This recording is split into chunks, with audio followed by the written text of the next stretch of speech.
Remember me to all friends, Mr. Rickle, Mies John Br. John and C. Page 292. Biographical Memoir of Mr. Liston.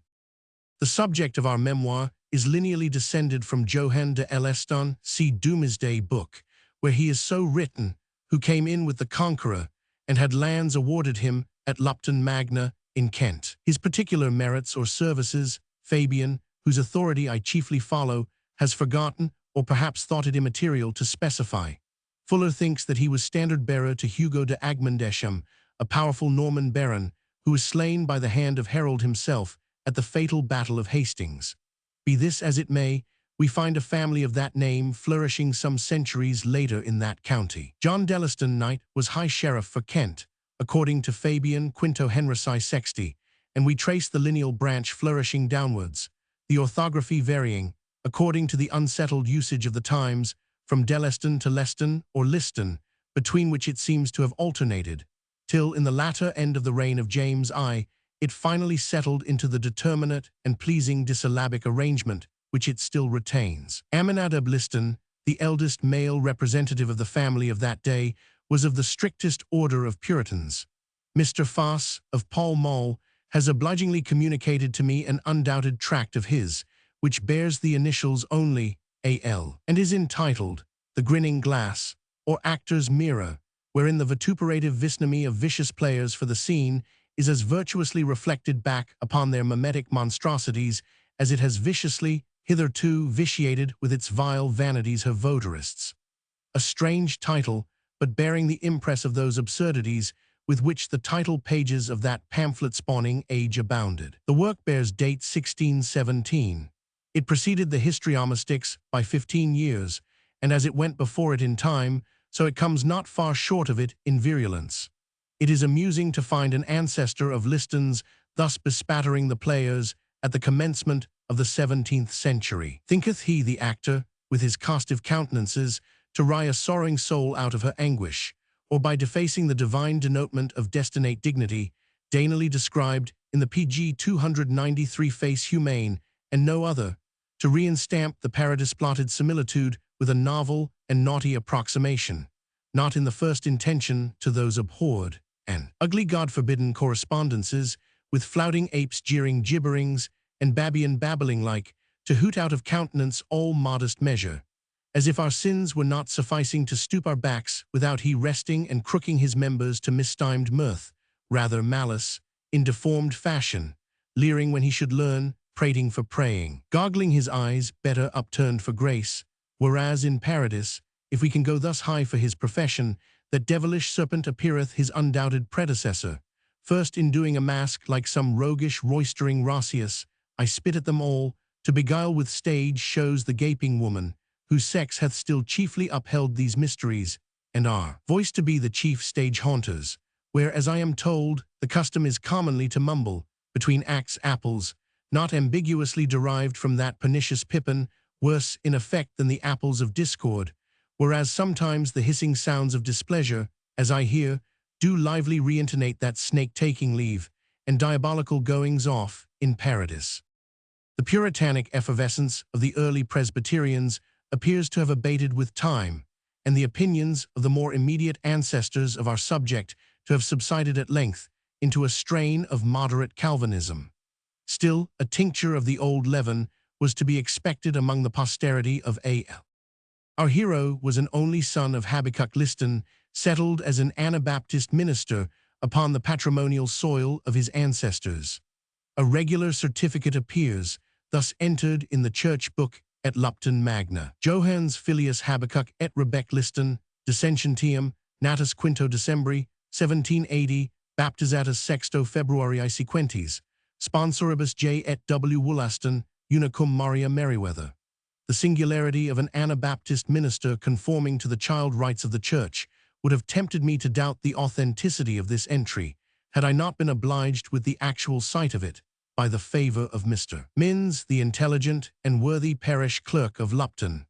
Possibly some expectation, in point of worldly advantages from some of the sponsors, might have induced this unseemly deviation, as it must have appeared, from the practice and principles of that generally rigid sect. The term dissentientium was possibly intended by the orthodox PG 294 clergyman as a slur upon the supposed inconsistency.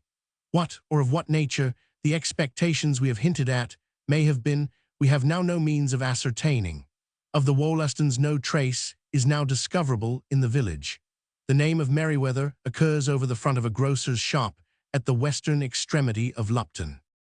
Of the infant Liston, we find no events recorded before his 4th year, in which a severe attack of the measles bid fair to have robbed the rising generation of a fund of innocent entertainment. He had it of the confluent kind, as it is called, and the child's life was for a week or two despaired of. His recovery he always attributes, under heaven, to the humane interference of one Dr. Wilhelm Richter, a German empiric, who in this extremity prescribed a copious diet of sauerkraut, which the child was observed to reach at with avidity when other food repelled him. And from this change of diet, his restoration was rapid and complete. We have often heard him name the circumstance with gratitude, and it is not altogether surprising that a relish for this kind of aliment, so abhorrent and harsh to common English palates, has accompanied him through life. When any of Mr. Liston's intimates invite him to supper, he never fails of finding, nearest to his knife and fork, a dish of sauerkraut. At the age of 9, we find our subject under the tuition of the Rev. Mr. Goodenough, his father's health not permitting him probably to instruct him himself, by whom he was inducted into a competent portion of Latin and Greek, with some mathematics, till the death of Mr. Goodenough in his own 70th, and Master Liston's 11th year put a stop for the present to his classical progress. We have heard our hero with emotions, which do his heart honor, describe the awful circumstances attending the decease of this worthy old gentleman.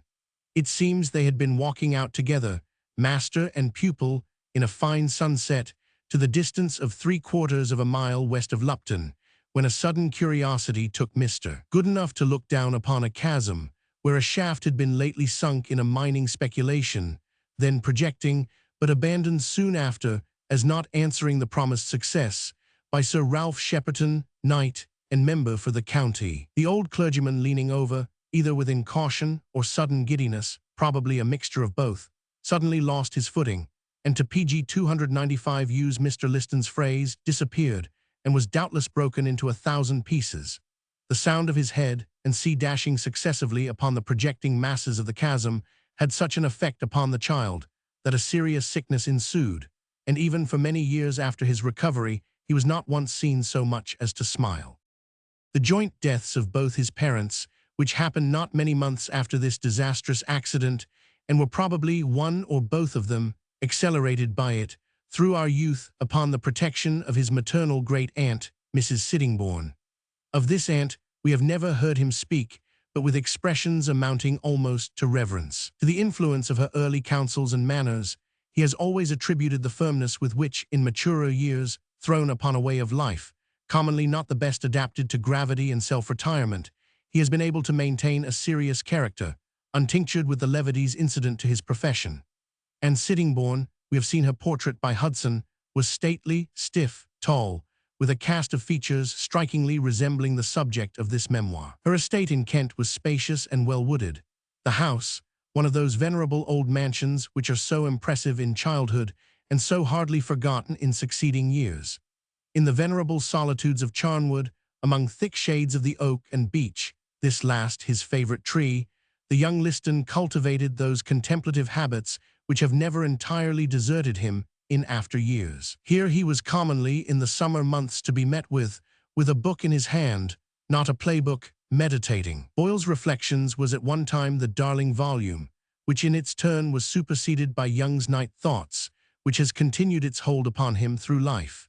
He carries it always about him, and it is no uncommon thing for him to be seen, in the refreshing intervals of his occupation, leaning against a side scene, in a sort of Herbert of Cherbury posture, turning over a pocket edition of his favorite author.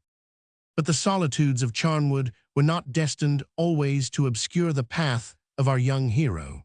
The premature death of Mrs. Sittingbourne at the age of 70, occasioned by incautious burning of a pot of charcoal in her sleeping chamber, left him in his 19th year nearly without resources. that the stage at all should have presented itself as an eligible scope PG 296 for his talents, and in particular, that he should have chosen a line so foreign to what appears to have been his turn of mind, may require some explanation. At Charnwood, then we behold him thoughtful, grave, ascetic, from his cradle averse to flesh meats and strong drink, abstemious even beyond the genius of the place, and almost in spite of the remonstrances of his great aunt, who, though strict, was not rigid. Water was his habitual drink, and his food little beyond the mast and beech nuts of his favorite groves. It is a medical fact that this kind of diet, however favorable to the contemplative powers of the primitive hermits, and is but ill adapted to the less robust minds and bodies of a later generation. Hypochondria almost constantly ensues. It was so in the case of the young Liston. He was subject to sights and had visions. Those arid beech nuts, distilled by a complexion naturally adust, mounted into an occiput, already prepared to kindle by long seclusion and the fervor of strict Calvinistic notions. In the glooms of Charnwood, he was assailed by illusions, similar in kind to those which are related of the famous Anthony of Padua. Wild antic faces would ever and anon protrude themselves upon his sensorium. Whether he shut his eyes or kept them open, the same illusions operated. The darker and more profound were his cogitations, the droller and more whimsical became the apparitions. They buzzed about him thick as flies, flapping at him, flouting him, hooting in his ear, yet with such comic appendages that what at first was his bane became at length his solace, and he desired no better society than that of his merry phantasmata. We shall presently find in what way this remarkable phenomenon influenced his future destiny. On the death of Mrs. Sittingbourne, we find him received into the family of Mr. Willoughby, an eminent Turkey merchant, resident in Birchin Lane, London.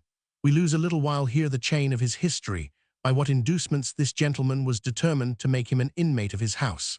Probably he had had some personal kindness for Mrs. Sittingbourne formerly, but however it was, the young man was here treated more like a son than a clerk, though he was nominally but the latter. Different avocations, the change of scene, with that alternation of business and recreation, which in its greatest perfection is to be had only in PG 297 London, appear to have weaned him in a short time from the hypochondriacal affections which had beset him at Charnwood. In the 3 years which followed his removal to Birchin Lane, we find him making more than one voyage to the Levant, as chief factor for Mr. Willoughby at the port. We could easily fill our biography with the pleasant passages which we have heard him relate as having happened to him at Constantinople, such as his having been taken up on suspicion of a design of penetrating the seraglio, and but with the deepest convincement of this gentleman's own veracity, we think that some of the stories are of that whimsical and others of that romantic nature, which, however diverting, would be out of place in a narrative of this kind, which aims not only at strict truth, but at avoiding the very appearance of the contrary. We will now bring him over the seas again, and suppose him in the counting-house in Birchin Lane, his protector satisfied with the returns of his factorage, and all going on so smoothly that we may expect to find Mr. Liston at last an opulent merchant upon 'Change, as it is called. But see the turns of destiny. Upon a summer's excursion into Norfolk, in the year 1801, the accidental sight of pretty Sally Parker, as she was called, then in the Norwich Company, diverted his inclinations at once from commerce, and he became, in the language of commonplace biography, stage-struck. Happy for the lovers of mirth was it that our hero took this turn. He might else have been to this hour that unentertaining character, a plodding London merchant. We accordingly find him shortly after making his debut, as it is called, upon the Norwich boards, in the season of that year, being then in the 22d year of his age. Having a natural bent to tragedy, he chose the part of Pyrrhus in The Distressed Mother, to Sally Parker's Hermione. We find him afterwards as Barnwell, Altamont, Chamont, and but as if nature had destined him to the sock, an unavoidable infirmity absolutely discapacitated him for tragedy. His person at this latter period, of which I have been speaking, was graceful and even commanding, his countenance set to gravity. He had the power of arresting the attention of an audience at first sight almost beyond any other tragic actor, but he could not hold it. To understand this obstacle, we must go back a few years to those appalling reveries at Charnwood.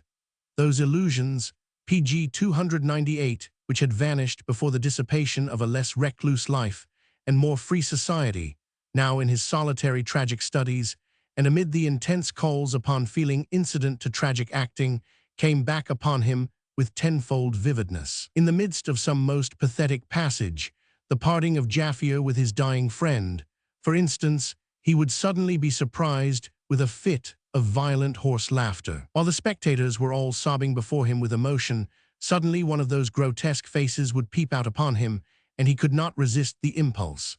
A timely excuse once or twice served his purpose, but no audiences could be expected to bear repeatedly this violation of the continuity of feeling. He describes them, the illusions, as so many demons haunting him and paralyzing every effect. Even now, I am told, he cannot recite the famous soliloquy in Hamlet, even in private, without immoderate bursts of laughter. However, what he had not force of reason sufficient to overcome, he had good sense enough to turn into emolument, and determined to make a commodity of his distemper. He prudently exchanged the buskin for the sock, and the illusions instantly ceased, or, if they occurred for a short season, by their very cooperation added a zest to his comic vein, some of his most catching faces being, as he expresses it, little more than transcripts and copies of those extraordinary phantasmata. We have now drawn out our hero's existence to the period when he was about to meet for the first time the sympathies of a London audience. The particulars of his success since have been too much before our eyes to render a circumstantial detail of them expedient. I shall only mention that Mr. Willoughby, his resentments having had time to subside, is at present one of the fastest friends of his old renegado factor, and that Mr. Liston's hopes of Miss Parker vanishing along with his unsuccessful suit to Melpomene. In the autumn of 1811, he married his present lady, by whom he has been blessed with one son, Philip, and two daughters, Anne and Augustina. Page 299. A vision of horns. My thoughts had been engaged last evening in solving the problem, why in all times and places the horn has been agreed upon as the symbol or honorable badge of married men. Moses' horn, the horn of Ammon of Amalthea, and a cornucopia of legends besides, came to my recollection, but afforded no satisfactory solution, or rather involved the question in deeper obscurity. Tired with the fruitless chase of inexplicant analogies, I fell asleep and dreamed in this fashion.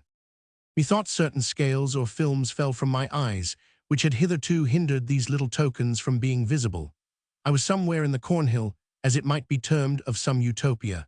Busy citizens jostled each other, as they may do in our streets, with care, the care of making a penny written upon their foreheads, and something else, which is rather imagined than distinctly imaged, upon the brows of my own friends and fellow townsmen. In my first surprise, I supposed myself gotten into some forest, Arden, to be sure, or Sherwood, but the dresses and deportment, all civic, forbade me to continue in that delusion. Then a scriptural thought crossed me, especially as there were nearly as many Jews as Christians among them, whether it might not be the children of Israel going up to besiege Jericho. I was undeceived of both errors by the sight of many faces which were familiar to me. I found myself strangely, as it will happen in dreams, at one and the same time in an unknown country, with known companions. I met old friends, not with new faces, but with their old faces oddly adorned in front, with each man a certain corneous excrescence. Dick Midas, the little cheesemonger in St. Passage, was the first that saluted me with his hat off. You know Dick's way to a customer, and I not being aware of him, he thrust a strange beam into my left eye, which pained and grieved me exceedingly. But instead of apology, he only grinned and fleered in my face, as much as to say, "It is the custom of the country," and passed on. I had scarce time to send a civil message to his lady, PG 300, whom I have always admired as a pattern of a wife, and do indeed take Dick and her to be a model of conjugal agreement and harmony, when I felt an ugly smart in my neck, as if something had gored it behind, and turning round, it was my old friend and neighbor, Dulcet, the confectioner, who, meaning to be pleasant, had thrust his protuberance right into my nape, and seemed proud of his power of offending. Now I was assailed right and left, till in my own defense I was obliged to walk sidling and wary, and look about me, as you guard your eyes in London streets, for the horns thickened, and came at me like the ends of umbrellas, poking in one's face. I soon found that these townsfolk were the civilest, best-mannered people in the world, and that if they had offended at all, it was entirely owing to their blindness. They do not know what dangerous weapons they protrude in front, and will stick their best friends in the eye with provoking complacency. Yet the best of it is, they can see the beams on their neighbors' foreheads if they are as small as motes, but their own beams they can in no wise discern. There was little Midas, that I told you I just encountered. He has simply, I speak of him at home in his own shop, the smoothest forehead in his own conceit. He will stand you a quarter of an hour together contemplating the serenity of it in the glass, before he begins to shave himself in a morning. Yet you saw what a desperate gash he gave me. Desiring to be better informed of the ways of this extraordinary people, I applied myself to a fellow of some assurance, who, it appeared, acted as a sort of interpreter to strangers. He was dressed in a military uniform, and strongly resembled Colonel of the Guards. And pray, sir, said I, have all the inhabitants of your city these troublesome excrescences? I beg pardon, I see you have none. You perhaps are single. Truly, sir, he replied with a smile, for the most part we have, but not all alike. There are some like Dick, that sport but one tumescence. Their ladies have been tolerably faithful, have confined themselves to a single aberration or so. These we call unicorns. Dick, you must know, is my unicorn. He spoke this with an air of invincible assurance. Then we have bicorns, tricorns, and so on up to millicorns. Here me PG 301 thought I crossed and blessed myself in my dream. Some again we have, there goes one, you see how happy the rogue looks, how he walks smiling and perking up his face, as if he thought himself the only man. He is not married yet, but on Monday next he leads to the altar the accomplished widow Dacres, relict of our late sheriff. I see, sir, said I, and observe that he is happily free from the national goitre, let me call it, which distinguishes most of your countrymen. Look a little more narrowly, said my conductor. I put on my spectacles, and observing the man a little more diligently, above his forehead I could mark 1,000 little twinkling shadows dancing the hornpipe, little hornlets and rudiments of horn, of a soft and pappy consistence, for I handled some of them, but which, like coral out of water, my guide informed me would infallibly stiffen and grow rigid within a week or two from the expiration of his bachelorhood. Then I saw some horns strangely growing out behind, and my interpreter explained these to be married men, whose wives had conducted themselves with infinite propriety since the period of their marriage, but were thought to have antedated their good men's titles by certain liberties they had indulged themselves in prior to the ceremony. This kind of gentry wore their horns backwards, as has been said, in the fashion of the old pigtails, and as there was nothing obtrusive or ostentatious in them, nobody took any notice of it. Some had pretty little budding antlers, like the first essays of a young fawn. These, he told me, had wives, whose affairs were in a hopeful way, but not quite brought to a conclusion. Others had nothing to show, only by certain red angry marks and swellings in the foreheads, which itched the more they kept rubbing and chafing them. It was to be hoped that something was brewing. I took notice that every one jeered at the rest, only none took notice of the sea captains, yet these were as well provided with their tokens as the best among them. This kind of people, it seems, taking their wives upon so contingent tenures, their lot was considered as nothing but natural, so they wore their marks without impeachment, as they might PG 302 carry their cockades, and nobody respected them a whit the less for it. I observed that the more sprouts grew out of a man's head, the less weight they seemed to carry with them, whereas a single token would now and then appear to give the wearer some uneasiness. This shows that use is a great thing.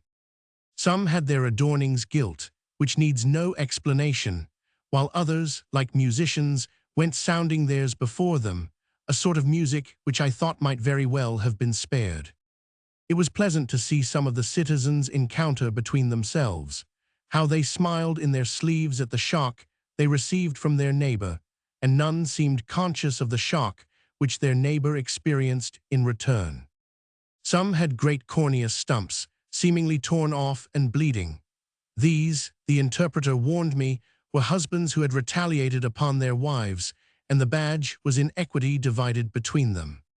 While I stood discerning these things, a slight tweak on my cheek unawares, which brought tears into my eyes, introduced to me my friend Placid, between whose lady and a certain male cousin some idle flirtations I remember to have heard talked of. But that was all. He saw he had somehow hurt me, and asked my pardon with that round, unconscious face of his, and looked so tristful and contrite for his no offense, that I was ashamed for the man's penitence. Yet I protest it was but a scratch. It was the least little hornet of a horn that could be framed. Shame on the man, I secretly exclaimed, who could thrust so much as the value of a hair into a brow so unsuspecting and inoffensive. What then must they have to answer for, who plant great, monstrous, timber-like, projecting antlers upon the heads of those whom they call their friends, when a puncture of this atomical tenuity made my eyes to water at this rate? All the pincers at Surgeon's Hall cannot pull out for Placid that little hair. I was curious to know what became of these frontal excrescences when the husbands died, and my guide informed me that the chemists in their country made a considerable profit by them, extracting from them certain subtle essences. And then I remembered that nothing was so efficacious in PG 303 my own for restoring swooning matrons and wives troubled with the vapors as a strong sniff or two at the composition, appropriately called hartshorn, far beyond sal volatile. Then also I began to understand why a man who is the jest of the company is said to be the butt, as much as to say, such a one butteth with the horn. I inquired if by no operation these wens were ever extracted, and was told that there was indeed an order of dentists, whom they call canonists in their language, who undertook to restore the forehead to its pristine smoothness, but that ordinarily it was not done without much cost and trouble, and when they succeeded in plucking out the offending part, it left a painful void, which could not be filled up, and that many patients who had submitted to the excision were eager to marry again, to supply with a good second antler the baldness and deformed gap left by the extraction of the former, as men losing their natural hair substitute for it a less becoming periwig. Some horns I observed beautifully taper, smooth, and as it were flowering. These I understand were the portions brought by handsome women to their spouses, and I pitied the rough, homely, unsightly deformities on the brows of others, who had been deceived by plain and ordinary partners. Yet the latter I observed to be by far the most common, the solution of which I leave to the natural philosopher. One tribute of married men I particularly admired at, who, instead of horns, wore, engrafted on their forehead, a sort of hornbook. This, quoth my guide, is the greatest mystery in our country, and well worth an explanation. You must know that all infidelity is not of the senses. We have as well intellectual as material wittles. These whom you see decorated with the order of the book are triflers who encourage about their wives' presence the society of your men of genius, their good friends, as they call them, literary disputants, who 10 to 1 outtalk the poor husband and commit upon the understanding of the woman a violence and estrangement in the end, little less painful than the coarser sort of alienation. Whip me these knaves. My conductor here expressed himself with a becoming warmth. Whip me them, I say, who with no excuse from the passions, in cold blood seduce the minds, rather than the persons of their friends' wives, who, for the tickling pleasure of hearing themselves prate, Dehan PG 304, estate the intellects of married women, dishonoring the husband in what should be his most sensible part. If I must be, here he used a plain word, let it be by some honest sinner like myself, and not by one of these gadflies, these debauchers of the understanding, these flattery buzzers. He was going on in this manner, and I was getting insensibly pleased with my friend's manner. I had been a little shy of him at first, when the dream suddenly left me, vanishing, as Virgil speaks, through the gate of horn. Elia, the illustrious defunct 49. Naught but a blank remains, a dead void space. A step of life that promised such a race. Dryden. Napoleon has now sent us back from the grave sufficient echoes of his living renown.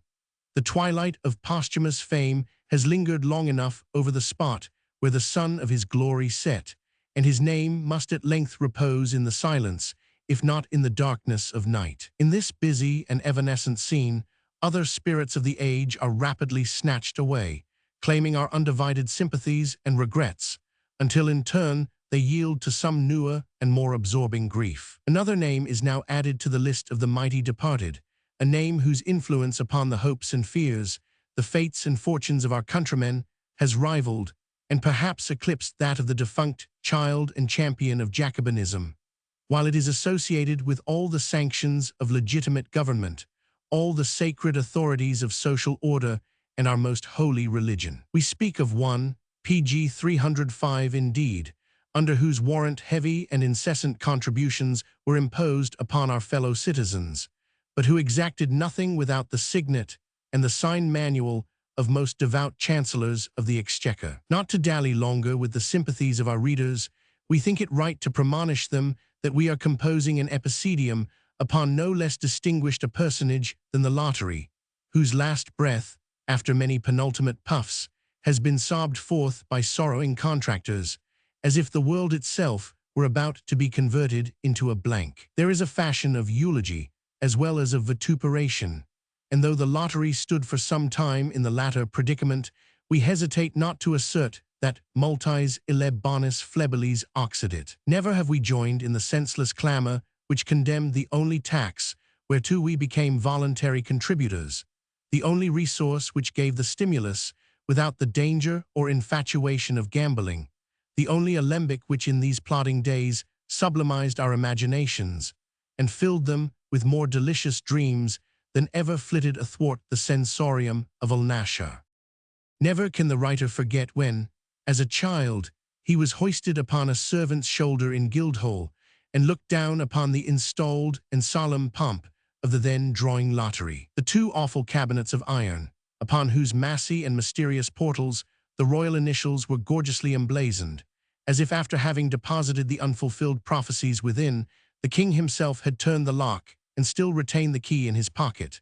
The blue-coat boy, with his naked arm, first converting the invisible wheel, and then diving into the dark recess for a ticket, the grave and reverend faces of the commissioners eyeing the announced number, the scribes below calmly committing it to their huge books, the anxious countenances of the surrounding populace, while the giant figures of Gog and Magog, like presiding deities, looked down with a grim silence upon the whole proceeding, constituted altogether a scene which, combined with the sudden wealth supposed to be lavished from those inscrutable wheels, was well calculated to impress the imagination of a boy with reverence and amazement. Jupiter seated between the two fatal urns of good and evil, the blind goddess with her cornucopia, the park wielding the distaff, the thread of life, and the abhorred shears, seemed but dim and shadowy PG 306 abstractions of mythology, when I had gazed upon an assemblage exercising, as I dreamt, a not less eventful power, and all presented to me in palpable and living operation. Reason and experience,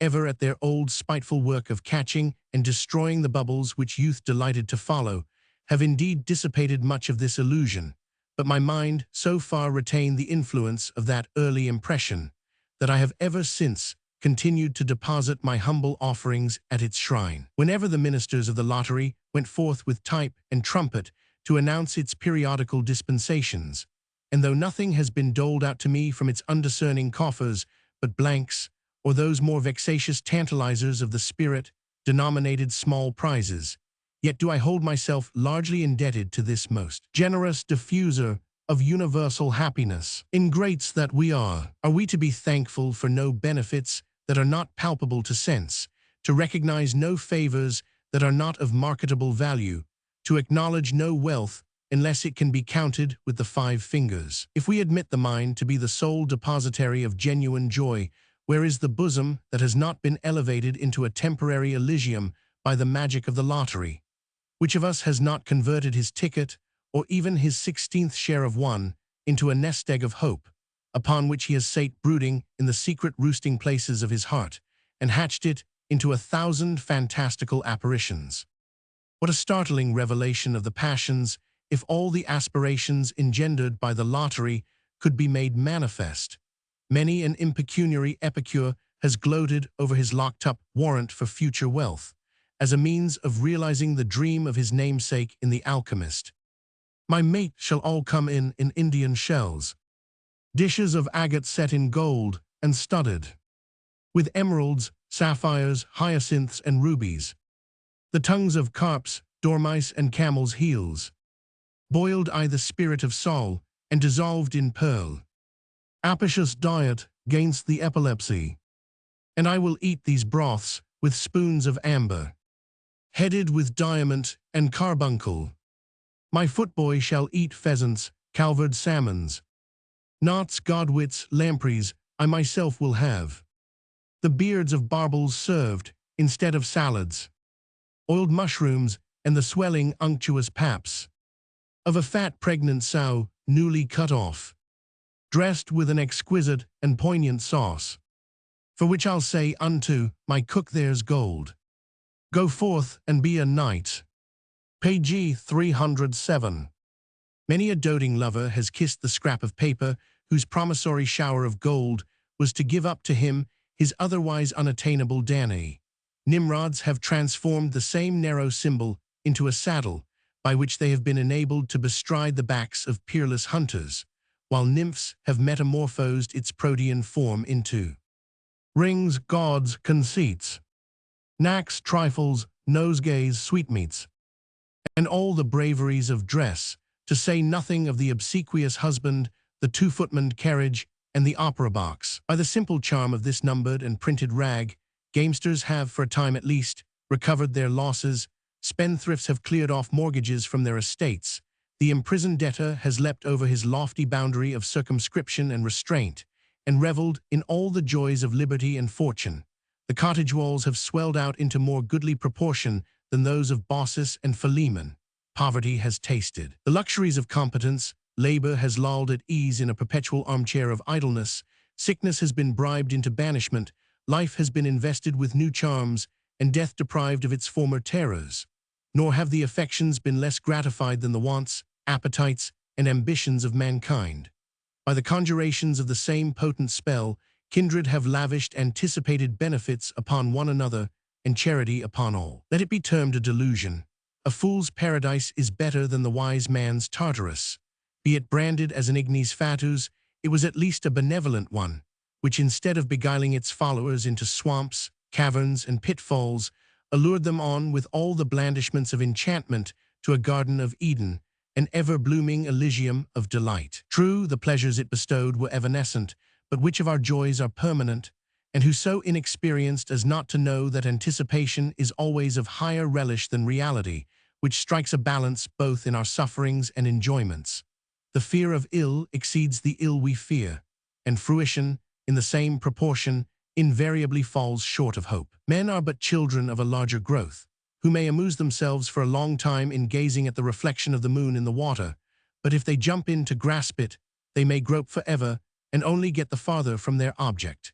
He is the wisest who keeps feeding upon the future and refrains as long pg 308 as possible from undeceiving himself by converting his pleasant speculations into disagreeable certainties.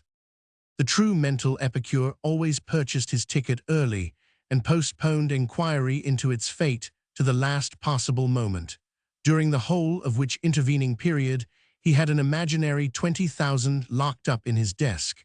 And was not this well worth all the money? Who would scruple to give £20 interest for even the ideal enjoyment of as many thousands during 2 or 3 months? Creed quod habes, et habes, and the usufruct of such a capital is surely not dear at such a price. Some years ago, a gentleman in passing along Cheapside saw the figures 1069, of which number he was the sole proprietor, flaming on the window of a lottery office as a capital prize. Somewhat flurried by this discovery, not less welcome than unexpected, he resolved to walk round St. Paul's that he might consider in what way to communicate the happy tidings to his wife and family. But upon repassing the shop, he observed that the number was altered to 10,069, and upon inquiry had the mortification to learn that his ticket was a blank and had only been stuck up in the window by a mistake of the clerk. This effectually calmed his agitation, but he always speaks of himself as having once possessed £20,000, and maintains that his 10 minutes' walk round St. Paul's was worth 10 times the purchase money of the ticket. A prize thus obtained has moreover this special advantage. It is beyond the reach of fate, it cannot be squandered, bankruptcy cannot lay siege to it, friends cannot pull it down, nor enemies blow it up. It bears a charmed life, and none of woman born can break its integrity, even by the dissipation of a single fraction. Show me the property in these perilous times that is equally compact and impregnable. We can no longer become enriched for a quarter of an hour. We can no longer succeed in such splendid failures. All our chances of making such a miss have vanished with the last of the lotteries. Life will now become a flat, prosaic routine of matter of fact, and sleep itself, erst so prolific of numerical configurations and mysterious stimulants to lottery adventure, will be disfurnished of its figures and figments. People will cease to harp upon the one lucky number suggested in a dream, and which forms the exception, while they are scrupulously silent upon the 10,000 falsified dreams which constitute the rule. Morpheus PG 309 will stifle caca with a handful of poppies, and our pillows will be no longer haunted by the book of numbers. And who, too, shall maintain the art and mystery of puffing in all its pristine glory, when the lottery professors shall have abandoned its cultivation? They were the first, as they will assuredly be the last, who fully developed the resources of that ingenious art, who cajoled and decoyed the most suspicious and wary reader into a perusal of their advertisements by devices of endless variety and cunning, who baited their lurking schemes with midnight murders, ghost stories, crim-cons, bon mots, balloons, dreadful catastrophes, and every diversity of joy and sorrow to catch newspaper gudgeons. Ought not such talents to be encouraged? Verily, the abolitionists have much to answer for. And now, having established the felicity of all those who gained imaginary prizes, let us proceed to show that the equally numerous class who are presented with real blanks have not less reason to consider themselves happy. Most of us have cause to be thankful for that which is bestowed, but we have all, probably, reason to be still more grateful for that which is withheld, and more especially for our being denied the sudden possession of riches. In the litany, indeed, we call upon the Lord to deliver us in all time of our wealth, but how few of us are sincere in deprecating such a calamity. Massinger's Luke, and Ben Jonson's Sir Epicure Mammon, and Pope's Sir Balaam, and our own daily observation might convince us that the devil now tempts by making rich, not making poor. We may read in The Guardian a circumstantial account of a man who was utterly ruined by gaining a capital prize. We may recollect what Dr. Johnson said to Garrick when the latter was making a display of his wealth at Hampton Court. "Ah, David, David, these are the things that make a deathbed terrible." We may recall the scripture declaration as to the difficulty a rich man finds in entering into the kingdom of heaven, and combining all these denunciations against opulence, let us heartily congratulate one another upon our lucky escape from the calamity of a 20 or 30,000 pound prize. The fox in the fable, who accused the unattainable grapes of sourness, was more of a philosopher than we are generally willing to allow. He was an adept in that species of moral alchemy which turns everything to gold, and converts this PG 310 appointment itself into a ground of resignation and content. Such we have shown to be the great lesson inculcated by the lottery when rightly contemplated, and if we might parody M. de Chateaubriand's jingling expression, "Le roi est mort, vive le roi," we should be tempted to exclaim, "The lottery is no more, long live the lottery." Unitarian protests. In a letter to a friend of that persuasion newly married. Dear M., though none of your acquaintance can with greater sincerity congratulate you upon this happy conjuncture than myself, one of the oldest of them, it was with pain I found you, after the ceremony, depositing in the vestry room what is called a protest. I thought you superior to this little sophistry. What, after submitting to the service of the Church of England, after consenting to receive a boon from her, in the person of your amiable consort, was it consistent with sense, or common good manners, to turn round upon her, and flatly taunt her with false worship? This language is a little of the strongest in your books, and from your pulpits, though there it may well enough be excused from religious zeal and the native warmth of nonconformity. But at the altar, the Church of England altar, adopting her forms and complying with her requisitions to the letter, to be consistent, together with the practice, I fear, you must drop the language of dissent. You are no longer sturdy non-cons, you are their occasional conformists. You submit to accept the privileges communicated by a form of words, exceptionable and perhaps justly in your view, but so submitting, you have no right to quarrel with the ritual which you have just condescended to owe an obligation to. They do not force you into their churches. You come voluntarily, knowing the terms. You marry in the name of the Trinity. There is no evading this by pretending that you PG 311 take the formula with your own interpretation. And so long as you can do this, where is the necessity of protesting? For the meaning of a vow is to be settled by the sense of the imposer, not by any forced construction of the taker.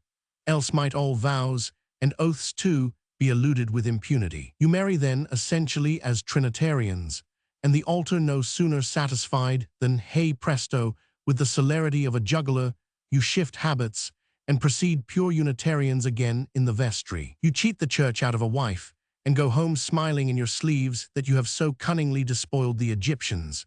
In plain English, the church has married you in the name of so-and-so, assuming that you took the words in her sense, but you outwitted her. You assented to them in your sense only, and took from her what, upon a right understanding, she would have declined to give you. This is the fair construction to be put upon all Unitarian marriages as at present contracted. And as long as you Unitarians could salve your consciences with the equivoque, I do not see why the established church should have troubled herself at all about the matter. But the protesters necessarily see further. They have some glimmerings of the deception, they apprehend a flaw somewhere, they would fain be honest, and yet they must marry notwithstanding. For honesty's sake, they are fain to dishonestate themselves a little.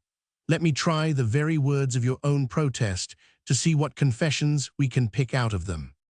As Unitarians, therefore, we, you and your newly espoused bride, most solemnly protest against the service which yourselves have just demanded, because we are thereby called upon not only tacitly to acquiesce, but to profess a belief in a doctrine which is a dogma, as we believe, totally unfounded. But do you profess that belief during the ceremony, or are you only called upon for the profession, but do not make it? If the latter, then you fall in with the rest of your more consistent brethren who waive the protest. If the former, then, I fear, your protest cannot save you. Hard and grievous it is, that in any case an institution so broad and general as the union of man and wife should be so cramped and straitened by the hands of an imposing hierarchy, that to plight troth to a lovely woman, a man must be necessitated to compromise his truth and faith to heaven. But so it PG 312 must be, so long as you choose to marry by the forms of the church over which that hierarchy presides. Therefore say you, we protest. O poor and much fallen word protest, it was not so that the first heroic reformers protested. They departed out of Babylon once for good and all. They came not back for an occasional contact with her altars, a dallying, and then a protesting against dalliance. They stood not shuffling in the porch, with a popish foot within, and its lame Lutheran fellow without, halting betwixt. These were the true Protestants. You are protesters. Besides the inconsistency of this proceeding, I must think it a piece of impertinence, unseasonable at least, and out of place, to obtrude these papers upon the officiating clergyman, to offer to a public functionary an instrument which by the tenor of his function he is not obliged to accept, but rather he is called upon to reject. Is it done in his clerical capacity, he has no power of redressing the grievance. It is to take the benefit of his ministry and then insult him. If in his capacity of fellow Christian only, what are your scruples to him, so long as you yourselves are able to get over them, and do get over them by the very fact of coming to require his services?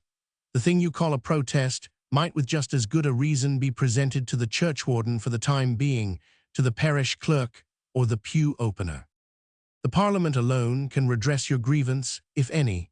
Yet I see not how with any grace your people can petition for relief, so long as, by the very fact of your coming to church to be married, they do bona fide and strictly relieve themselves. The upper house, in particular, is not unused to these same things called protests among themselves. But how would this honorable body stare to find a noble lord conceding a measure, and in the next breath, by a solemn protest disowning it?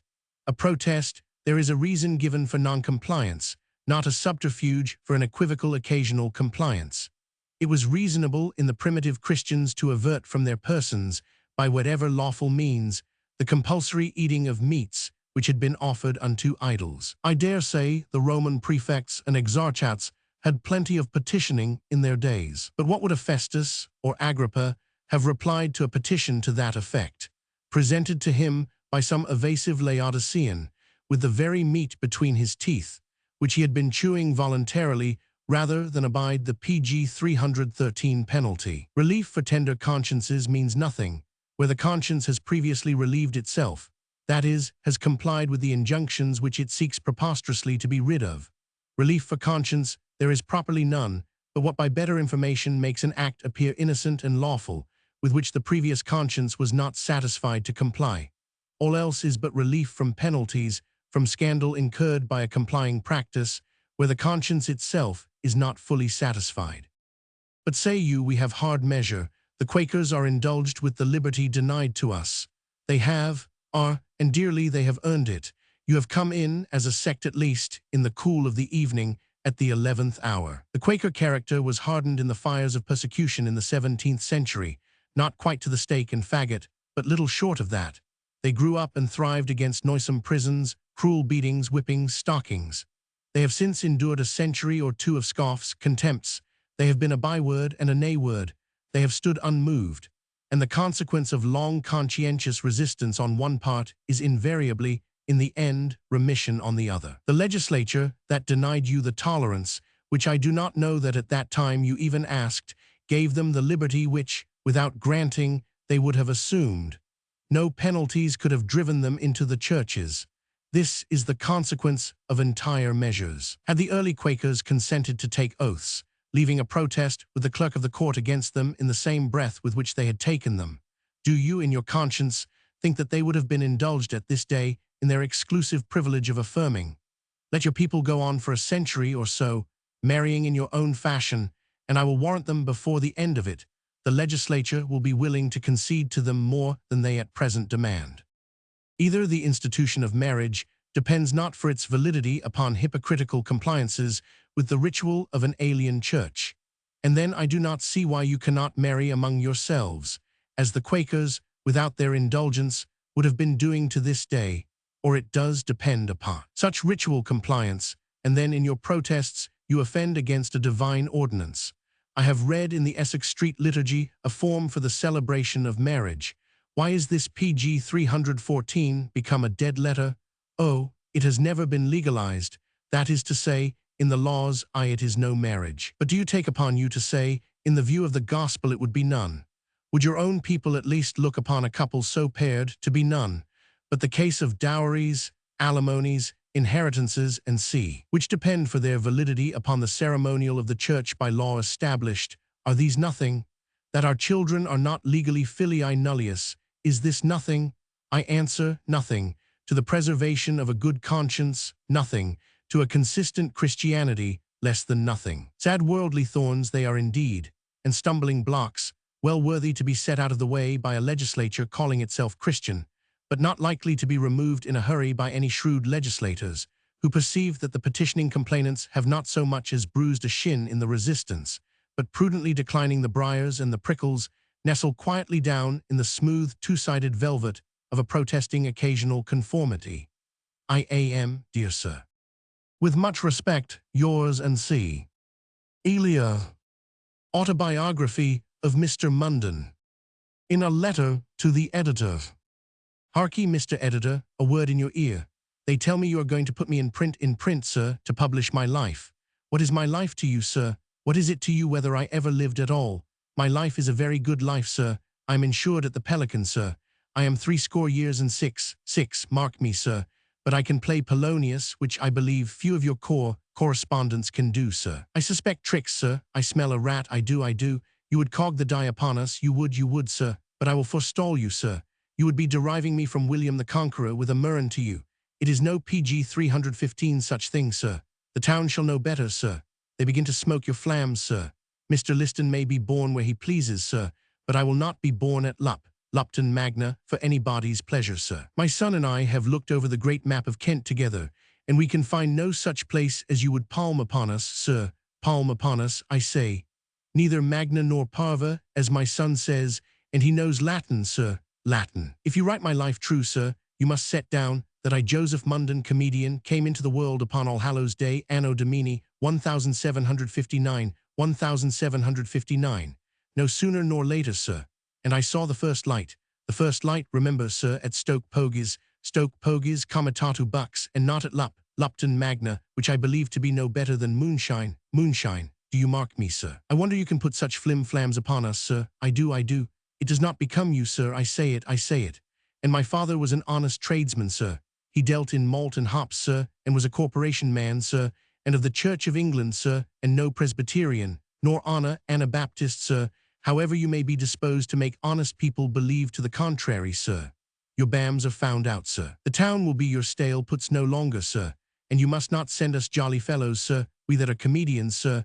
You must not send us into groves and charnwoods a-moping, sir, neither charns nor charnel houses, sir. It is not our constitutions, sir. I tell it you. I was a droll dog from my cradle. I came into the world tittering, and the midwife tittered, and the gossips spilt their caudle with tittering. And when I was brought to the font, the parson could not christen me for tittering, so I was never more than half baptized. And when I was little Joey, I made 'em all titter. There was not a melancholy face to be seen in Pogies. Pure nature, sir, I was born a comedian. Old Screw-Up, the undertaker, could tell you, sir, if he were living, why I was obliged to be locked up every time there was to be a funeral at Pogies. I was, sir.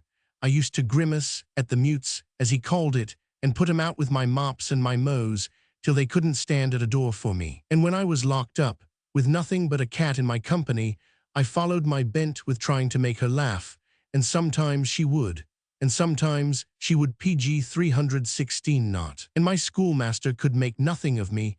I had only to thrust my tongue in my cheek, sir, and the rod dropped from his finger, and so my education was limited, sir. And I grew up a young fellow, and it was thought convenient to enter me upon some course of life that should make me serious, but it wouldn't do, sir, and I was articled to a drysalter. My father gave £40 premium with me, sir. I can show the dentures, sir. But I was born to be a comedian, sir.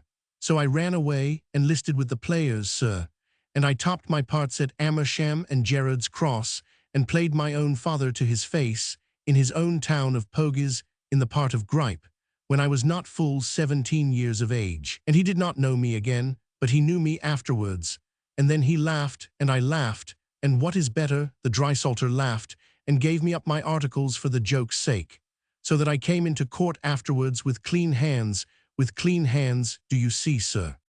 Here the manuscript becomes illegible for 2 or 3 sheets onwards, which we presume to be occasioned by the absence of Mr. Munden, John, who clearly transcribed it for the press thus far. The rest, with the exception of the concluding paragraph, which seemingly is resumed in the first handwriting, appears to contain a confused account of some lawsuit, in which the elder Munden was engaged, with a circumstantial history of the proceedings on a case of breach of promise of marriage, made to or by, we cannot pick out which Jemima Munden, spinster, probably the comedian's cousin, for it does not appear he had any sister, with a few dates, rather better preserved, of this great actor's engagements, as Cheltenham spelt Cheltenham 1776, Bath 1779, London 1789, together with stage anecdotes of Messrs.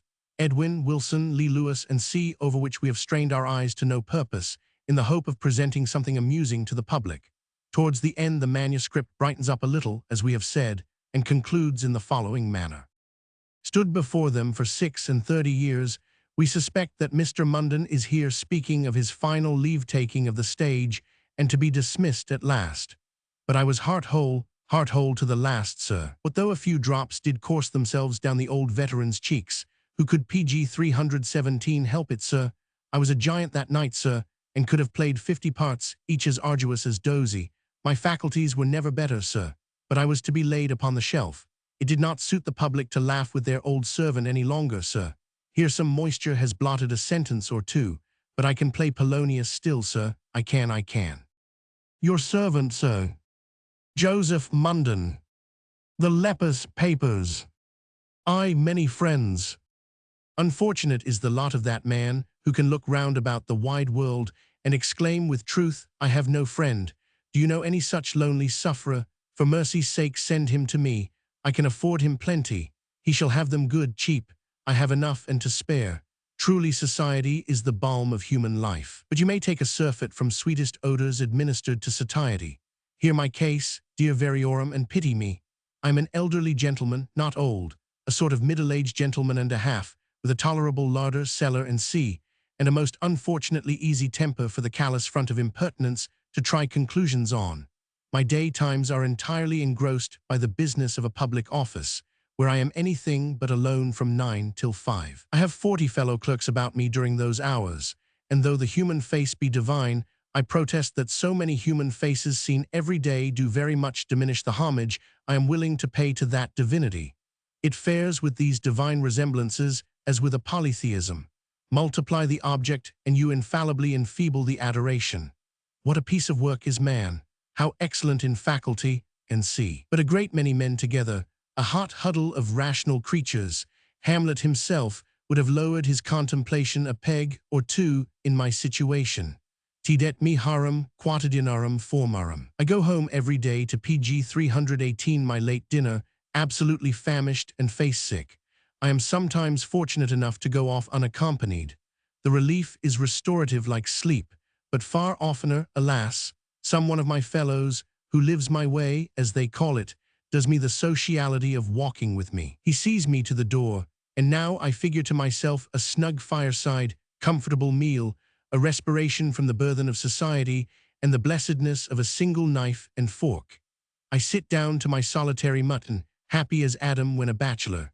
I have not swallowed a mouthful before a startling ring announces the visit of a friend. Oh, for an everlasting muffle upon that appalling instrument of torture.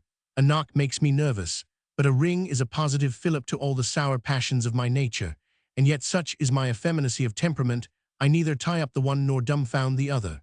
But these accursed friends, or fiends, that torture me thus, they come in with a full consciousness of their being unwelcome, with a sort of grin of triumph over your weakness.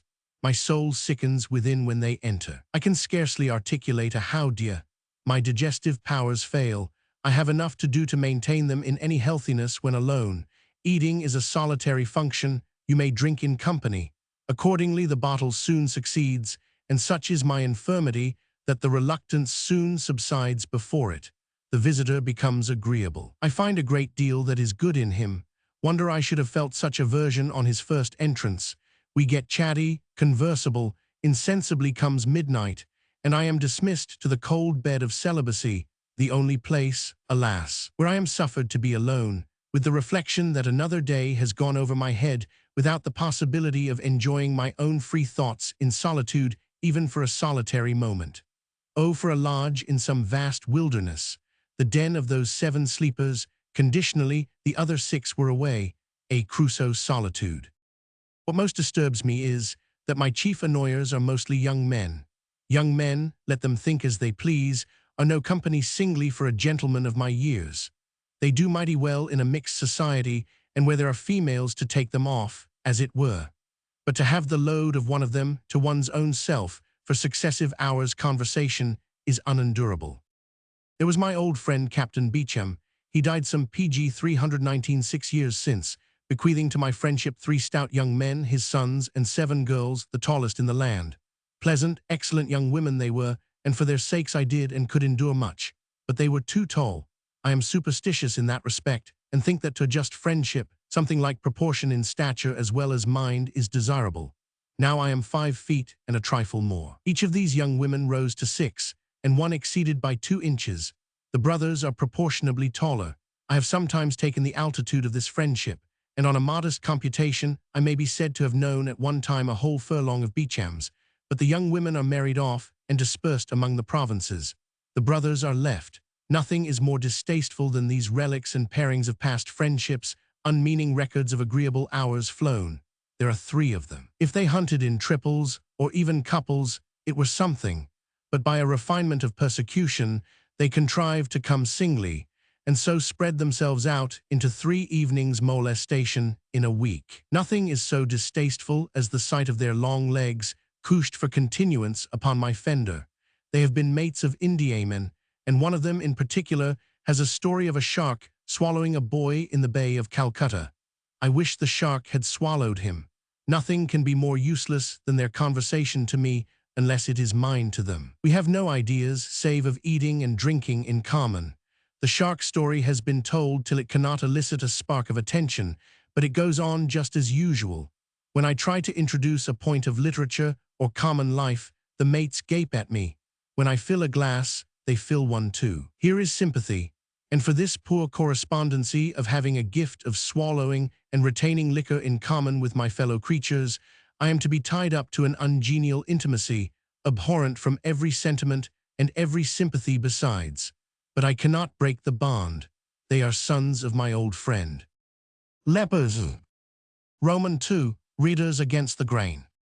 No one can pass through the streets, alleys, and blindest thoroughfares of this metropolis without surprise at the PG 320 number of shops opened everywhere for the sale of cheap publications, not blasphemy and sedition, nor altogether flimsy periodicals, though the latter abound to a surfeit, but I mean fair reprints of good old books.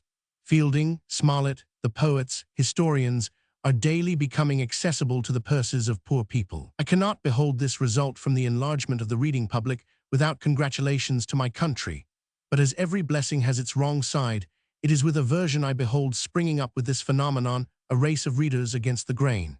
Young men who 30 years ago would have been playgoers, punch-drinkers, cricketers, and with one accord are now readers.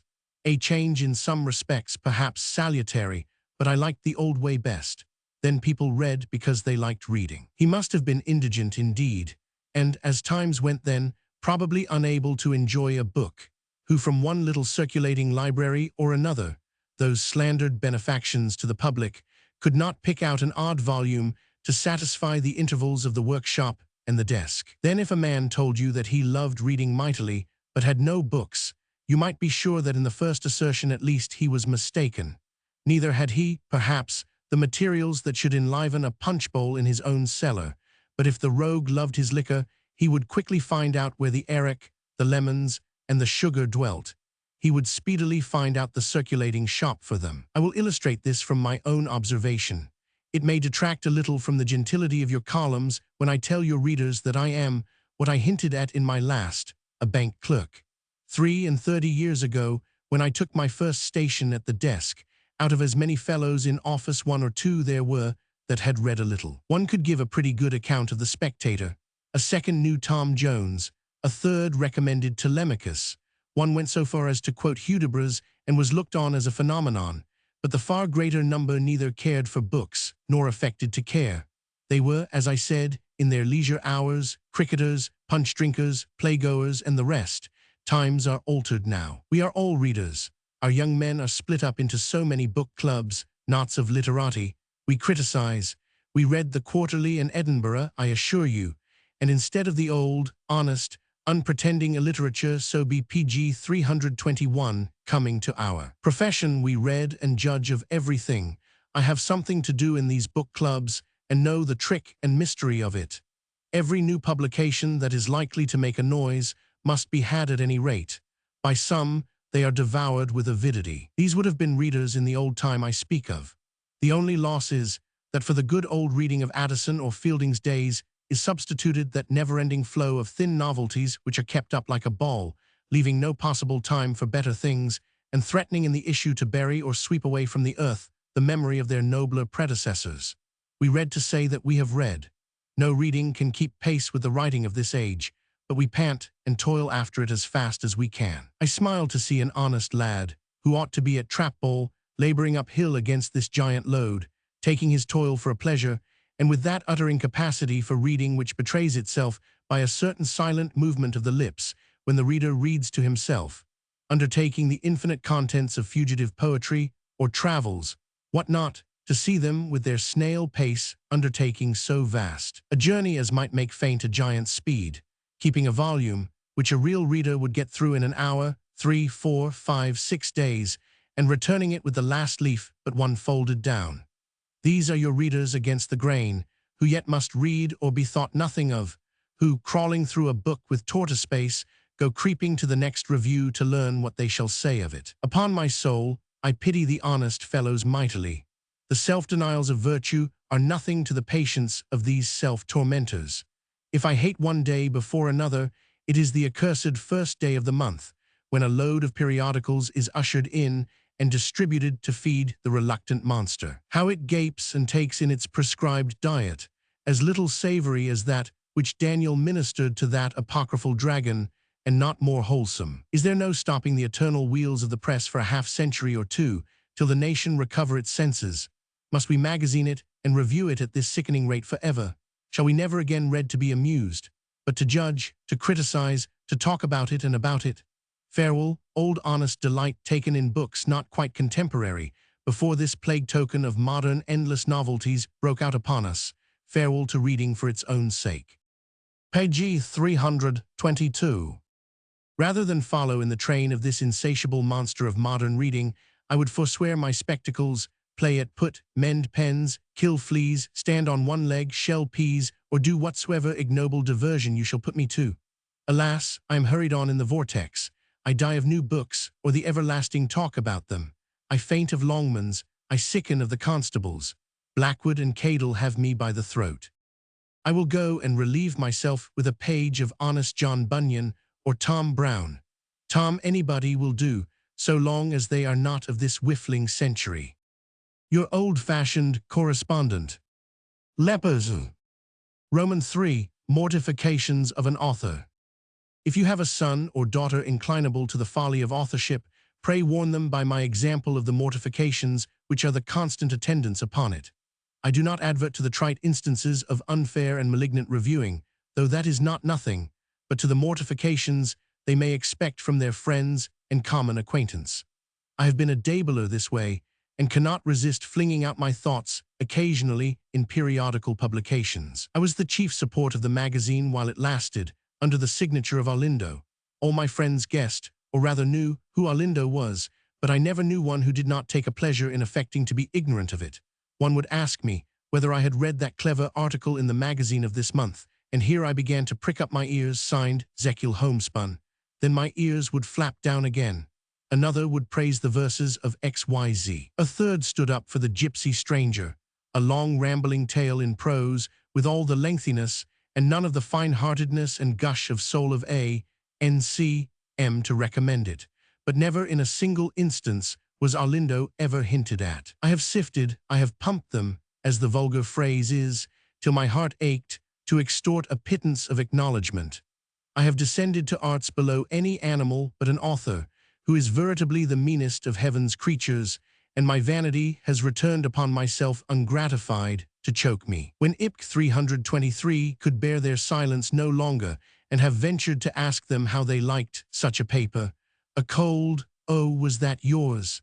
is the utmost I ever obtained from them. A fellow sits at my desk this morning, spelling the New Times over from head to tail, and I know that he will purposely skip over this article, because he suspects me to be lepus. So confident am I of this, and of his deliberate purpose to torment me, that I have a great mind to give you his character, knowing that he will not read it, but I forbear him at present.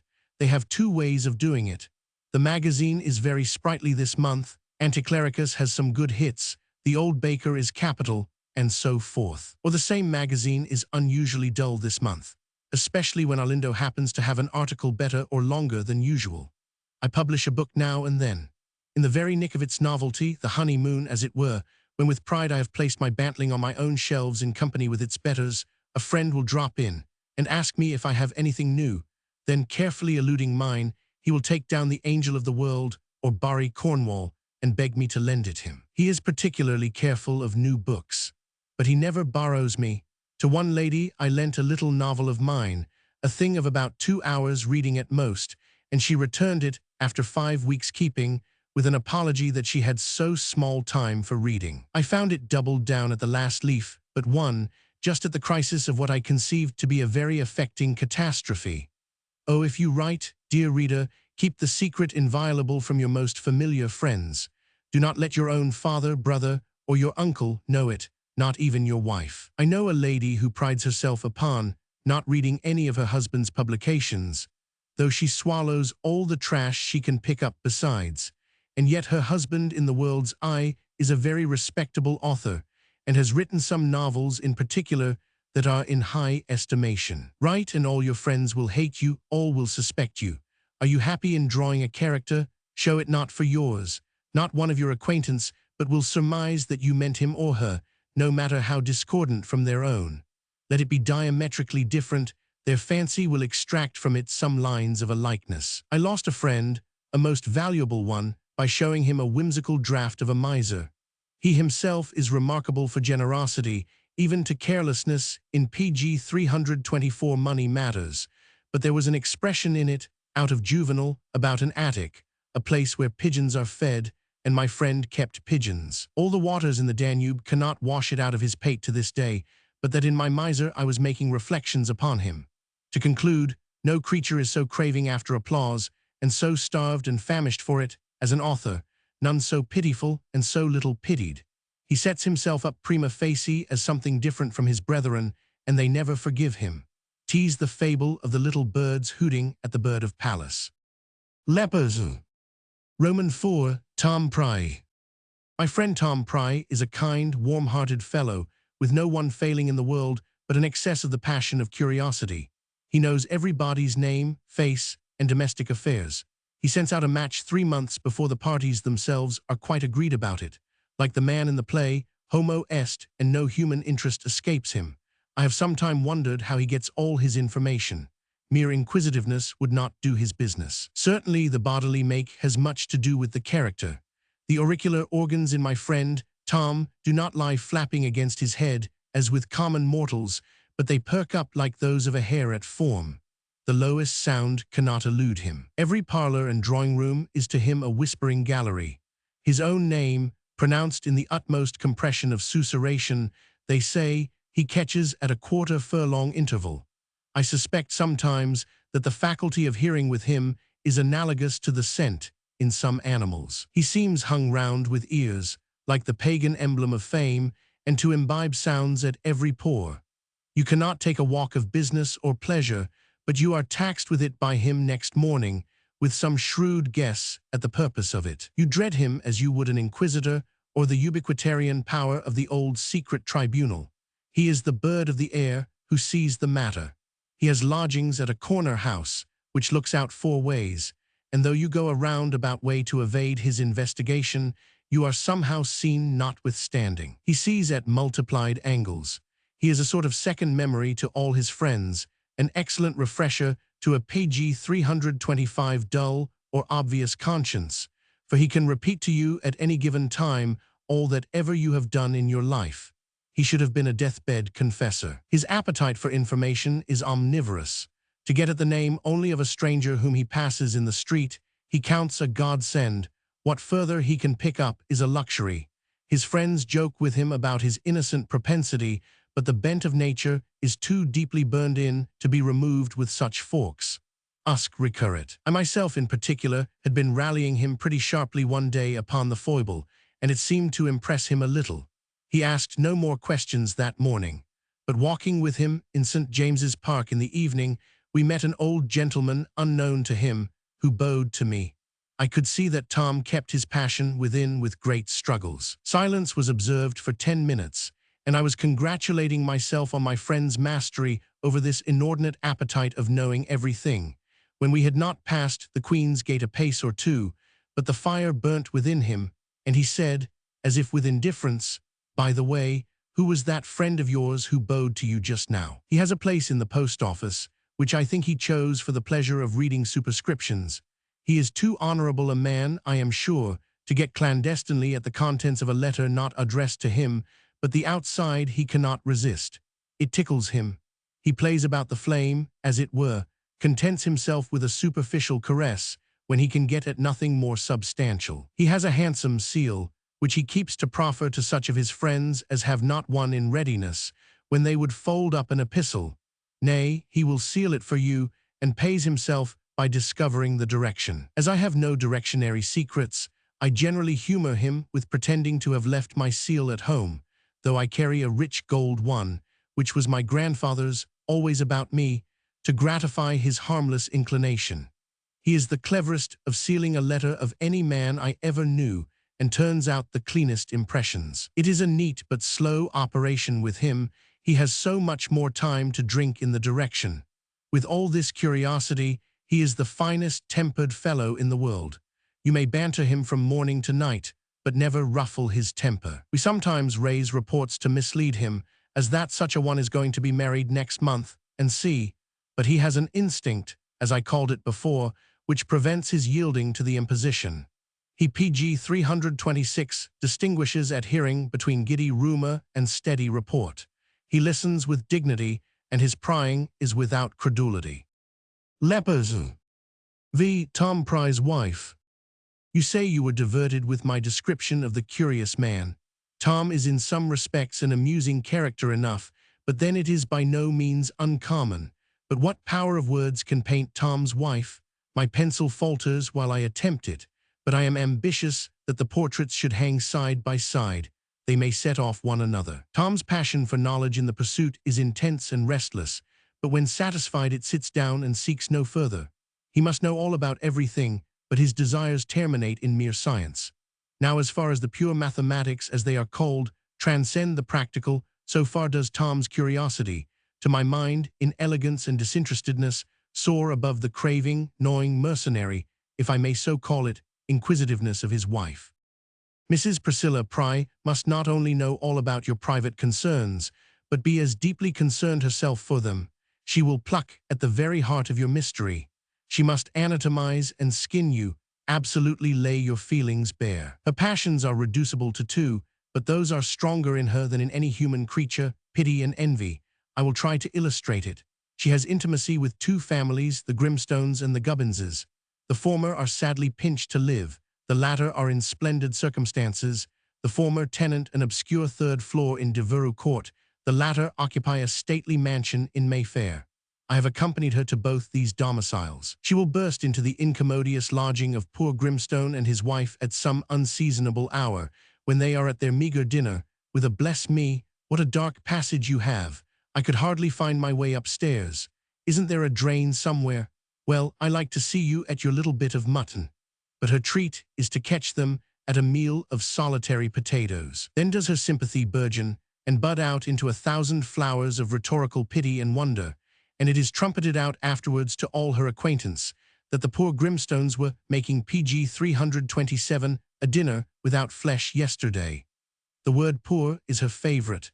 The word, on my conscience, is endeared to her beyond any monosyllable in the language. Poverty in the tone of her compassion is somehow doubled. It is emphatically what a dramatist, with some license, has called poor poverty. It is stark-naked indigence, and never in her mind connected with any mitigating circumstances of self-respect and independence in the owner, which give to poverty a dignity. It is an object of pure pity and nothing else. This is her first way. Change we the scene to Mayfair and the Gubbinses. Suppose it a morning call. Bless me, for she equally blesses herself against want and abundance. What a style you do live in, what elegant curtains. You must have a great income to afford all these things. I wonder you can ever visit such poor folks as we, with more to the same purpose, which I must cut short, not to be tedious. She pumps all her friends to know the exact income of all her friends. Such a one must have a great salary. Do you think he has as much as 800 a year? 750 perhaps. A wag once told her I had 1,400. Heaven knows we bank clerks, though with no reason to complain, in few cases realized that luxury, and the fury of her wonder, till I undeceived her, nearly worked her spirits to a fever. Now Pry is equally glad to get at his friend's circumstances, but his curiosity is disinterested, as I said, and passionless. No emotions are consequent upon the satisfaction of it. He is a philosopher who loves knowledge for its own sake. She is not content with a lumen siccum. Dry knowledge, says Bacon, is best. The success of her researches is nothing, but as it feeds the two main springs between which her soul is kept in perpetual conflict, pity and envy. Lepers. Romans 6, a character.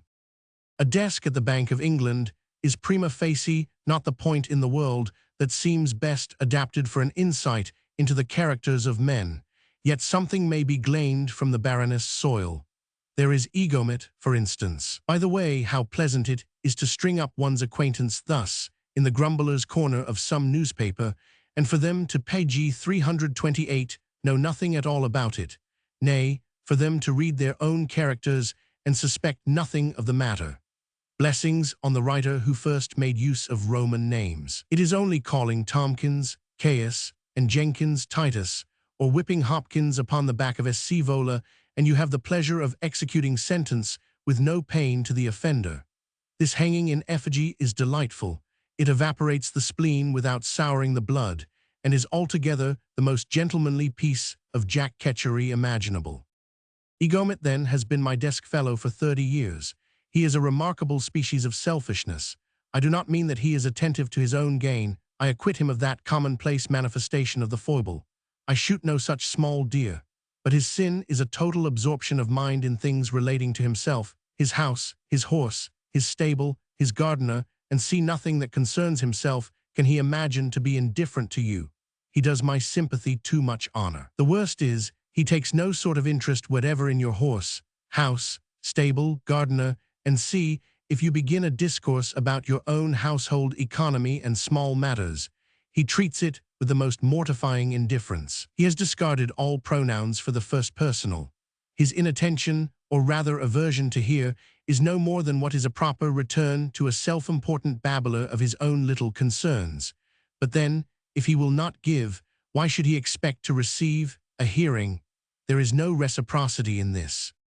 There is an egotism of vanity, but his is not that species either. He is not vain of any talent, or indeed properly of anything he possesses, but his doings and sayings, his little pieces of good or ill luck, the sickness of his maid, the health of his pony, the question whether he shall ride or walk home today to Clapham, the shape of his hat or make of his boot, his poultry, and how many eggs they lay daily, are the never-ending topics of his talk.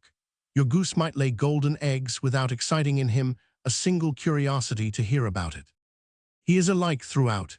His large desk, which abuts on mine, nimium vicini, alas, is a vast lumber chest composed of every scrap of most insignificant paper, even to dinner invitation cards, every fragment that has been addressed to him or in any way has concerned himself. My elbow aches with being perpetually in the way of his sudden jerking it up, which he does incessantly to hunt for some worth PG 329 less scrap of the least possible self-reference. This he does without notice and without ceremony. I should like to make a bonfire of the ungainful mass, but I should not like it either. With it would fall down at once all the structure of his pride, his fane of Diana, his treasure, his calling, the business he came into the world to do. I said before, he is not avaricious, not egotistical in the vain sense of the word either. Herefore the term selfishness or egotism is improperly applied to his distemper. It is the sin of self-fullness. Neither is himself, properly speaking, an object of his contemplation at all. It is the things which belong or refer to himself. His conversation is one entire soliloquy, or it may be said to resemble Robinson Crusoe's self-colloquies in his island. You are the parrot sitting by. Begin a story, however modest, of your own concerns, something of real interest perhaps, and the little fellow contracts and curls up into his little self immediately, and with shut ears, sits unmoved, self-centered, as remote from your joys or sorrows as a Pagod or a Lucretian Jupiter. Lepers. Reflections in the Pillory. About the year 1801 R.D., a respectable London merchant, since dead, stood in the pillory for some alleged fraud upon the revenue. Among his papers were found the following reflections, which we have obtained by favor of our friend Elia, who knew him well, and had heard him describe the train of his feelings upon that trying occasion almost in the words of the MS. Elia speaks of him as a man, with the exception of the peccadillo aforesaid, of singular integrity in all his private dealings, possessing great suavity of manner, with a certain turn for humor. As our object is to present human nature under every possible circumstance, we do not think that we shall sully our pages by inserting it. Editor. Page 330. Scene opposite the Royal Exchange. Time 12 to 1 noon. Catch, my good fellow, you have a neat hand. Prithee, adjust this new collar to my neck gingerly. I am not used to these wooden cravats. There, softly, softly. That seems the exact point between ornament and strangulation. A thought looser on this side. Now it will do. And have a care in turning me, that I present my aspect due vertically. I now face the Orient. In a quarter of an hour I shift southward, do you mind? And so on till I face the east again, traveling with the sun. No half-points, I beseech you, NN by W or any such elaborate niceties. They become the shipman's card, but not this mystery. Now leave me a little to my own reflections. Bless us, what a company is assembled in honor of me. How grand I stand here. I never felt so sensibly before the effect of solitude in a crowd. I muse in solemn silence upon that vast miscellaneous rabble in the pit there. From my private box, I contemplate with mingled pity and wonder the gaping curiosity of those underlings. There are my White-Capel supporters. Rosemary Lane has emptied herself of the very flower of her citizens to grace my show. Duke's Place sits desolate. What is there in my face, that strangers should come so far from the east to gaze upon it? Here an egg narrowly misses him. That offering was well meant, but not so cleanly executed. By the tricklings, it should not be either myrrh or frankincense. Spare your presence, my friends. I am no ways mercenary. I desire no missive tokens of your approbation. I am past those valentines. Bestow these coffins of untimely chickens upon mouths that water for them. Comfort your addle spouses with them at home, and stop the mouths of your brawling brats with such alla podridas. They have need of them. A brick is let fly. Discase not, I pray you, nor dismantle your rent and ragged tenements to furnish me with architectural decorations which I can excuse. This fragment might have stopped a flaw against snow comes. A coal flies. Cinders are dear, gentlemen. This nubbling might have helped the pot boil. When your dirty cuttings from the shambles at 3 ha'pence a pound shall stand at a cold simmer. Now, south about Ketch, I would enjoy Australian popularity. Page 331. What my friends from over the water, old benchers, flies of a day ephemeral Romans, welcome. Doth the sight of me draw souls from limbo? Can it dispeople purgatory? Ha! What am I, or what was my father's house, that I should thus be set up a spectacle to gentlemen and others? Why are all faces, like Persians at the sunrise, bent singly on mine alone? It was wont to be esteemed an ordinary visnomy, a quotidian merely. Doubtless these assembled myriads discern some traits of nobleness, gentility, breeding, which hitherto have escaped the common observation, some intimations, as it were, of wisdom, valor, piety, and so forth. My sight dazzles, and if I am not deceived by the too familiar pressure of this strange neckcloth that envelopes it, my countenance gives out lambent glories. For some painter now to take me in the lucky point of expression, the posture so convenient, the head never shifting, but standing quiescent in a sort of natural frame. But these artisans require a westerly aspect. Ketch, turn me. Something of St. James's air in these my new friends. How my prospects shift and brighten. Now if Sir Thomas Lawrence be anywhere in that group, his fortune is made forever. I think I see someone taking out a crayon. I will compose my whole face to a smile, which yet shall not so predominate, but that gravity and gaiety shall contend, as it were. You understand me? I will work up my thoughts to some mild rapture, a gentle enthusiasmus, which the artist may transfer in a manner warm to the canvas. I will inwardly apostrophize my tabernacle. Delectable mansion, hail, house not made of every wood, lodging that pays no rent, airy and commodious, which owing no window tax, art yet all casement, out of which men have such pleasure in peering and overlooking, that they will sometimes stand an hour together to enjoy thy prospects. Cell, recluse from the vulgar, quiet retirement from the great Babel, yet affording sufficient glimpses into it. Pulpit that instructs without note or sermon book, into which the preacher is inducted without tenth or first fruit. Throne, unshared and single, that disdainest a Brentford competitor, honor without co-rival. Or hearest thou rather, magnificent theatre in which the spectator comes to see and to be seen. From thy giddy heights, I look down pg 332 upon the common herd, who stand with eyes upturned, as if a winged messenger hovered over them, and mouths open, as if they expected manna. I feel the true episcopal yearnings. Behold in me my flock, your true overseer. What though I cannot lay hands, because my own are laid, yet I can mutter benedictions. True odium cum dignitate, proud pisca eminence, pinnacle sublime.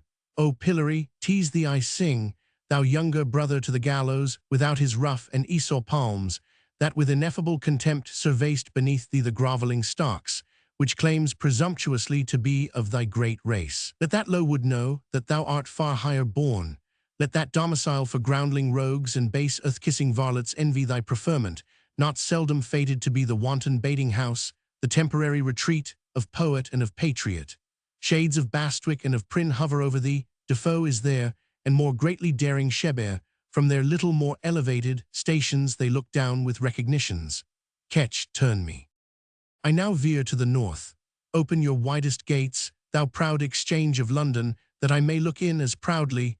Gresham's wonder hail, I stand upon a level with all your kings. They and I from equal heights, with equal superciliousness, o'erlook the plodding, money-hunting tribe below, who, busied in their sordid speculations, scarce elevate their eyes to notice your ancient or my recent grandeur.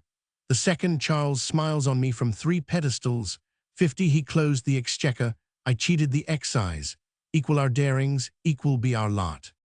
Are those the quarters, tease their fatal chime, that the ever-winged hours would but stand still, but I must descend from this dream of greatness. Stay, a little while, importunate hour hand, a moment or two, and I shall walk on foot with the undistinguished many. The clock speaks 1, I return to common life. Catch, let me out. Page 333. The last page. I am the miserablest man living. Give me counsel, dear editor. I was bred up in the strictest principles of honesty and have passed my life in punctual adherence to them. Integrity might be said to be ingrained in our family, yet I live in constant fear of one day coming to the gallows. Till the latter end of last autumn, I never experienced these feelings of self-mistrust, which ever since have embittered my existence. From the apprehension of that unfortunate man, whose story began to make so great an impression upon the public about that time, I date my horrors. I never can get it out of my head that I shall some time or other commit a forgery or do some equally vile thing. To make matters worse, I am in a banking house. I sit surrounded with a cluster of banknotes. These were formerly no more to me than meat to a butcher's dog. They are now as toads and aspics. I feel all day like one situated amidst gins and pitfalls. Sovereigns, which I once took such pleasure in counting out and scraping up with my little thin tin shovel, at which I was the most expert in the banking house, now scald my hands. When I go to sign my name, I set down that of another person or write my own in a counterfeit character. I am beset with temptations without motive. I want no more wealth than I possess. A more contented being than myself, as to money matters, exists not. What should I fear? When a child I was once let loose, by favor of a nobleman's gardener, into his lordship's magnificent fruit garden, with free leave to pull the currants and the gooseberries, only I was interdicted from touching the wall fruit. Indeed, at that season, it was the end of autumn, there was little left. Only on the south wall, can I forget the hot feel of the brickwork, lingered the one last peach. Now peaches are a fruit I always had, and still have, an almost utter aversion to. There is something to my palate singularly harsh and repulsive in the flavor of them. I know not by what demon of contradiction inspired, but I was haunted by an irresistible desire to pluck it. Tear myself as often as I would from the spot, I found myself still recurring to it, till maddening with desire. Page 334, desire I cannot call it, with willfulness rather, without appetite, against appetite I may call it. In an evil hour I reached out my hand and plucked it. Some few raindrops just then fell, the sky from a bright day became overcast, and I was a type of our first parents after the eating of that fatal fruit. I felt myself naked and ashamed, stripped of my virtue, spiritless. The downy fruit, whose sight rather than savor had tempted me, dropped from my hand, never to be tasted. All the commentators in the world cannot persuade me but that the Hebrew word in the 2nd chapter of Genesis, translated apple, should be rendered peach. Only this way can I reconcile that mysterious story. Just such a child at 30 a.m. I among the cash and valuables, longing to pluck, without an idea of enjoyment further. I cannot reason myself out of these fears, I dare not laugh at them. I was tenderly and lovingly brought up. What then, who that in life's entrance had seen the babe F, from the lap stretching out his little fond mouth to catch the maternal kiss, could have predicted, or as much as imagined, that life's very different exit? The sight of my own fingers torments me, they seem so admirably constructed for pilfering. Then that jugular vein, which I have in common, in an emphatic sense may I say with David, I am fearfully made. All my mirth is poisoned by these unhappy suggestions. If to dissipate reflection I hum a tune, it changes to the lamentations of a sinner. My very dreams are tainted. I awake with a shocking feeling of my hand in some pocket. Advise with me, dear editor, on this painful heart malady. Tell me, Do you feel anything allied to it in yourself? Do you never feel an itching, as it were, a dactylomania, or am I alone? You have my honest confession. My next may appear from Bow Street. Suspensurers. pg 335. Odes and Addresses to Great People. The odes and addresses are 13 in number. The meter is happily varied from the familiar epistolary verse to the Eton College stanza, and loftier parodies of Gray, and see among the great people addressed are Graham the Aeronaut, Mr. McAdam, Mrs. Fry, Martin of Galway, R.W. Elliston, Esquire, and C., from which the reader may gather that the addresses are not mere unqualified or fulsome dedications. They have, in fact, a fund of fun. They remind us of Peter Pindar and sometimes of Kalman. They have almost as much humor, and they have rather more wit. A too great aim at brilliancy is their excess. We do not think that in any work there can be too much brilliancy of the same kind. We are not of opinion with those critics who condemn Cowley for excess of wit.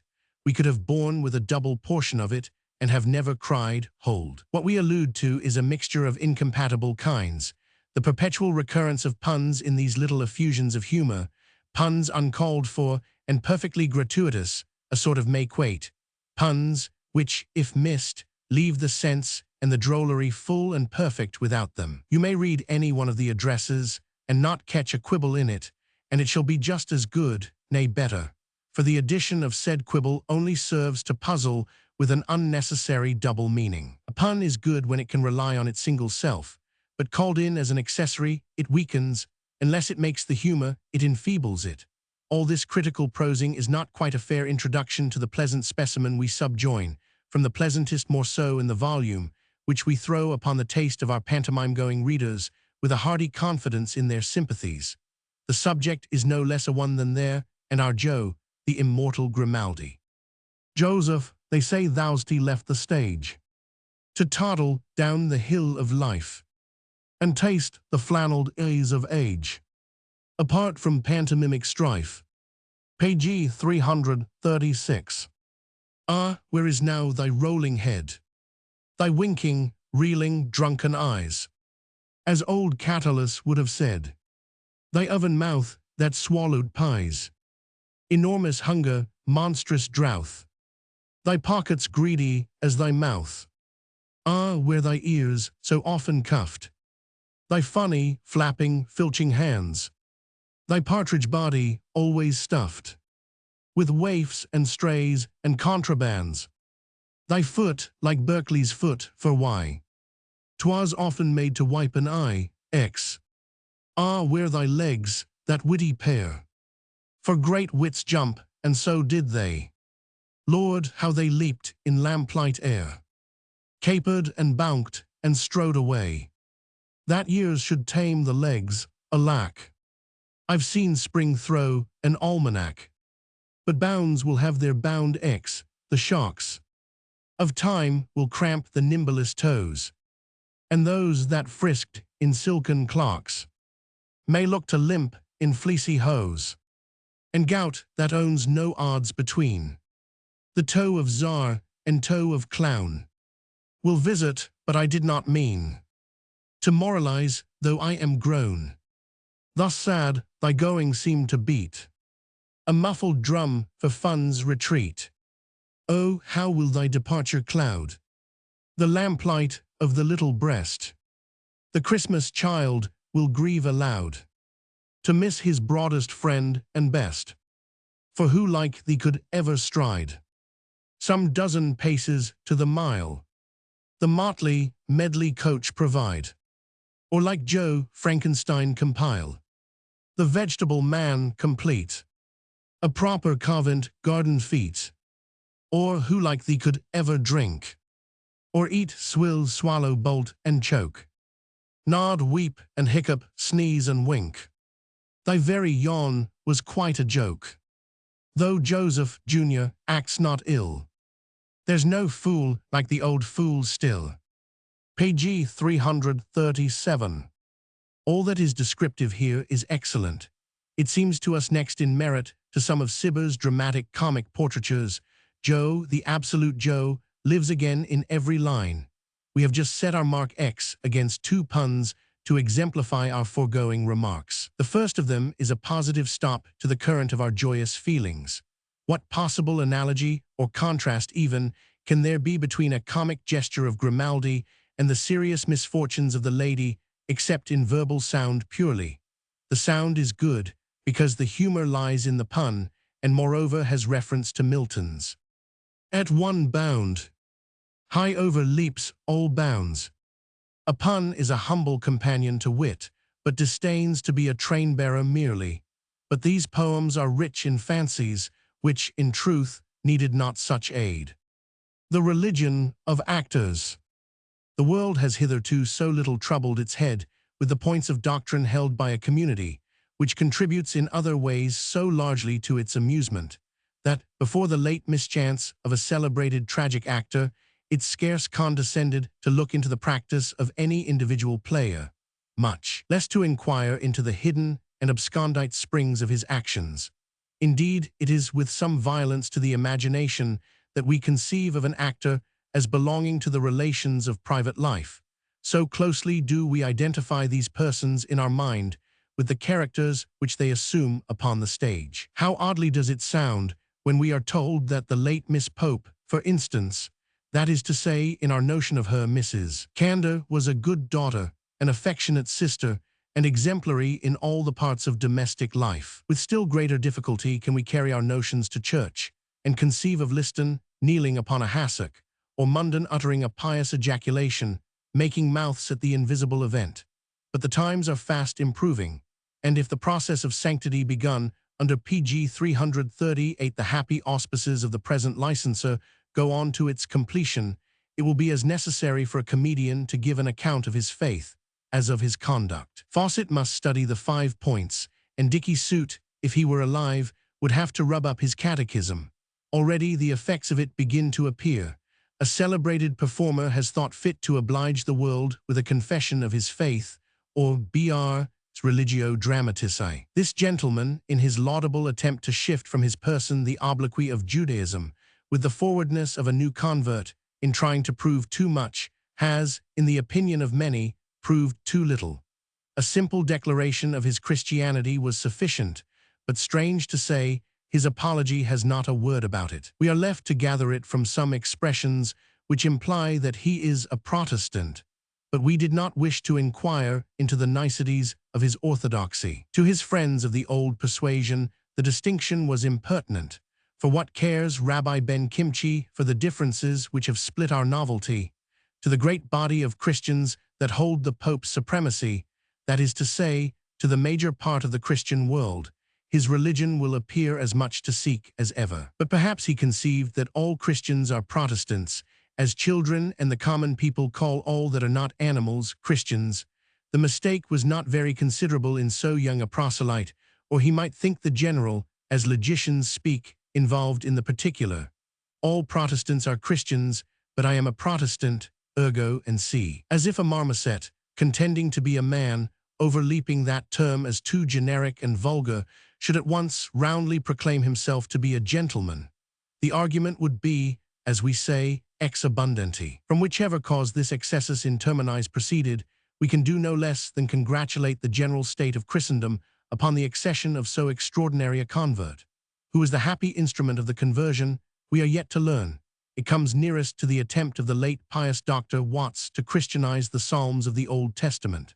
Something of the old Hebrew raciness is lost in the transfusion, but much of its asperity is softened and pared down in the adaptation. The appearance of so singular a treatise at this conjuncture has set us upon an inquiry into the present state of religion upon the stage generally. By the favor of the churchwardens of St. Martin's in the Fields and St. Paul's Covent Garden, who have very PG 339 readily, and with great kindness, assisted our pursuit, we are enabled to lay before the public the following particulars. Strictly speaking, neither of the two great bodies is collectively a religious institution.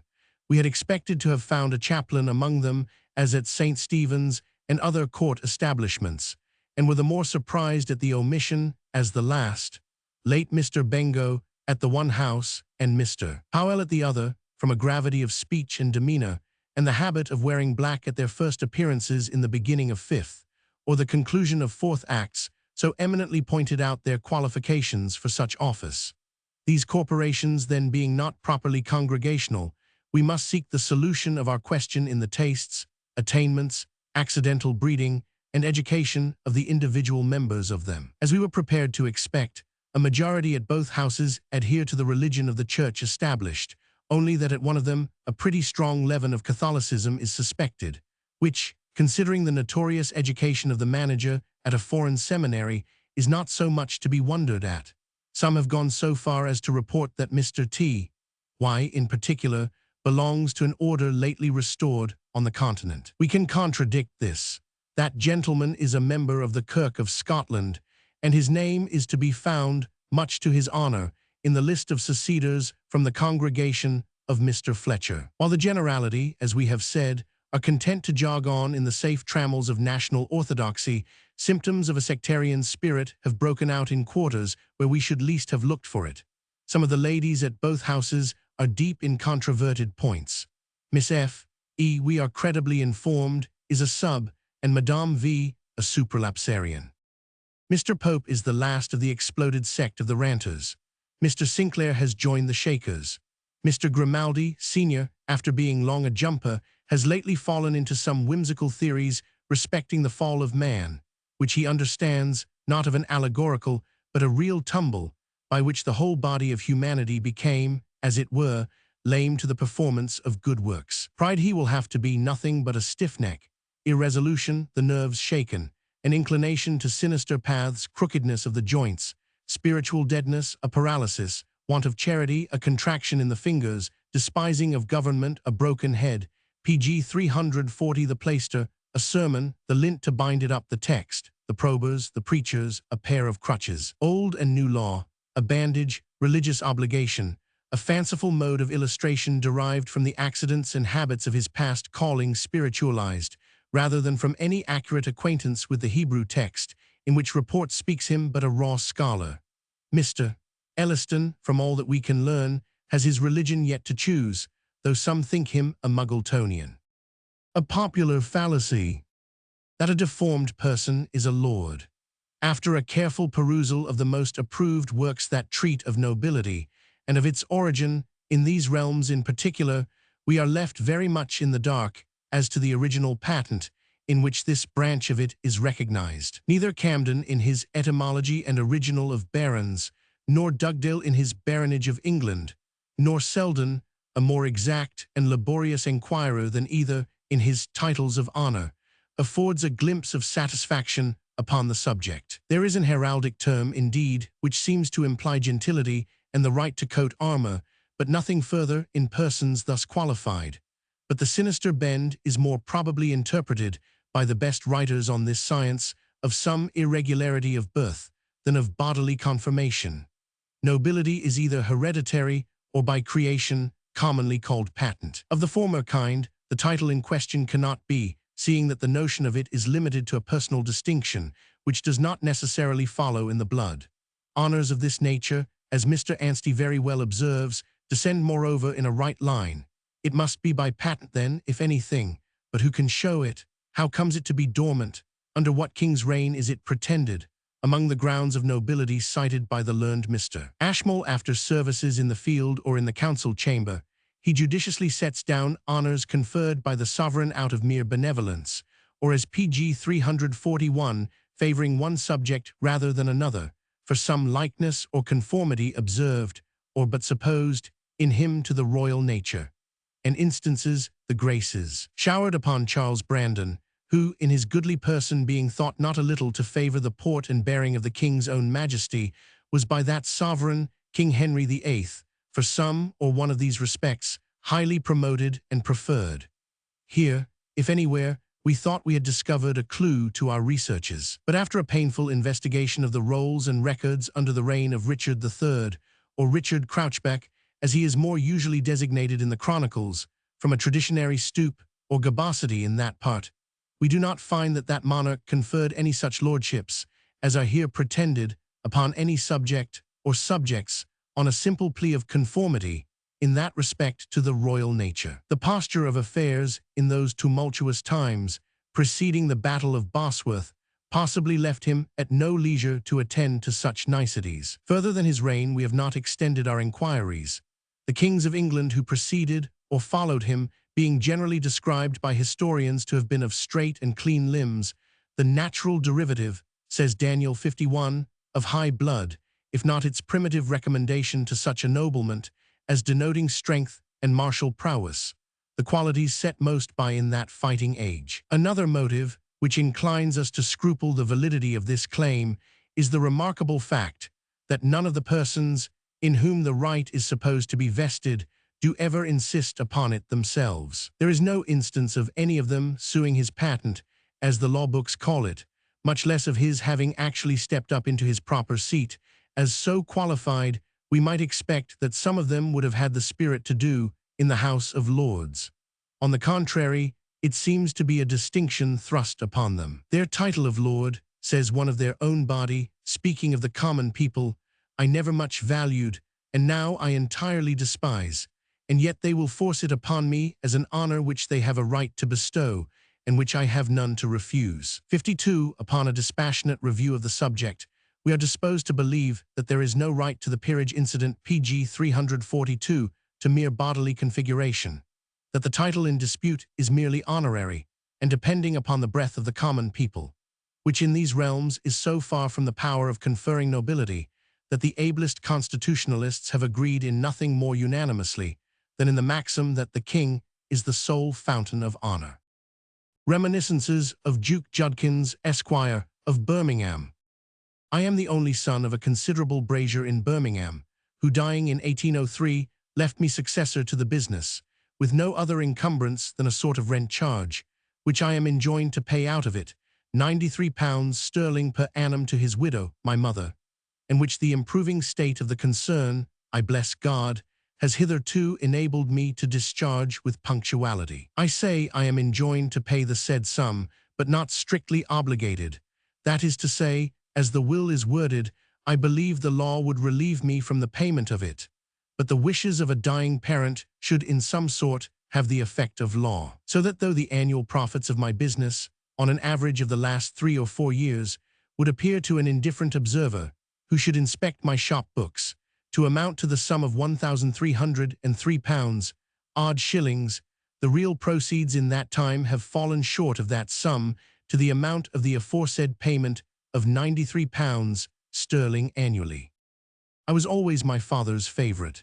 He took a delight to the very last in recounting the little sagacious tricks and innocent artifices of my childhood.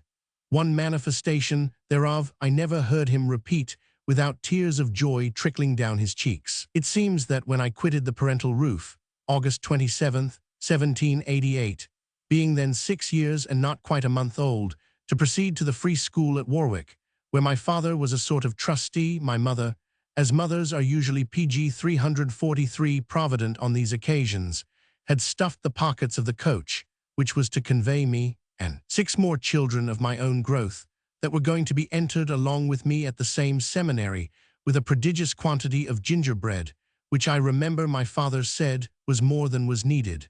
And so indeed it was, for if I had been to eat it all myself, it would have got stale and mouldy before it had been half spent. The consideration whereof set me upon my contrivances how I might secure to myself as much of the gingerbread as would keep good for the next 2 or 3 days, and yet none of the rest in a manner be wasted. I had a little pair of pocket compasses, which I usually carried about me for the purpose of making drafts and measurements, at which I was always very ingenious, of the various engines and mechanical inventions, in which such a town as Birmingham abounded. By the means of these, and a small penknife, which my father had given me, I cut out the 1/2 of the cake, calculating that the remainder would reasonably serve my turn, and subdividing it into many little slices, which were curious to see for the neatness and niceness of their proportion, I sold it out in so many pennyworths to my young companions, as served us all the way to Warwick, which is a distance of some 20 miles from this town, and very merry, I assure you, we made ourselves with it, feasting all the way.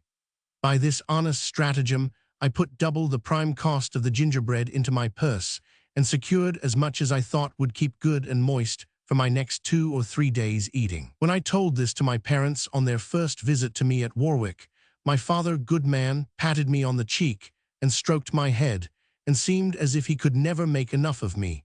But my mother unaccountably burst into tears and said it was a very niggardly action or some such expression, and that she would rather it would please God to take me, meaning, God help me, that I should die, than that she should live to see me grow up a mean man.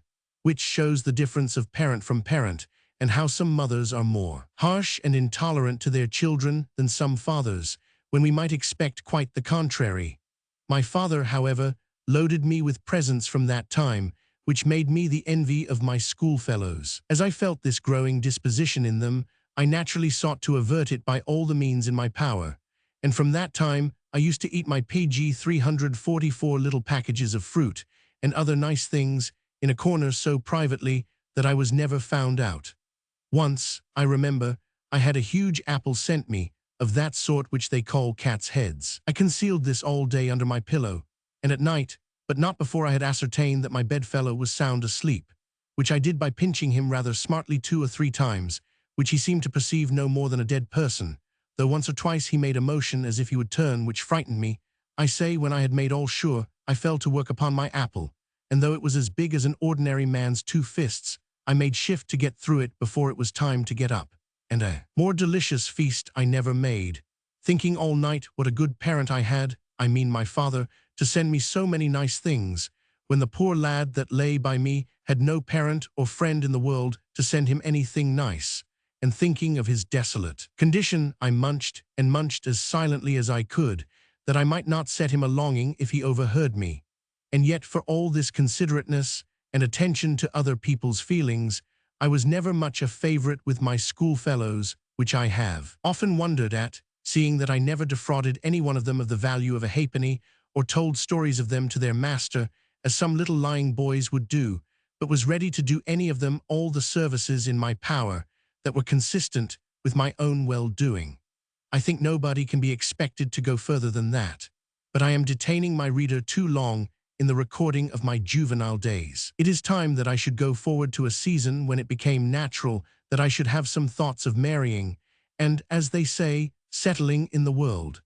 Nevertheless, my reflections on what I may call the boyish period of my life may have their use to some readers. It is pleasant to trace the man in the boy, to observe shoots of generosity in those young years, and to watch the progress of liberal sentiments, and what I may call a genteel way of thinking, which is discernible in some children at a very early age, and usually lays the foundation of all that is praiseworthy in the manly character afterwards.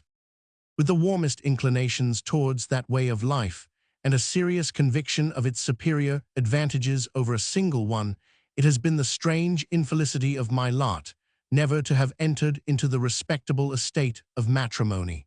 PG 345, yet I was once very near it. I courted a young woman in my 27th year, for so early I began to feel symptoms of the tender passion. She was well-to-do in the world, as they call it, but yet not such a fortune as, all things considered, perhaps I might have pretended to. It was not my own choice altogether, but my mother very strongly pressed me to it.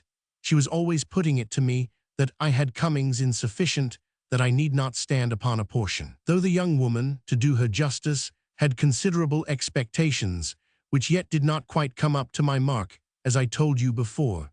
She had this saying always in her mouth, that I had money enough, that it was time I enlarged my housekeeping, and to show a spirit befitting my circumstances. In short, what with her importunities and my own desires in part co-operating, for as I said, I was not yet quite 27, a time when the youthful feelings may be pardoned if they show a little impetuosity. I resolved, I say, upon all these considerations, to set about the business of courting in right earnest. I was a young man then, and having a spice of romance in my character, as the reader has doubtless observed long ago, such as that sex is apt to be taken with, I had reason in no long time to think my addresses were anything but disagreeable. Certainly the happiest part of a young man's life is the time when he is going a-courting. All the generous impulses are then awake, and he feels a double existence in participating his hopes and wishes with another being. Return yet again for a brief moment, ye visionary views, transient enchantments, ye moonlight rambles with Cleora in the silent walk at Vauxhall, N.B. About a mile from Birmingham, and resembling the gardens of that name near London, only that the price of admission is lower. When the nightingale has suspended her notes in June to listen to our loving discourses, while the moon was overhead, for we generally used to take our tea at Cleora's mother's before we set out, not so much to save expenses as to avoid the publicity of a repast in the gardens, coming in much about the time of half-price, as they call it. Ye soft intercommunions of soul, when exchanging mutual vows we prattled of coming felicities. The loving disputes we have had under those trees, when this house, planning our future settlement, was rejected, because though cheap it was dull, and the other house was given up, PG 346, because though agreeably situated it was too high rented. One was too much in the heart of the town, another was too far from business. These minutiae will seem impertinent to the aged and the prudent. I write them only to the young lovers, and passionate as being young, such were Cleora, and I then alone can understand me. After some weeks wasted, as I may now call it, in this sort of amorous colloquy, we at length fixed upon the house in the High Street, number 203, just vacated by the death of Mr. Hutton of this town, for our future residence. I had till that time lived in lodgings, only renting a shop for business, to be near to my mother. Near, I say, not in the same house with her, for that would have been to introduce confusion into our housekeepings, which it was desirable to keep separate. Oh, the loving wrangles, the endearing differences I had with Cleora, before we could quite make up our minds to the house that was to receive us, I pretending for argument's sake that the rent was too high, and she insisting that the taxes were moderate in proportion, and love at last reconciling us in the same choice. I think at that time, moderately speaking, she might have had anything out of me for asking. I do not, nor shall ever regret that my character at that time was marked with a tinge of prodigality. Age comes fast enough upon us, and in its good time will prune away all that is inconvenient in these excesses. Perhaps it is right that it should do so. Matters, as I said, were ripening to a conclusion between us, only the house was yet not absolutely taken, some necessary arrangements, which the ardor of my youthful impetuosity could hardly brook at that time. Love and youth will be precipitate. Some preliminary arrangements, I say, with the landlord respecting fixtures, very necessary things to be considered in a young man about to settle in the world, though not very accordant with the impatient state of my then passions. Some obstacles about the valuation of the fixtures had hitherto precluded, and I shall always think providentially, my final closes with his offer, when one of those accidents, which, unimportant in themselves, often arise to give a turn to the most serious intentions of our life, intervened, and put an end at once to my projects of wiving and of housekeeping. I was never much given to theatrical entertainments. That is, at no time of my life was I ever what they call a regular playgoer. But on PG 347, some occasion of a benefit night, which was expected to be very productive, and indeed turned out so, Cleora expressing a desire to be present, I could do no less than offer, as I did very willingly, to squire her and her mother to the pit. At that time it was not customary in our town for tradesfolk, except some of the very topping ones, to sit as they now do in the boxes. At the time appointed I waited upon the ladies, who had brought with them a young man, a distant relation, whom it seems they had invited to be of the party. This a little disconcerted me, as I had about me barely silver enough to pay for our 3 selves at the door, and did not at first know that their relation had proposed paying for himself. However, to do the young man justice, he not only paid for himself, but for the old lady besides, leaving me only to pay for 2, as it were. In our passage to the theatre, the notice of Cleora was attracted to some orange wenches that stood about the doors vending their commodities. She was leaning on my arm, and I could feel her every now and then giving me a nudge, as it is called, which I afterwards discovered were hints that I should buy some oranges. It seems it is a custom at Birmingham, and perhaps in other places, when a gentleman treats ladies to the play, especially when a full night is expected, and that the house will be inconveniently warm, to provide them with this kind of fruit, oranges being esteemed for their cooling property. But how could I guess at that, never having treated ladies to a play before, and being, as I said, quite a novice at these kind of entertainments? At last she spoke plain out, and begged that I would buy some of those oranges, pointing to a particular barrow. but when I came to examine the fruit, I did not think that the quality of it was answerable to the price. In this way I handled several baskets of them, but something in them all displeased me. Some had thin rinds, and some were plainly overripe, which is as great a fault as not being ripe enough, and I could not, what they call, make a bargain. While I stood haggling with the women, secretly determining to put off my purchase till I should get within the theatre, where I expected we should have better choice, the young man, the cousin, who it seems had left us without my missing him, came running to us with his pockets stuffed out with oranges, inside and out, as they say. It seems, not liking the look of the Barrow PG 348 fruit, any more than myself, he had slipped away to an eminent fruiterer's about 3 doors distant, which I never had the sense to think of, and had laid out a matter of 2 shillings in some of the best St. Michael's, I think, I ever tasted. What a little hinge, as I said before, the most important affairs in life may turn upon. The mere inadvertence to the fact that there was an eminent fruiterer's within 3 doors of us, though we had just passed it without the thought once occurring to me, which he had taken advantage of, lost me the affections of my Cleora. From that time she visibly cooled towards me, and her partiality was as visibly transferred to this cousin. I was long unable to account for this change in her behavior, when one day, accidentally discoursing of oranges to my mother alone, she let drop a sort of reproach to me, as if I had offended Cleora by my nearness, as she called it, that evening. Even now, when Cleora has been wedded some years to that same officious relation, as I may call him, I can hardly be persuaded that such a trifle could have been the motive to her inconstancy. For could she suppose that I would sacrifice my dearest hopes in her to the paltry sum of 2 shillings, when I was going to treat her to the play, and her mother too, an expense of more than 4 times that amount, if the young man had not interfered to pay for the latter, as I mentioned? But the caprices of the sex are past finding out, and I begin to think my mother was in the right, for doubtless women know women better than we can pretend to know them. Elia. Page 349. Contributions to Hone's Everyday Book and Table Book. 1820–1827. I, remarkable correspondent. To the editor of the Everyday Book.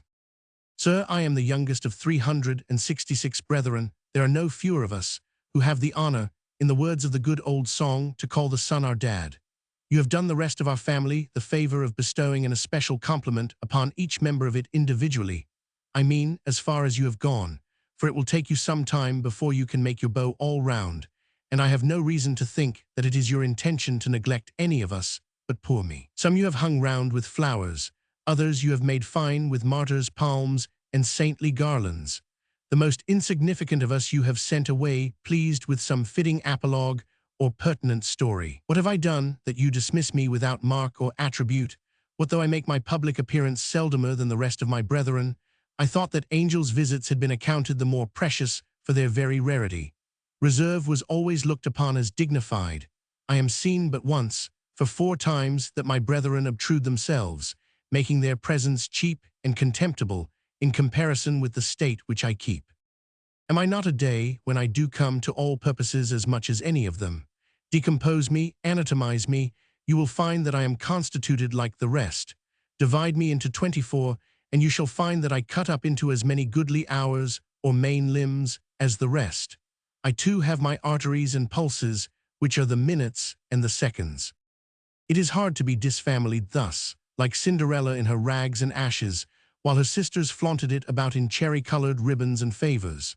My brethren, forsooth, are to be PG 350 dubbed, one Saint Day, another Pope Day, a third Bishop Day, the least of them is Squire Day or Mr. Day, while I am Plain Day. Our house, sir, is a very ancient one, and the least of us is too proud to put up with an indignity. What though I am but a younger brother in some sense, for the youngest of my brethren is by some 1,000 years my senior, yet I bid fair to inherit as long as any of them, while I have the calendar to show, which, you must understand, is our title deeds. Not content with slurring me over with a bare and naked acknowledgment of my occasional visitation in prose, you have done your best to deprive me of my versanas. In column 310 of your book, you quote an antique scroll, leaving out the last couplet, as if on purpose to affront me. 30 days hath September, so you transcribe very faithfully for 4 lines, and most invidiously suppress the exceptive clause. Except in leap year, that's the time when February's days hath 20, and I need not set down the rhyme which should follow. I dare say you know it very well, though you are pleased to leave it out. These indignities demand reparation. While you have time, it will be well for you to make the amend honorable. Ransack your stores, learn, sir, I pray of you, for some attribute, biographical, anecdotical, or floral, to invest me with. Did nobody die, or nobody flourish? Was nobody born? Upon any of my periodical visits to this globe, does the world stand still as often as I vouchsafe to appear? Am I a blank in the almanac? Alms for oblivion. If you do not find a flower at least to grace me with, a forget-me-not would cheer me in my present obscurity, I shall prove the worst day to you you ever saw in your life. And your work, instead of the title it now vaunts, must be content, every 4th year at least, to go by the lame appellation of the everyday but one book. Yours as you treat me. 29th of February. Page 351. Roman 2, Captain Starkey. To the editor of the Everyday Book. Dear Sir, I read your account of this unfortunate being and his forlorn piece of self-history with that smile of half-interest which the annals of insignificance excite, till I came to where he says, I was bound apprentice to Mr. William Byrd, an eminent writer and teacher of languages and mathematics, N.C., when I started, as one does on the recognition of an old acquaintance in a supposed stranger. This then was that Starkey of whom I have heard my sister relate so many pleasant anecdotes, and whom, never having seen, I yet seem almost to remember. For nearly 50 years she had lost all sight of him, and behold the gentle usher of her youth, grown into an aged beggar, dubbed with an opprobrious title, to which he had no pretensions, an object and a May game. To what base purposes may we not return? What may not have been the meek creature's sufferings, what his wanderings, before he finally settled down in the comparative comfort of an old hospitaller of the Almonry of Newcastle, and his poor Starkey dead. I was a scholar of that eminent writer that he speaks of, but Starkey had quitted the school about a year before I came to it. Still, the odor of his merits had left a fragrancy upon the recollection of the elder pupils. The schoolroom stands where it did, looking into a discolored, dingy garden in the passage leading from Fetter Lane into Bartlett's buildings. It is still a school, though the main prop, alas, has fallen so ingloriously, and bears a Latin inscription over the entrance in the lane, which was unknown in our humbler times. Heaven knows what languages were taught in it then. I am sure that neither my sister nor myself brought any out of it, but a little of our native English. By mathematics, reader, must be understood ciphering. It was in fact a humble day school, at which reading and writing were taught to us boys in the morning, and the same slender erudition was communicated to the girls, our sisters, and C in the evening. Now Starkey presided under Byrd over both PG 352 establishments. In my time, Mr. Cook, now or lately a respectable singer and performer at Drury Lane Theatre, and nephew to Mr. Byrd, had succeeded to him. I well remember Byrd. He was a squat, corpulent, middle-sized man, with something of the gentleman about him, and that peculiar mild tone, especially while he was inflicting punishment, which is so much more terrible to children than the angriest looks and gestures. Whippings were not frequent, but when they took place, the correction was performed in a private room adjoining, whence we could only hear the plaints, but saw nothing. This heightened the decorum and the solemnity, but the ordinary public chastisement was the bastinado, a stroke or two on the palm with that almost obsolete weapon now, the ferule. A ferule was a sort of flat ruler, widened at the inflicting end into a shape resembling a pear, but nothing like so sweet, with a delectable hole in the middle, to raise blisters like a cupping glass. I have an intense recollection of that disused instrument of torture, and the malignancy, in proportion to the apparent mildness, with which its strokes were applied. The idea of a rod is accompanied with something ludicrous, but by no process can I look back upon this blister razor with anything but unmingled horror. To make him look more formidable, if a pedagogue had need of these heightenings, Byrd wore one of those flowered Indian gowns, formerly in use with schoolmasters, the strange figures upon which we used to interpret into hieroglyphics of pain and suffering. but boyish fears apart, Bird, I believe, was in the main a humane and judicious master. Oh, how I remember our legs wedged into those uncomfortable sloping desks, where we sat elbowing each other, and the injunctions to attain a free hand, unattainable in that position. The first copy I wrote after, with its moral lesson, art improves nature. The still earlier pothooks and the hangers, some traces of which I fear may yet be apparent in this manuscript. The truant looks sidelong to the garden, which seemed a mockery of our imprisonment. The prize for best spelling, which had almost turned my head, and which, to this day I cannot reflect upon without a vanity, which I ought to be ashamed of, our little leaden inkstands, not separately subsisting, but sunk into the desks. The bright, punctually washed morning fingers, darkening gradually pg 353 with another and another ink spot. What a world of little associated circumstances, pains and pleasures mingling their quotas of pleasure, arise at the reading of those few simple words. Mr. William Bird, an eminent writer and teacher of languages and mathematics in Fetter Lane, Holborn. Poor Starkey, when young, had that peculiar stamp of old-fashionedness in his face, which makes it impossible for a beholder to predicate any particular age in the object. You can scarce make a guess between 17 and 7 and 30.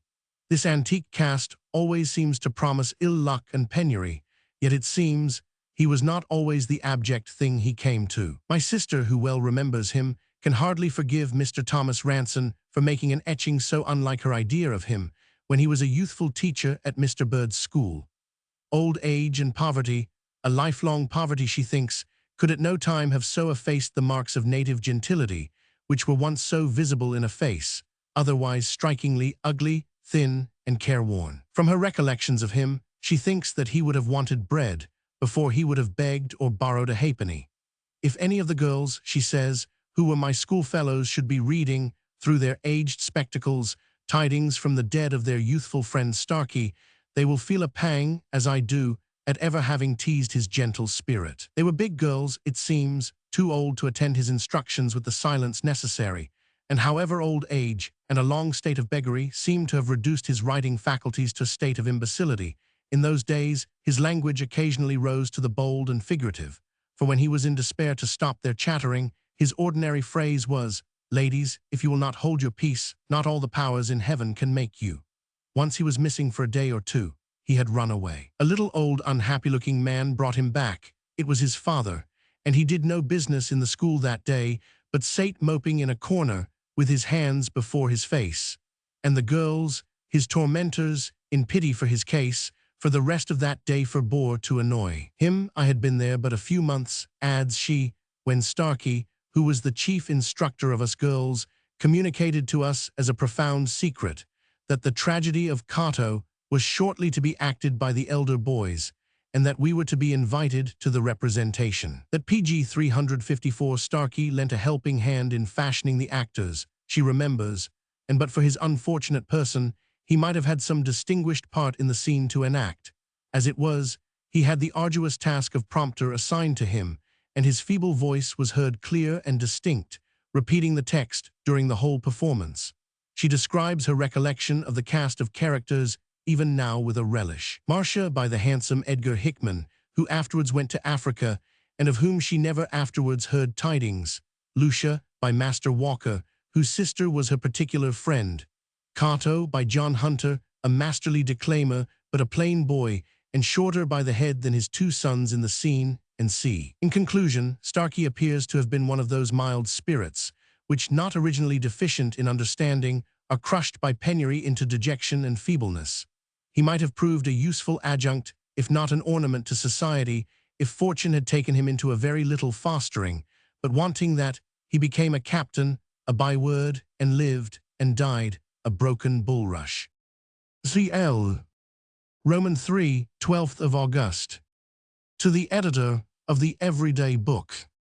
The humble petition of an unfortunate day. Sir, I am a wronged day. I appeal to you as the general patron of the family of the days.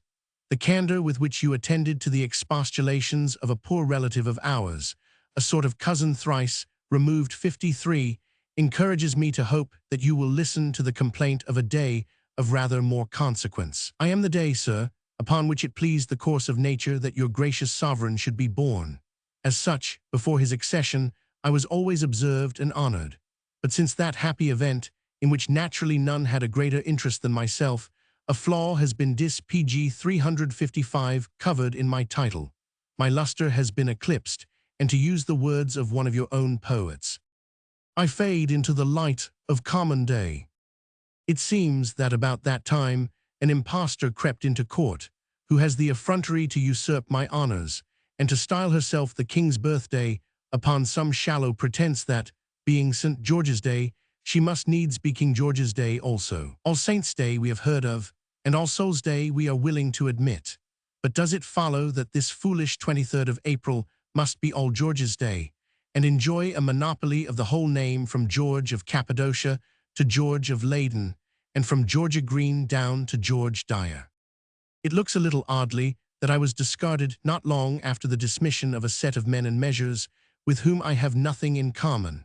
I hope no whisperer has insinuated into the ears of royalty, as if I were anything Whiggishly inclined, when, in my heart, I abhor all these kind of revolutions, by which I am sure to be the greatest sufferer.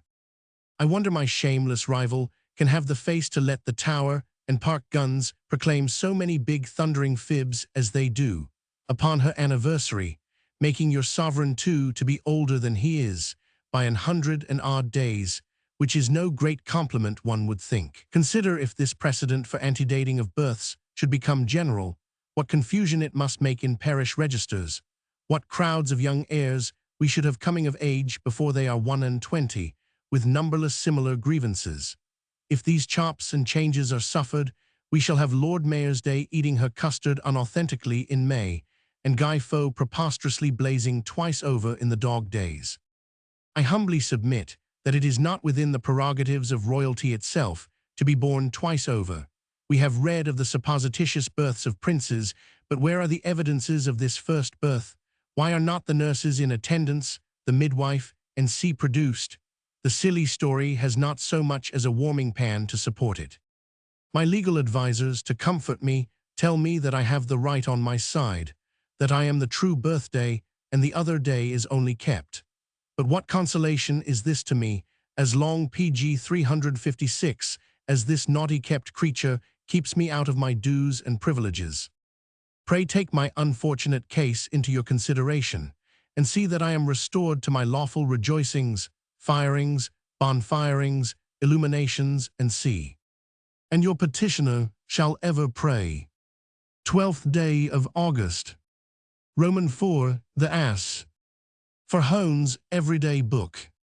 Mr. Collier, in his poetical Decameron, Third Conversation, notices a tract printed in 1595 with the author's initials only, A.B., entitled The Nobleness of the Essay, a work rare, learned, and excellent.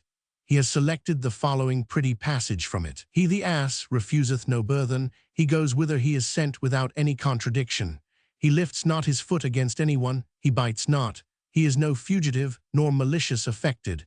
He doth all things in good sort, and to his liking that hath cause to employ him.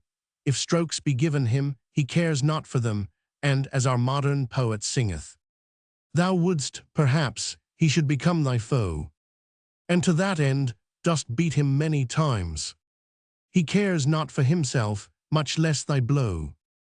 Certainly nature, foreseeing the cruel usage which this useful servant to man should receive at man's hand, did prudently in furnishing him with a tegument impervious to ordinary stripes. The malice of a child or a weak hand can make feeble impressions on him. His back offers no mark to a puny foeman. To common whip or switch, his hide presents an absolute insensibility. You might as well pretend to scourge a schoolboy with a tough pair of leather breeches on. His jerkin is well fortified. And therefore the costermongers, between the years 1790 and 1800, did more politically than piously in lifting up a part of his upper garment. PG 357, I well remember that beastly and bloody custom. I have often longed to see one of those refiners in discipline himself at the cart's tail, with just such a convenient spot laid bare to the tender mercies of the whipster. But since nature has resumed her rights, it is to be hoped that this patient creature does not suffer to extremities, and that to the savages who still belabor his poor carcass with their blows, considering the sort of anvil they are laid upon, he might in some sort, if he could speak, exclaim with the philosopher, "Lay on, you beat, but upon the case of Anaxarchus." Contemplating this natural safeguard, this fortified exterior, it is with pain I view the sleek, foppish, combed and curried person of this animal, as he is transmuted and disnaturalized at watering places, and see where they affect to make a palfrey of him. Fie on all such sophistications. It will never do, master groom. Something of his honest, shaggy exterior will still peep up in spite of you, his good, rough, native pineapple coating. You cannot refine a scorpion into a fish, though you rinse it and scour it with ever so cleanly cookery. 55. The modern poet, quoted by A.B., proceeds to celebrate a virtue, for which no one to this day had been aware that the ass was remarkable. One other gift this beast hath as his own, wherewith the rest could not be furnished. On man himself the same was not bestown. To wit, on him is ne'er engendered the hateful vermin that doth tear the skin, and to the bowed body doth make his passage in. And truly, when one thinks on the suit of impenetrable armor with which nature, like Vulcan to another Achilles, has provided him, these subtle enemies to our repose would have shown some dexterity in getting into his quarters. As the bogs of Ireland by tradition expel toads and reptiles, he may well defy these small deer in his fastnesses. It seems the latter had not arrived at the exquisite policy adopted by the human vermin between 1790 and 1800.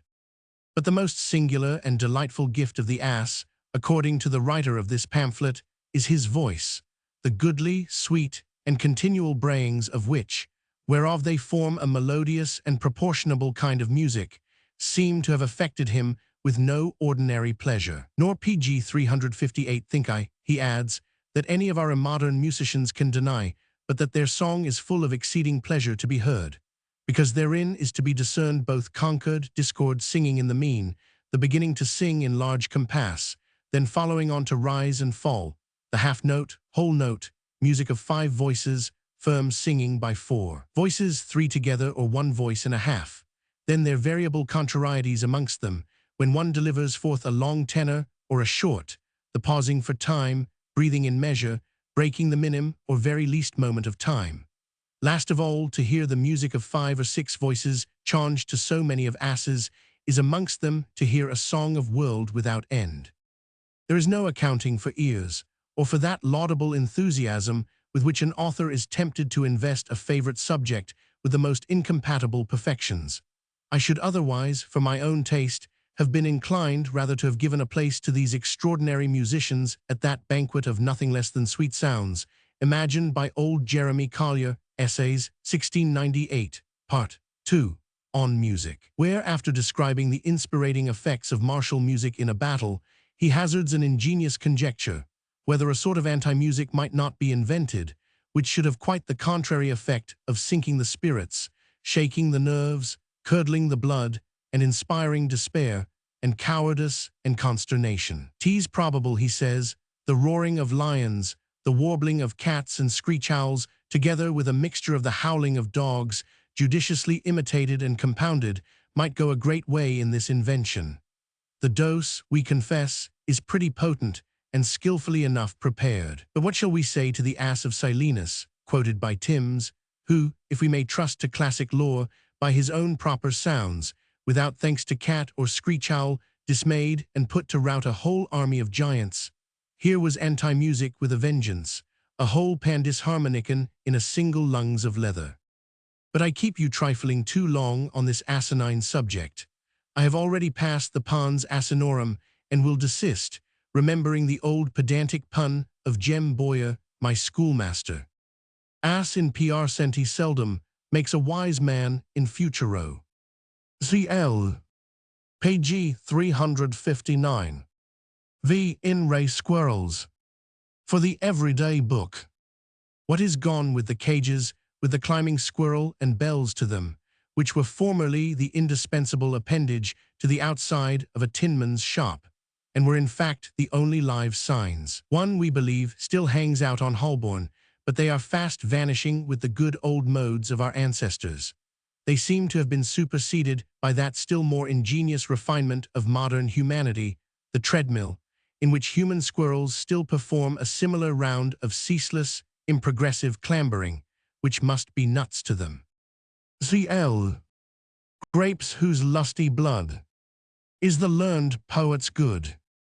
Sweeter yet did never crown the head of Bacchus nuts more brown than the squirrel's teeth that crack them. Romans 6, an appearance of the season. Apology will scarcely be required for introducing a character who at this season of the year comes forth in renovated honors and may aptly be termed one of its ever-blues, not a peculiar of either Farringdon's, nor him of Cripplegate or St. Giles in the Fields, or of any ward or precinct within the bills, not this or that good man, but the universal parish beadle. How Christmas and consolatory he looks, how redolent of good cheer is he is a cornucopia and abundance. What pudding sleeves, what a collar red and like a beefsteak is his, he is a walking refreshment, he looks like a whole parish full, important, but untaxed. The children of charity gaze at him with a modest smile. The straggling boys look on him with confidence. They do not pocket their marbles. They do not fly from their familiar gutter. This is a red-letter day, and the cane is reserved for tomorrow. For the pleasant verbal description, we are indebted to an agreeable writer in the London Magazine. 57. His corporal lineaments are borrowed, with permission from a new caricature 58, if it may be given so low a name, wherein this figure stands out, the very gem and jewel, in a grouping of characters of all sorts and denominations assembled with infinite fancy and fun to illustrate the designer's views of the age. It is a graphic satire of character rather than caricatura, mostly of class characters, not persons, wherein the ridicule bears heavily but is broad and comprehensive enough to shift from one neighbor to another. Page 361. Roman 7, the months. For the everyday book. Rummaging over the contents of an old stall at a half-book, half-old iron shop, in an alley leading from Wardour Street to Soho Square yesterday, I lit upon a ragged duodecimo, which had been the strange delight of my infancy, and which I had lost sight of for more than 40 years, the Queen-like Closet or Rich Cabinet, written by Hannah Woolley and printed for R.C. and T.S. 1681, being an abstract of receipts in cookery, confectionery, cosmetics, needlework, morality, and all such branches of what were then considered as female accomplishments. The price demanded was 6pence, which the owner, a little squab duodecimo of a character himself, enforced with the assurance that his own mother should not have it for a farthing less. On my demurring at this extraordinary assertion, the dirty little vendor reinforced his assertion with a sort of oath, which seemed more than the occasion demanded. And now, said he, I have put my soul to it.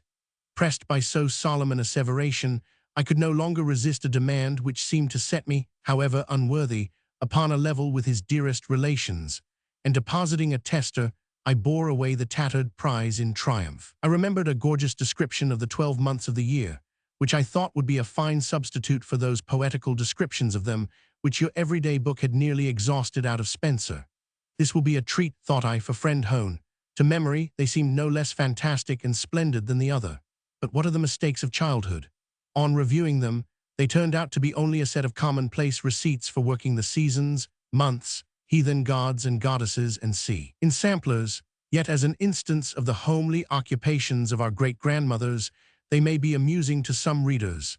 I have seen, says the notable Hannah Woolley, such ridiculous things done in work, as it is an abomination to any artist to behold. As for example, you may find in some pieces Abraham and Sarah and many other persons of old time, clothed, as they go now pg 362 a days, and truly sometimes worse, for they most resemble the pictures on ballads. Let all ingenious women have regard, that when they work any image, to represent it aright. First let it be drawn well, and then observe the directions which are given by knowing men. I do assure you, I never durst work any scripture story without informing myself from the ground of it, nor any other story or single person without informing myself both of the visage and habit, as followeth. If you work Jupiter, the imperial feigned god, He must have long black curled hair, a purple garment trimmed with gold, and sitting upon a golden throne with bright yellow clouds about him. The 12 months of the year. March is drawn in tawny, with a fierce aspect, a helmet upon his head, and leaning on a spade, and a basket of garden seeds in his left hand, and in his right hand the sign of Aries, and winged. April. A young man in green, with a garland of myrtle and hawthorn buds, winged, in one hand primroses and violets, in the other the sign Taurus. May. With a sweet and lovely countenance, clad in a robe of white and green, embroidered with several flowers, upon his head a garland of all manner of roses, on the one hand a nightingale, in the other a lute. His sign must be Gemini. June. In a mantle of dark grass green, upon his head a garland of bents, king's cups, and maidenhair. In his left hand an angle, with a box of cantharides, in his right the sign Cancer, and upon his arms a basket of seasonable fruits. Page 363. July. In a jacket of light yellow, eating cherries, with his face and bosom sunburnt, on his head a wreath of centauri and wild thyme, a sheath on his shoulder, and a bottle at his girdle, carrying the sign Leo. August. A young man of fierce and choleric aspect, in a flame-colored garment, upon his head a garland of wheat and rye, upon his arm a basket of all manner of ripe fruits, at his belt a sickle. His sign Virgo. September. A merry and cheerful countenance, in a purple robe, upon his head a wreath of red and white grapes, in his left hand a handful of oats, withal carrying a horn of plenty, full of all manner of ripe fruits, in his right hand the sign Libra. October.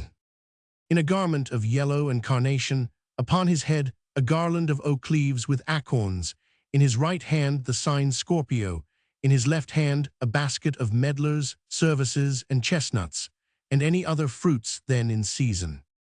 November. In a garment of changeable green and black upon his head, a garland of olives with the fruit in his left hand, bunches of parsnips and turnips in his right. His sign Sagittarius. December. A horrid and fearful aspect, clad in Irish rags or coarse frieze girt unto him, upon his head 3 or 4 nightcaps, and over them a Turkish turbant, his nose red, his mouth and beard clogged with icicles, at his back a bundle of holly, ivy, or mistletoe, holding in furred mittens the sign of Capricornus. January. Clad all in white, as the earth looks with the snow, blowing his nails, in his left arm a billet, the sign Aquarius standing by his side. Page 364. February. Clothed in a dark sky color, carrying in his right hand the sign Pisces. The following receipt, to dress up a chimney very fine for the summer time, as I have done many, and they have been liked very well, may not be unprofitable to the housewives of this century. First take a pack thread, and fasten it even to the inner part of the chimney, so high as that you can see no higher as you walk up and down the house. You must drive in several nails to hold up all your work. Then get good store of old green moss from trees, and melt an equal proportion of beeswax and rosin together, and while it is hot, dip the wrong ends of the moss in it, and presently clap it upon your pack thread and press it down hard with your hand. You must make haste, else it will cool before you can fasten it, and then it will fall down. Do so all round where the pack thread goes, and the next row you must join to that so that it may seem all in one. Thus do till you have finished it down to the bottom. Then take some other kind of moss, of a whitish color and stiff, and of several sorts or kinds, and place that upon the other, here and there carelessly, and in some places put a good deal, and some a little. Then any kind of fine snail shells, in which the snails are dead, and little toadstools, which are very old, and look like velvet, or any other thing that is old and pretty, place it here and there as your fancy serves, and fasten all with wax and rosin. Then for the hearth of your chimney, you may lay some orpan sprigs in order all over, and it will grow as it lies. And according to the season, get what flowers you can, and stick in as if they grew, and a few sprigs of sweetbriar. The flowers you must renew every week, but the moss will last all the summer, till it will be time to make a fire, and the orpan will last near 2 months. A chimney thus done doth grace a room exceedingly. One phrase in the above should particularly recommend it to such of your female readers as, in the nice language of the day, have done growing some time, little toadstools, and see, and anything that is old and pretty. Was ever antiquity so smoothed over? The culinary recipes have nothing remarkable in them, besides the costliness of them. Every PG 365 thing, to the meanest meats, is sopped in claret, steeped in claret, basted with claret, as if claret were as cheap as ditch water. I remember Bacon recommends opening a turf or two in your garden walks, and pouring into each a bottle of claret, to recreate the sense of smelling, being no less grateful than beneficial. We hope the Chancellor of the Exchequer will attend to this in his next reduction of French wines, that we may once more water our gardens with right Bordeaux. The medical recipes are as whimsical as they are cruel. Our ancestors were not at all effeminate on this head. Modern sentimentalists would shrink at a cock plucked and bruised in a mortar alive, to make a cullies, or a live mole baked in an oven, be sure it be alive, to make a powder for consumption. But the whimsicalest of all are the directions to servants, for this little book is a compendium of all duties. The footman is seriously admonished not to stand lolling against his master's chair while he waits at table, for to lean on a chair when they wait is a particular favor shown to any superior servant, as the chief gentleman or the waiting woman when she rises from the table. Also he must not hold the plates before his mouth to be defiled with his breath, nor touch them on the right inner side. Surely Swift must have seen this little treatise. C.L. Hannah concludes with the following address, by which the self-estimate which she formed of her usefulness may be calculated. Ladies, I hope you're pleased, and so shall I. If what I've writ, you may be gainers by. If not, it is your fault, it is not mine. Your benefit in this I do design. Much labor and much time it hath me cost. Therefore I beg, let none of it be lost. The money you shall pay for this my book, you'll not repent of when in it you look. No more at present to you I shall say, but wish you all the happiness I may. H.W.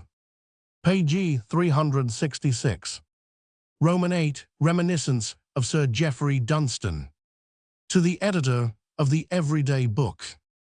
To your account of Sir Geoffrey Dunstan in columns 829-30, where by an unfortunate erratum the effigies of two Sir Geoffreys appear, when the uppermost figure is clearly meant for Sir Harry Dimmesdale, you may add that the writer of this has frequently met him in his latter days, about 1790 or 1791, returning in an evening, after his long day's itinerancy, to his domicile, a wretched shed in the most beggarly purlieu of Bethnal Green, little on this side the Mile End Turnpike. The lower figure in that leaf most correctly describes his then appearance, except that no graphic art can convey an idea of the general squalor of it, and of his bag, his constant concomitant, in particular. Whether it contained old wigs at that time I know not, but it seemed a fitter repository for bones snatched out of kennels than for any part of a gentleman's dress, even at second hand. The ex-member for Garratt was a melancholy instance of a great man whose popularity is worn out. He still carried his sack, but it seemed a part of his identity rather than an implement of his profession, a badge of past grandeur. Could anything have divested him of that, he would have shown a poor forked animal indeed. My life upon it, it contained no curls at the time I speak of. The most decayed and spiritless remnants of what was once a peruke would have scorned the filthy case, would absolutely have burst its cerements. No, it was empty, or brought home bones, or a few cinders possibly. A strong odor of burnt bones, I remember, blended with the scent of horseflesh seething into dog's meat, and only relieved a little by the breathings of a few brick kilns, made up the atmosphere of the delicate suburban spot, which this great man had chosen for the last scene of his earthly vanities. The cry of old wigs had ceased with the possession of any such fripperies. His sack might have contained not unaptly a little mould to scatter upon that grave to which he was now advancing, but it told PG 367 of vacancy and desolation. His quips were silent too, and his brain was empty as his sack. He slank along and seemed to decline popular observation. If a few boys followed him, it seemed rather from habit than any expectation of fun. Alas, how changed from him! The life of humour and the soul of whim. Gallant and gay, on garrets hustings proud. But it is thus that the world rewards its favourites in decay. What faults he had, I know not.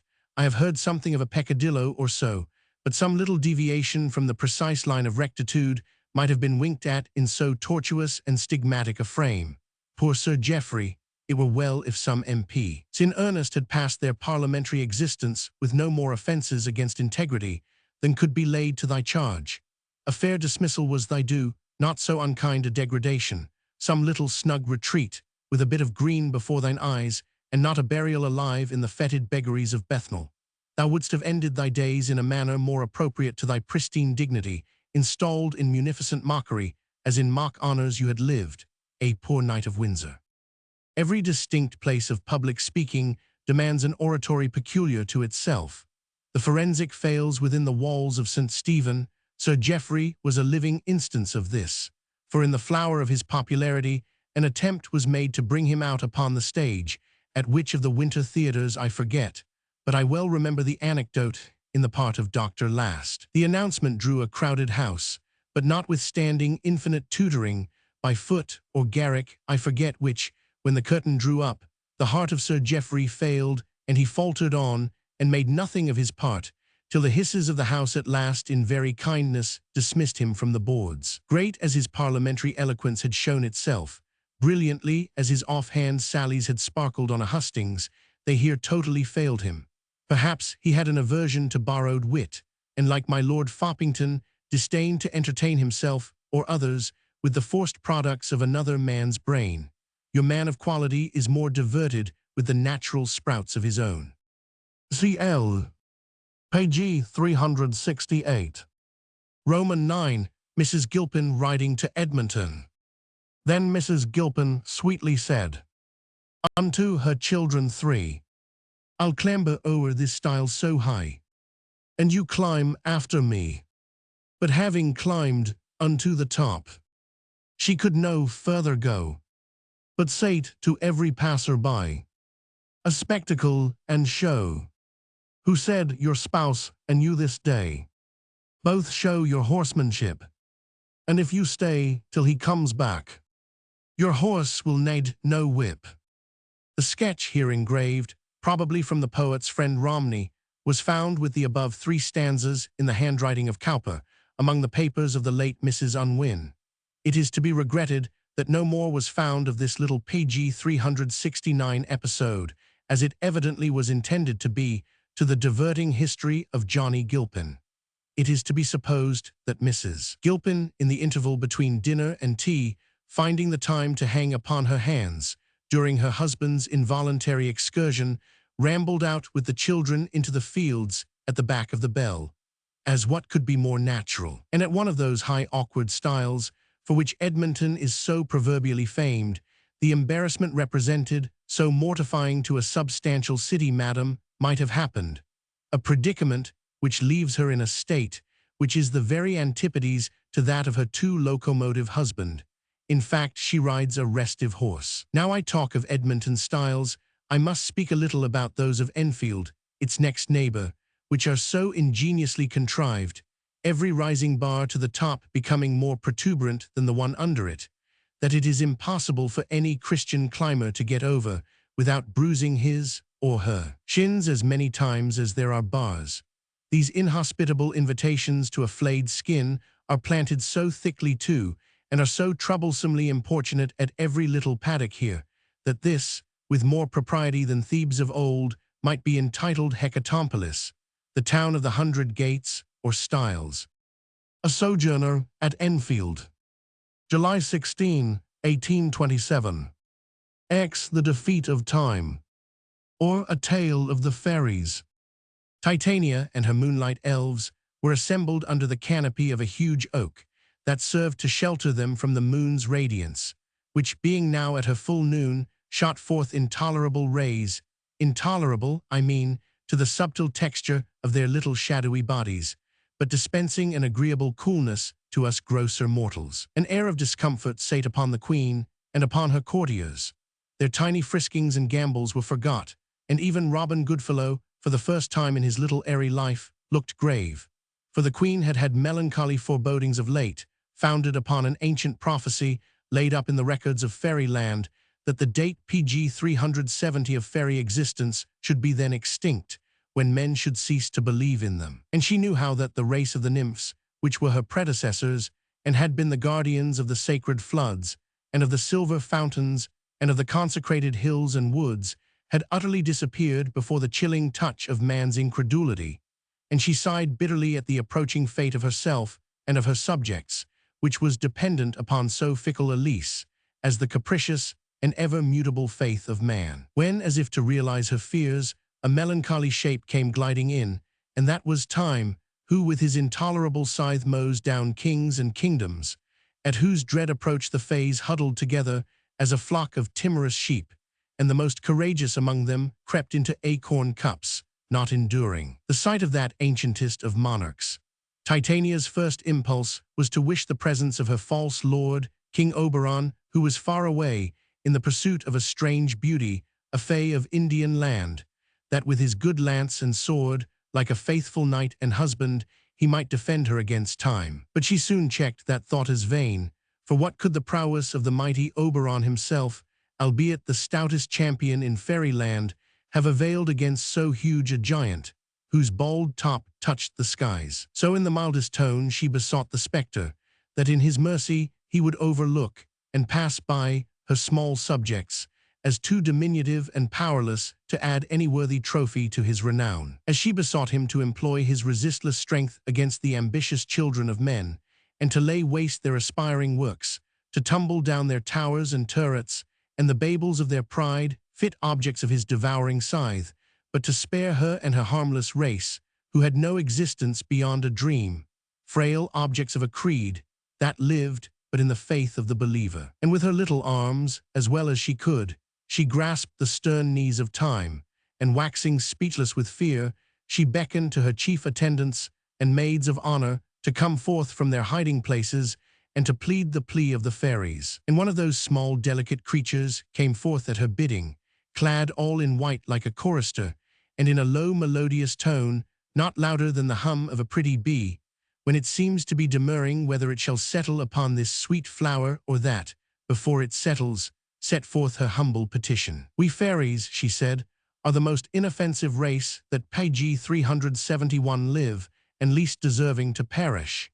It is we that have the care of all sweet melodies, that no discords may offend the sun, who is the great soul of music. We rouse the lark at morn, and the pretty echoes, which respond to all the twittering choir, are of our making. Wherefore, great King of years, as ever you have loved the music which is raining from a morning cloud, sent from the messenger of day, the lark, as he mounts to heaven's gate, beyond the ken of mortals, or if ever you have listened with a charmed ear to the night bird that, in the flowery spring, amidst the leaves set, makes the thickets ring, of her sour sorrows, sweetened with her song. Spare our tender tribes, and we will muffle up the sheep-bell for thee, that thy pleasure take no interruption, whenever thou shalt listen unto Philomel. And Time answered that he had heard that song too long, and he was even wearied with that ancient strain that recorded the wrongs of Tereus. But if she would know in what music Time delighted, it was, when sleep and darkness lay upon crowded cities, to hark to the midnight chime, which is tolling from 100 clocks, like the last knell over the soul of a dead world, or to the crush of the fall of some age-worn edifice, which is as the voice of himself when he disparteth kingdoms. A second female fay took up the plea and said, We be the handmaids of the spring, and tend upon the birth of all sweet buds, and the pastoral cowslips are our friends, and the pansies, and the violets like nuns, and the quaking harebell is in our wardship, and the hyacinth, once a fair youth, and dear to P.H. Bus. Then Time made answer, in his wrath striking the harmless ground with his hurtful scythe, that they must not think that he was one that cared for flowers, except to see them wither, and to take her beauty from the rose. And a third fairy took up the plea and said, We are kindly things, and it is we that sit at evening, and shake rich odors from sweet bowers upon discoursing lovers, that seem to each other to be their own size, and we keep off the bat and the owl from their privacy and the ill-boding whistler, and we flit in sweet dreams across the brains of infancy, and conjure up a smile upon its soft lips to beguile page 372, the careful mother, while its little soul is fled for a brief minute or two to sport with our youngest fairies. Then Saturn, which is time, made answer that they should not think that he delighted in tender babes that had devoured his own, till foolish Rhea cheated him with a stone, which he swallowed, thinking it to be the infant Jupiter. And thereat in token he disclosed to view his enormous tooth, in which appeared monstrous dints left by that unnatural meal, and his great throat that seemed capable of devouring up the earth and all its inhabitants at one meal. And for lovers, he continued, my delight is, with a hurrying hand, to snatch them away from their love-meetings by stealth at nights, and to ravish away hours from them like minutes whilst they are together, and in absence to stand like a motionless statue or their leaden planet of mishap, whence I had my name, till I make their minutes seem ages. Next stood up a male fairy, clad all in green, like a forester or one of Robin Hood's mates, and doffing his tiny cap said, we are small foresters that live in woods, training the young boughs in graceful intricacies with blue snatches of the sky between. We frame all shady roofs and arches rude, and sometimes, when we are plying our tender hatches, men say that the tapping woodpecker is nigh, and it is we that scoop the hollow cell of the squirrel, and carve quaint letters upon the rinds of trees, which in sylvan solitudes sweetly recall to the mind of the heat-oppressed swain, ere he lies down to slumber, the name of his fair one, dainty Aminta, gentle Rosalind, or chastest Laura, as it may happen. Saturn, nothing moved with this courteous address, bade him be gone, or if he would be a woodman, to go forth, and fell oak for the fairies' coffins, which would forthwith be wanting. For himself, he took no delight in haunting the woods, till their golden plumage, the yellow leaves, were beginning to fall, and leave the brown-black limbs bare, like nature in her skeleton dress. Then stood up one of those gentle fairies that are good to man, and blushed red as any rose, while he told a modest story of one of his own good deeds. It chanced upon a time, he said, that while we were looking cowslips in the meads, while yet the dew was hanging on the buds like beads, we found a babe left in its swathing clothes, a little pg 373 sorrowful deserted thing, begot of love, but begetting no love in others, guiltless of shame, but doomed to shame for its parents' offense in bringing it by indirect courses into the world. It was pity to see the abandoned little orphan left to the world's care by an unnatural mother, how the cold dew kept wetting its childish coats, and its little hair, how it was bedabbled, that was like gossamer. Its pouting mouth, unknowing how to speak, lay half-opened like a rose-lipped shell, and its cheek was softer than any peach, upon which the tears, for very roundness, could not long dwell, but fell off in clearness like pearls, some on the grass, and some on his little hand, and some haply wandered to the little dimpled well under his mouth, which Love himself seemed to have planned out, but less for tears than for smilings. Pity it was, too, to see how the burning sun scorched its helpless limbs, for it lay without shade or shelter or mother's breast, for foul weather or fair. So having compassion on its sad plight, my fellows and I turned ourselves into grasshoppers and swarmed about the babe, making such shrill cries as that pretty little chirping creature makes in its mirth, till with our noise we attracted the attention of a passing rustic, tender-hearted hind, who, wondering at our small but loud concert, strayed aside curiously and found the babe where it lay on the remote grass, and taking it up, lapped it in his russet coat and bore it to his cottage, where his wife kindly nurtured it, till it grew up a goodly personage. How this babe prospered afterwards, let proud London tell. This was that famous Sir Thomas Gresham, who was the chiefest of her merchants, the richest, the wisest. Witness his many goodly vessels on the Thames, freighted with costly merchandise, jewels from Ind, and pearls for courtly dames, and silks of Samarcand. And witness more than all, that stately bourse, or exchange, which he caused to be built, a mart for merchants from east and west, whose graceful summit still bears, in token of the fairies' favors, his chosen crest, the grasshopper. And like the grasshopper, may it please you, great king, to suffer us also to live, partakers of the green earth. The fairy had scarce ended his plea, when a shrill cry, not unlike the grasshopper's, was heard. Poor Puck, or Robin Goodfellow, as he is sometimes called, had recovered a little from his first fright, and in one of his mad freaks had PG 374 perched upon the beard of old time, which was flowing, ample, and majestic, and was amusing himself with plucking at a hair, which was indeed so massy that it seemed to him that he was removing some huge beam of timber rather than a hair, which time, by some ill chance perceiving, snatched up the impish mischief with his great hand, and asked what it was. Alas, quoth Puck, a little random elf am I, born in one of nature's sports, a very weed, created for the simple sweet enjoyment of myself, but for no other purpose, worth, or need that ever I could learn.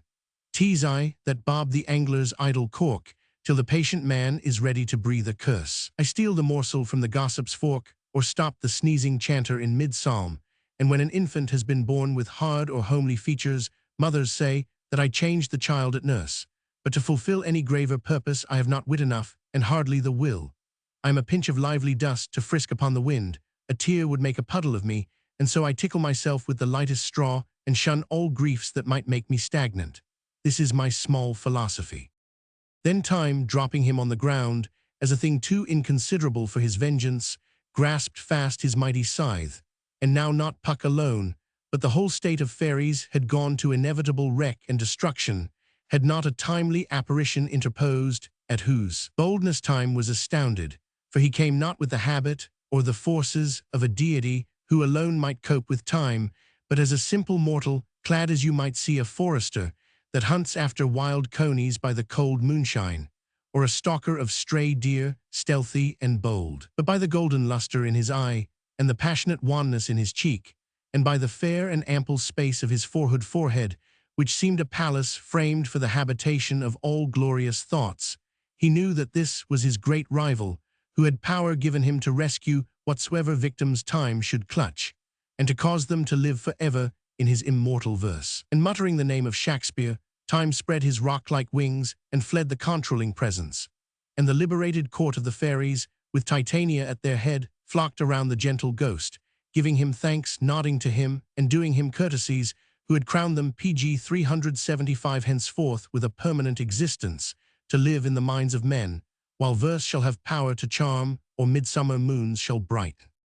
What particular endearments passed between the fairies and their poet passes my pencil to delineate, but if you are curious to be informed, I must refer you, gentle reader, to the Plea of the Midsummer Fairies, a most agreeable poem lately put forth by my friend Thomas Hood, of the first half of which the above is nothing but a meager and a harsh prose abstract. Farewell. Elia. The words of Mercury are harsh after the songs of Apollo. An autobiographical sketch.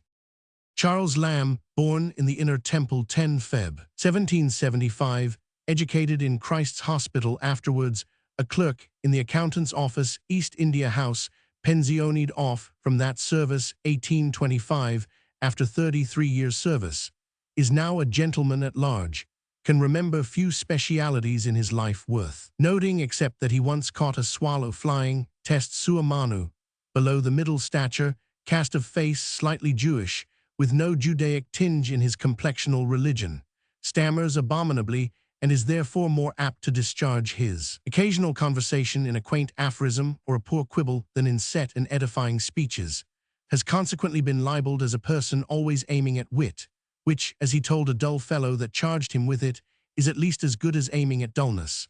A small eater but not drinker, confesses a partiality for the production of the juniper berry, was a fierce smoker of tobacco, but may be resembled to a volcano burnt out, emitting only now and then a casual puff, has been guilty of obtruding upon the public a tale in prose, called Rosamund Grey, a dramatic sketch named John PG 376 Woodville, a farewell ode to tobacco, with sundry other poems and light prose matter, collected in 2 slight crown octavos, and pompously christened his works, though, in fact, they were his recreations, and his true works may be found on the shelves of Leadenhall Street, filling some 100 folios. He is also the true Elia, whose essays are extant in a little volume, published a year or 2 since, and rather better known from that name without a meaning, than from anything he has done or can hope to do in his own. He also was the first to draw the public attention to the old English dramatists in a work called Specimens of English Dramatic Writers Who Lived About the Time of Shakespeare,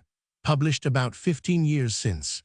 In short, all his merits and demerits to set forth would take to the end of Mr. Upcott's book, and then not be told truly.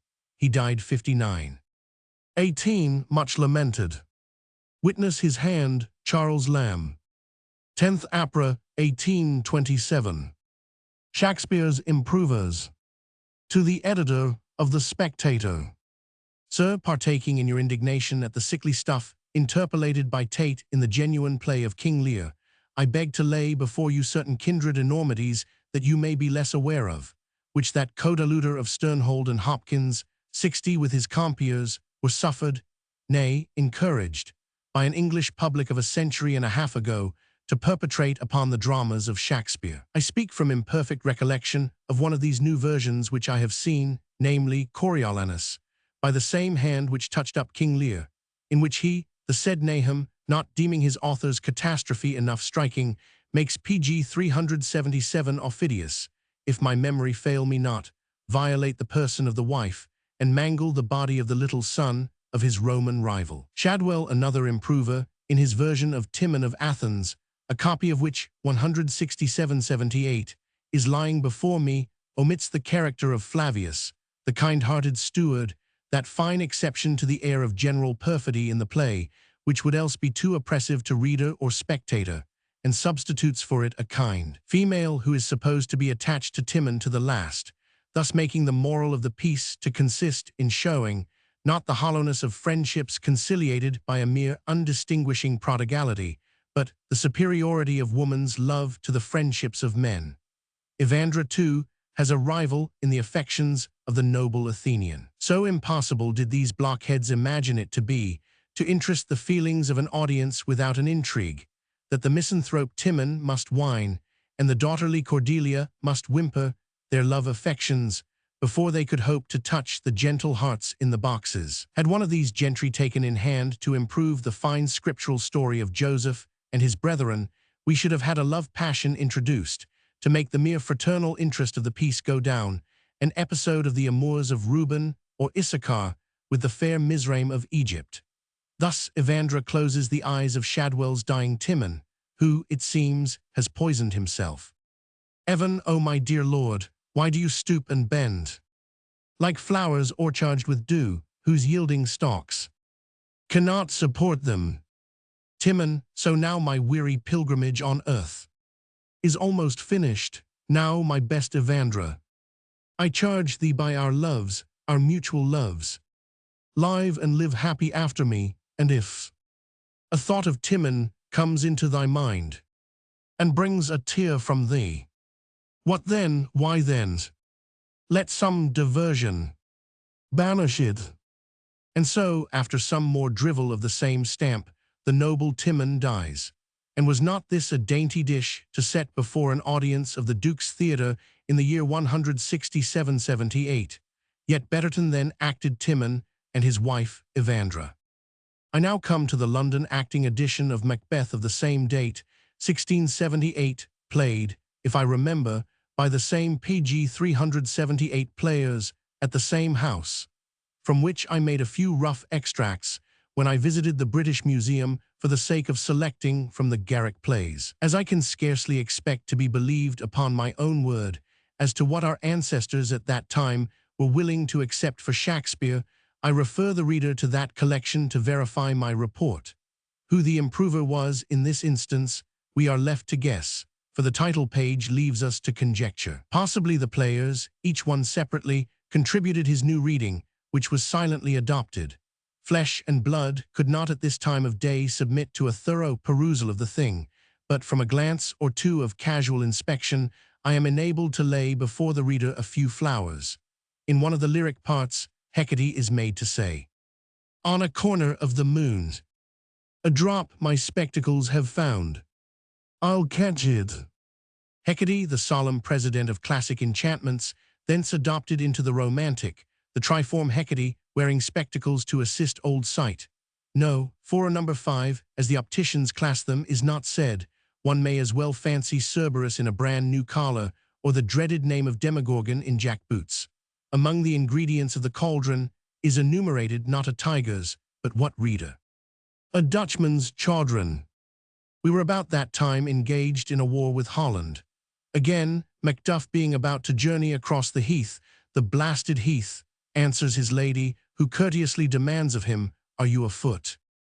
Knowing the way to be both short and easy, and that the chariot did attend me here, I have adventured. From which we may infer that the Thane of Fife lived as a nobleman ought to do, and kept a carriage. Again, the same nobleman, on the morning after Duncan's murder, says, "Rising this morning early, I went to look out of my window. I could scarce see further than my breath." And indeed, the original author informs us that it had been a rough night, so that the improver does not wander far from his text. The exquisite familiarity of this prose patch was doubtlessly intended by the improver to break the tire pg 379 some monotony of Shakespeare's blank verse. In conclusion, Lady Macbeth is brought in repentant and counseling her husband to give up the crown for conscience' sake. Item, she sees a ghost, which is all the time invisible to him. Such was the Macbeth which Betterton acted, and a contemporary audience took on trust for Shakespeare's. C.L. Saturday Night.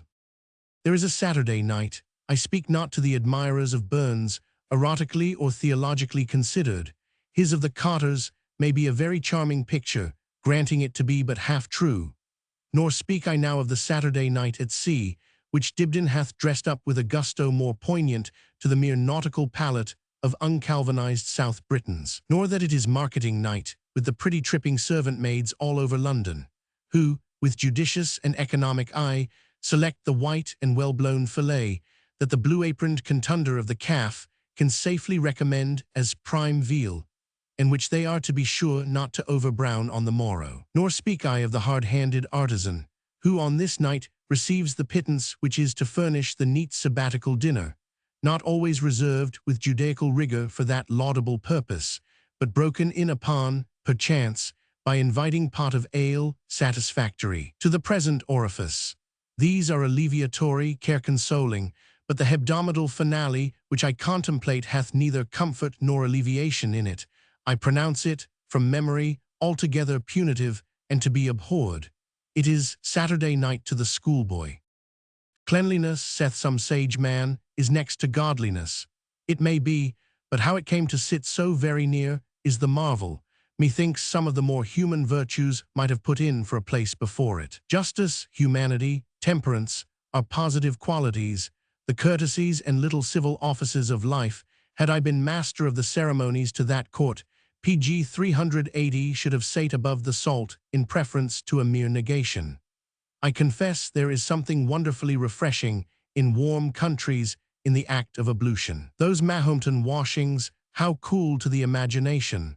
But in all these superstitions, the action itself, if not the duty, is voluntary. But to be washed perforce, to have a detestable flannel rag soaked in hot water and redolent of the very coarsest coarse soap, ingrained with hard beads for torment, thrust into your mouth, eyes, nostrils, positively burking you under pretense of cleansing, substituting soap for dirt, the worst dirt of the two, making your poor red eyes smart all night, that they might look out brighter on the Sabbath morn, for their clearness was the effect of pain more than cleanliness.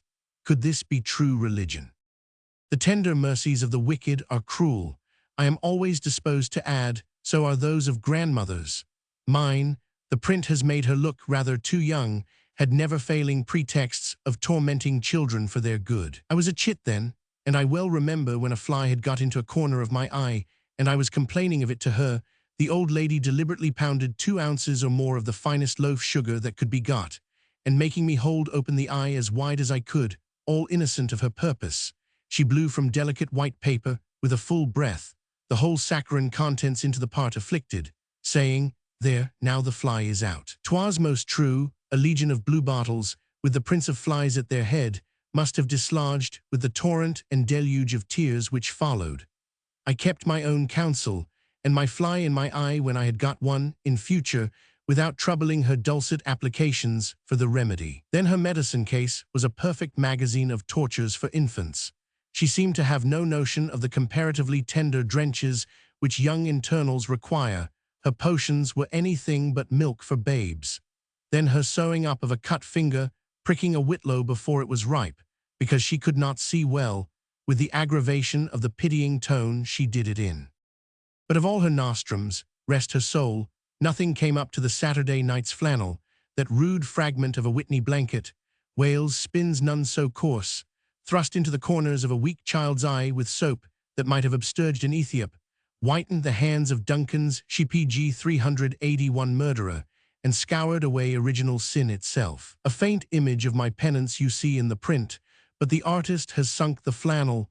The age, I suppose, is too nice to bear it, and he has faintly shadowed the expostulatory suspension of the razor strap in the hand of my grandfather, when my pains and clamors had waxed intolerable.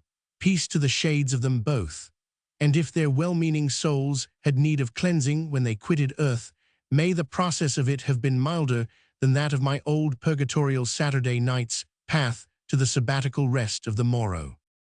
Nepos. Estimate of Defoe's secondary novels. It has happened not seldom that one work of some author has so transcendently surpassed in execution the rest of his compositions, that the world has agreed to pass a sentence of dismissal upon the latter, and to consign them to total neglect and oblivion. It has done wisely in this, not to suffer the contemplation of excellencies of a lower standard to abate, or stand in the way of the pleasure it has agreed to receive from the masterpiece. Again, it has happened that from no inferior merit of execution in the rest, but from superior good fortune in the choice of its subject, some single work shall have been suffered to eclipse and cast into shade the deserts of its less fortunate brethren. This has been done with more or less injustice in the case of the popular allegory of Bunyan, in which the beautiful and scriptural image of a pilgrim or wayfarer, we are all such upon earth, addressing itself intelligibly and feelingly to the bosoms of all, has silenced and made almost to be forgotten the more awful and scarcely less tender beauties of the holy war made by Shaddai upon Diabolus, of the same author, a romance less happy in its subject, but surely well worthy of a secondary immortality. But in no instance has this excluding partiality been exerted with more PG 382 unfairness than against what may be termed the secondary novels or romances of Defoe. While all ages and descriptions of people hang delighted over the adventures of Robinson Crusoe, and shall continue to do so, we trust, while the world lasts, how few comparatively will bear to be told that there exist other fictitious narratives by the same writer, 4 of them at least of no inferior interest, except what results from a less felicitous choice of situation. Roxana Singleton, Moll Flanders, Colonel Jack are all genuine offspring of the same father. They bear the veritable impress of Defoe, an unpracticed midwife that would not swear to the nose, lip, forehead, and eye of every one of them. They are in their way as full of incident, and some of them every bit as romantic, only they want the uninhabited island and the charm that has bewitched the world of the striking solitary situation. But are there no solitudes out of the cave and the desert? Or cannot the heart in the midst of crowds feel frightfully alone? Singleton, on the world of waters, prowling about with pirates less merciful than the creatures of any howling wilderness. Is he not alone, with the faces of men about him, but without a guide that can conduct him through the mists of educational and habitual ignorance, or a fellow heart that can interpret to him the newborn yearnings and aspirations of unpracticed penitence, or when the boy Colonel Jack, in the loneliness of the heart, the worst solitude, goes to hide his ill-purchased treasure in the hollow tree by night, and miraculously loses, and miraculously finds it again. Whom hath he there to sympathize with him, or of what sort are his associates? The narrative manner of Defoe has a naturalness about it beyond that of any other novel or romance writer. His fictions have all the air of true stories. It is impossible to believe, while you are reading them, that a real person is not narrating to you everywhere nothing but what really happened to himself. To this, the extreme homeliness of their style mainly contributes. We use the word in its best and heartiest sense, that which comes home to the reader. The narrators everywhere are chosen from low life, or have had their origin in it. Therefore they tell their own tales. Mr. Coleridge has anticipated us in this remark, as persons in their degree are observed to do, with infinite repetition, and an overacted PG 383 exactness, lest the hearer should not have minded, or have forgotten, some things that had been told before. Hence the emphatic sentences marked in the good old, but deserted, italic type. And hence, too, the frequent interposition of the reminding old colloquial parenthesis, I say, mind, and the like, when the storyteller repeats what, to a practiced reader, might appear to have been sufficiently insisted upon before, which made an ingenious critic observe that his works, in this kind, were excellent reading for the kitchen. And in truth, the heroes and heroines of Defoe can never again hope to be popular with a much higher class of readers than that of the servant maid or the sailor. Crusoe keeps its rank only by tough prescription. Singleton, the pirate, Colonel Jack, the thief, Moll Flanders, both thief and harlot, Roxana, harlot, and something worse, would be startling ingredients in the bill of fare of modern literary delicacies. But then what pirates, what thieves, and what harlots is the thief, the harlot, and the pirate of Defoe? We would not hesitate to say that in no other book of fiction, where the lives of such characters are described, is guilt and delinquency made less seductive, or the suffering made more closely to follow the commission, or the penitence more earnest or more bleeding, or the intervening flashes of religious visitation upon the rude and uninstructed soul more meltingly and fearfully painted. They in this come near to the tenderness of Bunyan, while the livelier pictures and incidents in them, as in Hogarth or in Fielding, tend to diminish that fastidiousness to the concerns and pursuits of common life, which an unrestrained passion for the ideal and the sentimental is in danger of producing. Clarence Songs. To the editor of The Spectator. Sir, you have a question in your paper, what songs, and whether any of any value, were written upon Prince William, our present sovereign. It have escaped you, PG 384, that the very popular song and tune of Sweet Lass of Richmond Hill had reference to a supposed partiality of that prince for a lass of Richmond. I have heard who she was, but now forget. I think it was a damsel of quality. I remember, when I was a schoolboy at Christ's Hospital, about 840 years since, having had my hearing stunned with the burthen, which alone I retain, of some ballad in praise and augury of the princely midshipman. He's royal, he's noble, he's chosen by me 61. Britain's isle to protect, and reign lord of the sea. And my old ears yet ring with it. Allusions to the same personage were at that time rife in innumerable ballads, under the notion of a Sweet William, but the ballads are obliterated. The song of Sweet William Taylor, walking with his lady gay, from the identity of names, I suppose, usually followed the Neptunian song. The late Tom Sheridan bears away the credit of this, but was it possible he could have been the author of it in 1782 or 1783? Perhaps he made it his own by communicating a deeper tinge of vulgarity to it, exchanging William for Billy. I think the rogue snugged it in as his own, hoping it was a forgotten ditty. C.L. Clarence Songs, no Roman II. Sir, a friend has just reminded me of a ballad made on occasion of some shipboard scrape into which our royal midshipman had fallen, in which, with a romantic license, the rank of the young sailor is supposed to have been unknown, and a corporal infliction about to have been put into execution. This is all he can recover of it. He was ordered to undress, sir. But very soon they did espy the star upon his breast, sir. And on their knees they soon did fall, and all for mercy soon did call. The burden was long live Duke William, or something to that effect. So you see, His Majesty has enjoyed his laureates by anticipation. C.L.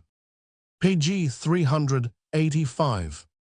I know the town swarmed with these Clarence songs in the heyday of his young popularity. Where are they? Recollections of a late royal academician. What Apelles was to the Grecian Alexander, the same to the Russian was the late G.D. None but Apelles might attempt the lineaments of the world's conqueror. None but our academician could have done justice to the lines of the Tsar and his courtiers. There they hang, the labor of 10 plodding years, in an endless gallery erected for the nonce, in the heart of imperial Petersburg, eternal monuments of barbarian taste, submitting to half-civilized cunning, 400 fierce half-lengths, all male and all military, like the pit in a French theater, or the characters in Timon as it was last, acted with never a woman among them. Chaste sitters to Van Dyck, models of grace and womanhood, and thou, Dame Venetia Digby, fairest among thy fair compeers at Windsor, hide your pure pale cheeks and cool English beauties before this suffocating horde of Scythian riflers, this male chaos. Your cold oaken frames shall wane before the gorgeous buildings. With Tartar faces thronged and horrent uniforms. One emperor contended for the monopoly of the ancient, two were competitors at once for the pencil of the modern epaules. The Russian carried it against the Haitian by a single length, and if fate, as it was at one time nearly arranged, had wafted D to the shores of Haiti, with the same complacency in his art, with which he persisted in daubing in, day after day, his frozen Muscovites, he would have sate down for life to smutch in upon canvas the faces of blubber-lipped sultanas, or the whole male retinue of the dingy court of Christophe. For in truth, a choice of subjects was the least of D's care. A goddess from Cnidus, or from the Kaffir PG 386 coast, was equal to him, Lot or Lot's wife, the charming widow H or her late husband. My acquaintance with D was in the outset of his art, when the graving tools, rather than the pencil, administered to his humble wants. Those implements, as is well known, are not the most favorable to the cultivation of that virtue which is esteemed next to godliness. He might wash his hands in innocency, and so metaphorically approach an altar, but his material puds were anything but fit to be carried to church. By an ingrained economy in soap, if it was not for pictorial effect rather, he would wash on Sundays the inner oval, or portrait, as it may be termed, of his countenance, leaving the unwashed temples to form a natural black frame round a picture, in which a dead white was the predominant color. This, with the addition of green spectacles, made necessary by the impairment, which his graving labors by day and night, for he was ordinarily at them for 16 hours out of the 24, had brought upon his visual faculties, gave him a singular appearance, when he took the air abroad, in so much that I have seen a crowd of young men and boys following him along Oxford Street with admiration, not without shouts. Even as the youth of Rome, we read in Vasari, followed the steps of Raphael with acclamations for his genius, and for his beauty when he proceeded from his workshop to chat with cardinals and popes at the Vatican. The family of D were not at this time in affluent circumstances. His father, a clever artist, had outlived the style of art in which he excelled most of his contemporaries. He, with the father of the celebrated Morland, worked for the shop of Carrington and Bowles, which exists still for the poorer sort of caricatures, on the north side of St. Paul's churchyard. They did clever things in colors. At an inn in Reading, a screen is still preserved, full of their labors, but the separate portions of either artist are now undistinguishable. I remember a mother teaching her child to read B. Barton has a copy of it, a laundress washing, a young Quaker, a beautiful subject. But the flower of their forgotten productions hangs still at a public house on the left hand, as thou arrivest, reader, from the now Highgate archway, at the foot of the descent where Crouch End begins, on thy road to Green Hornsey. Turn in and look at it, for the sight is well worth a cup of excusatory cider. In the parlor to the right, UPG 387 will find it, an antiquated subject, a damsel sitting at her breakfast table in a gown of the flowered chintz of our grandmothers, with a tea service before her of the same pattern. The effect is most delicate. Why have these harmonies, these agramens, no place in the works of modern art? With such niceties in his calling, D did not much trouble his head, but after an ineffectual experiment to reconcile his eyesight with his occupation, boldly quitted it, and dashed into the beaten road of commonplace portraiture in oil. The Hopners and the Lawrences were his Van Dycks and his Velasquezes, and if he could make anything like them, he ensured himself immortality. With such guides he struggled on through laborious nights and days, till he reached the eminence he aimed at of mediocrity. Having gained that summit, he sate down contented. If the features were but cognizable, no matter whether the flesh resembled flesh or oilskin. For the thousand tints, the grains, which in life diversify the nose, the chin, the cheek, which a Reynolds can but coarsely counterfeit, he cared nothing at all about them. He left such scrupulosities to opticians and anatomists. If the features were but there, the character of course could not be far off. A lucky hit which he made in painting the dress of a very dressy lady, Mrs. W.E. whose handsome countenance also and tall elegance of shape were too palpable entirely to escape under any mask of oil, with which even D could overlay them, brought to him at once an influx of sitters which almost rivaled the importunate calls upon Sir Thomas.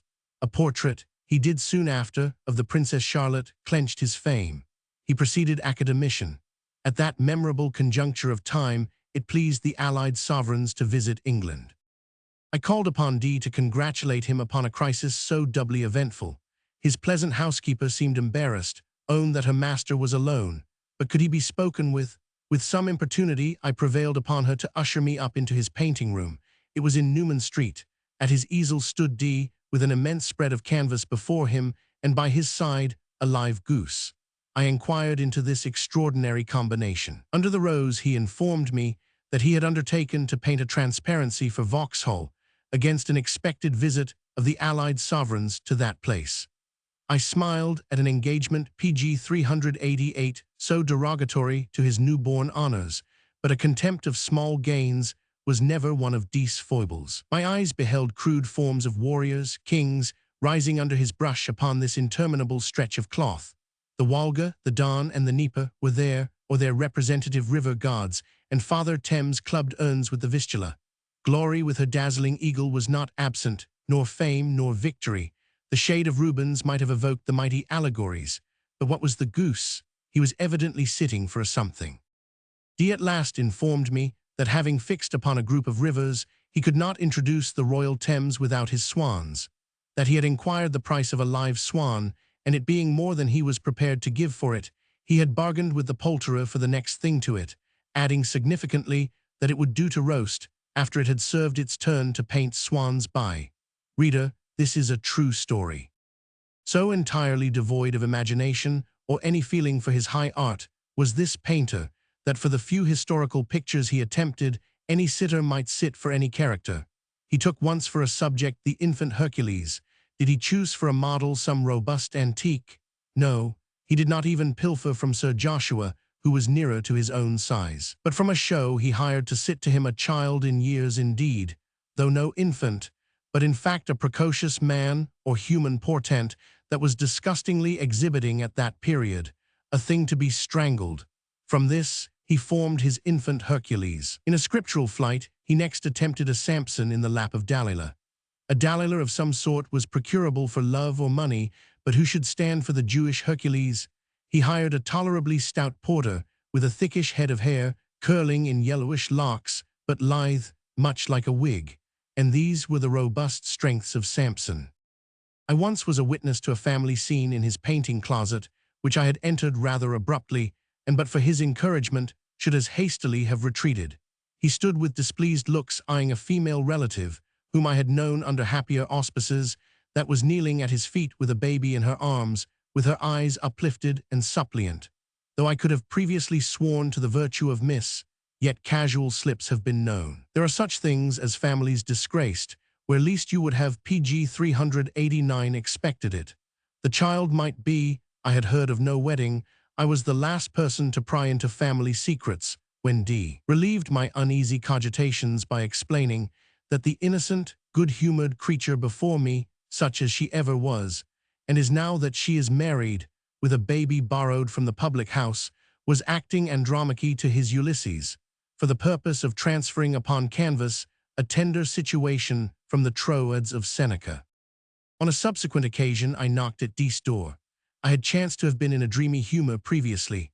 I am not one that often poetizes, but I had been musing, coxcombically enough, in the heart of Newman Street, Oxford Road, upon Pindus and the Ionian maids.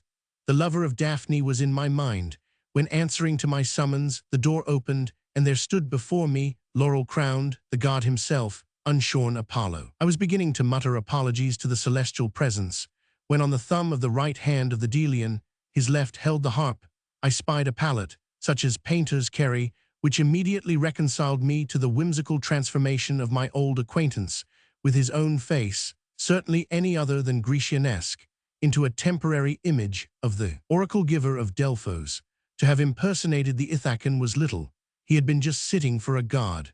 It would be no incurious inquiry to ascertain what the minimum of the faculty of imagination, ever supposed essential to painters along with poets, is that, in these days of complaints of want of patronage towards the fine arts, suffices to dub a man a R.L.A.N.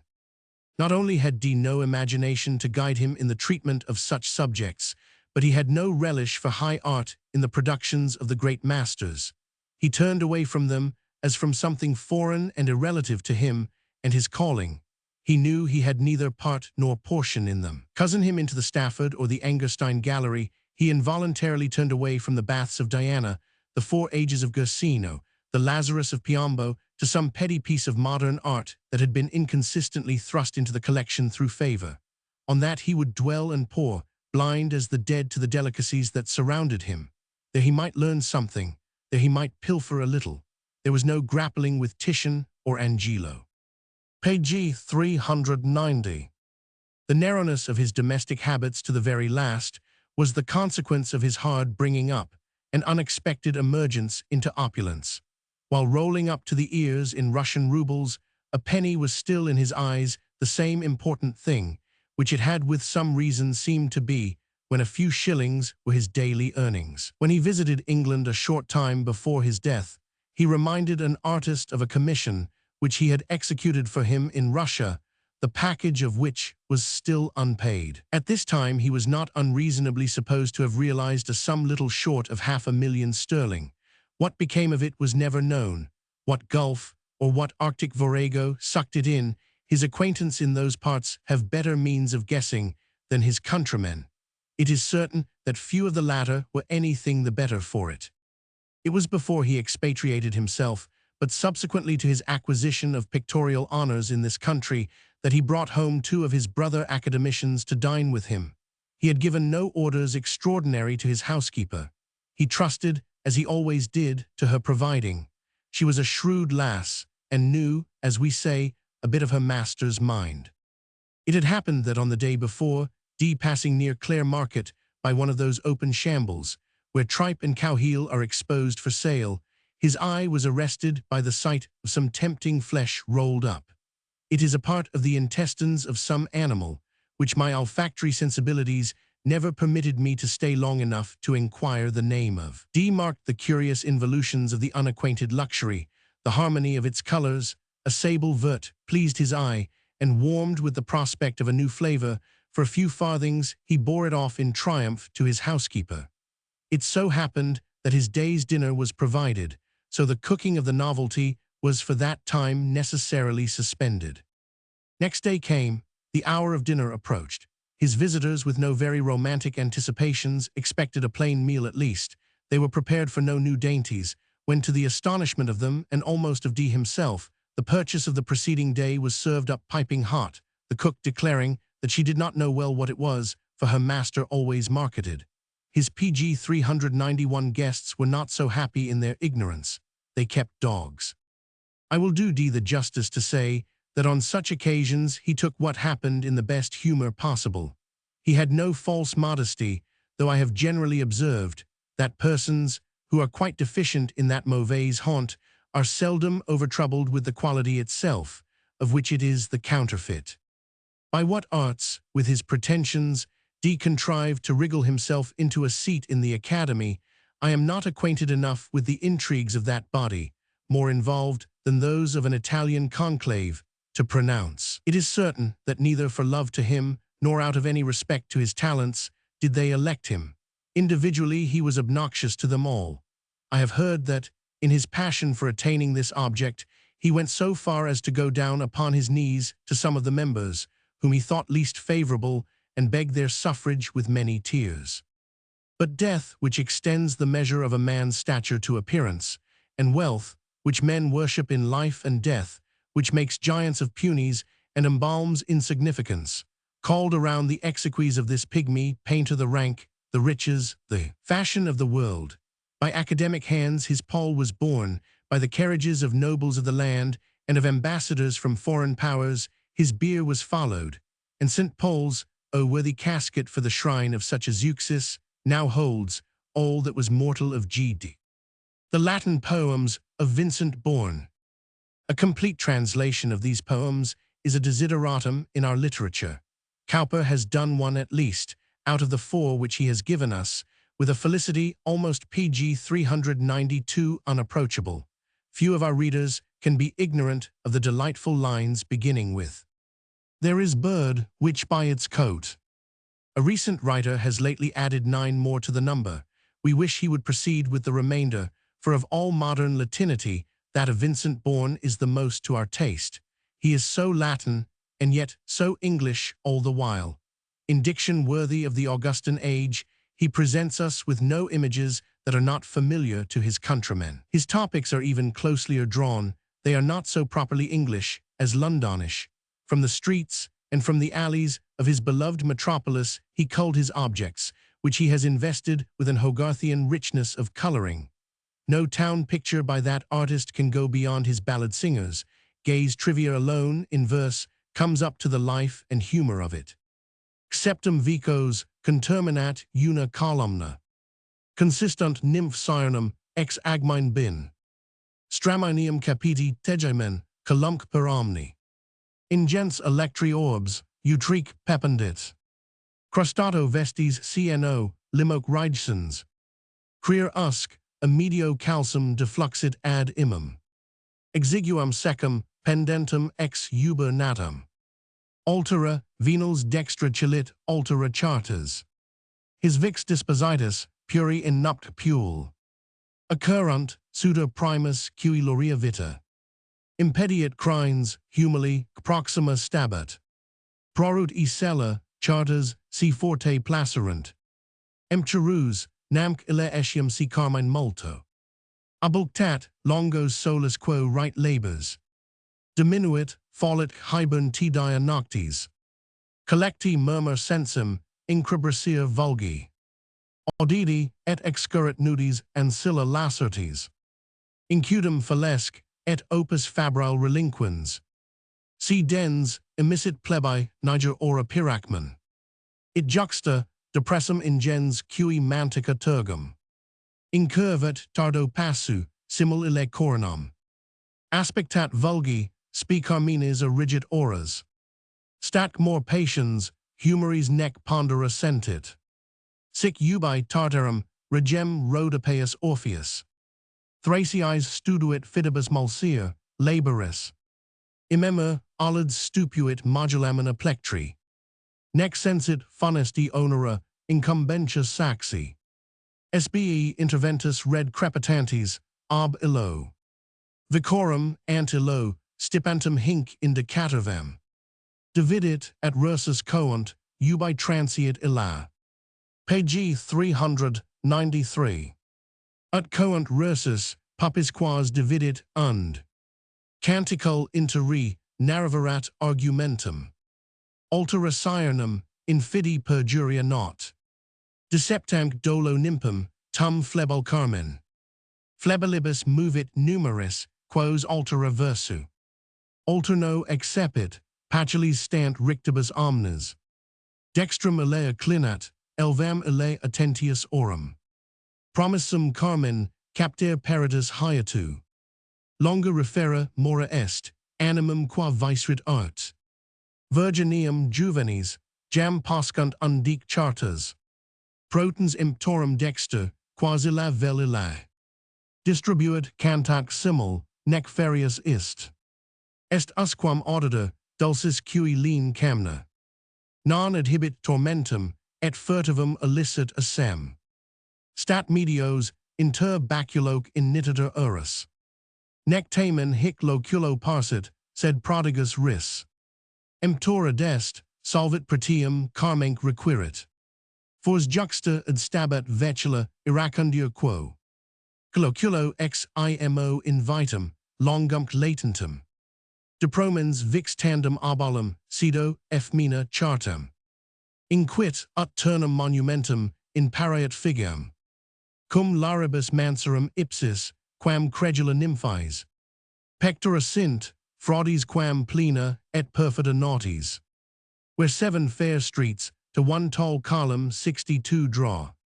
2 nymphs have ta'en their stand, in hats of straw. Their yellower necks, huge beads of amber grace. And by their trade there, of the siren's race. With cloak loose spinned on each, that has been red. but long with dust and dirt discolored, belies its hue in mud behind before. From heel to middle leg, becrusted o'er. One a small infant at the breast does bear, and one in her right hand her tuneful wear, which she would vend, their station scarce is taken, when youths and maids flock round, his stall forsaken. Forth comes a son of Crispin, leathern capped, prepared to buy a ballad, if one apt. To move his fancy offers, Crispin's sons have from uncounted time, with ale and buns, cherished the gift of song, which sorrow quells, and, working single, in their low-roofed cells, oft at the tedium of a winter's night, with anthems warbled in the muse's spite. Who now hath caught the alarm, the servant maid, hath heard a buzz at distance, and afraid to miss a note, with elbows red comes out, leaving his forge to cool, Piracman stout, thrusts in his unwashed visage, he stands by, who the hard trade of porterage does ply. With stooping shoulders, what cares he sees. Page 394. The assembled ring, nor heeds his tottering knees, but pricks his ears up with the hopes of song. So, while the bard of Rhodope his wrong bewailed to Proserpine on Thracian strings, the tasks of gloomy Orcus lost their stings, and stone-vexed Sisyphus forgets his load. Hither and thither from the sevenfold road, some cart or wagon crosses, which divides the close-wedged audience, but as when the tides to ploughing ships give way, the ship being passed, they reunite, so these unite as fast. The older songstress hitherto has spent her elocution in the argument of their great song in prose, to wit the woes which maiden true to faithless sailor owes. Ah, wandering he, which now in loftier verse pathetic they alternately rehearse, all gaping wait the event, this critic opes his right ear to the strain, the other hopes to catch it better with his left, long trade.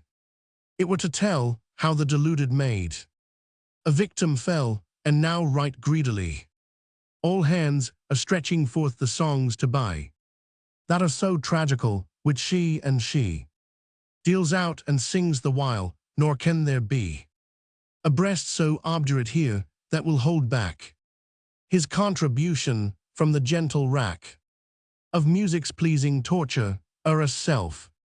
The staff-propped beggar, his thin-gotten pelf, brings out from pouch where squalid farthings rest, and boldly claims his ballad with the rest. An old dame only lingers to her purse. The penny sticks, at length with harmless curse. Give me, she cries, I'll paste it on my wall, while the wall lasts to show what ills befall fond hearts seduced from innocency's way, how maidens fall and mariners betray.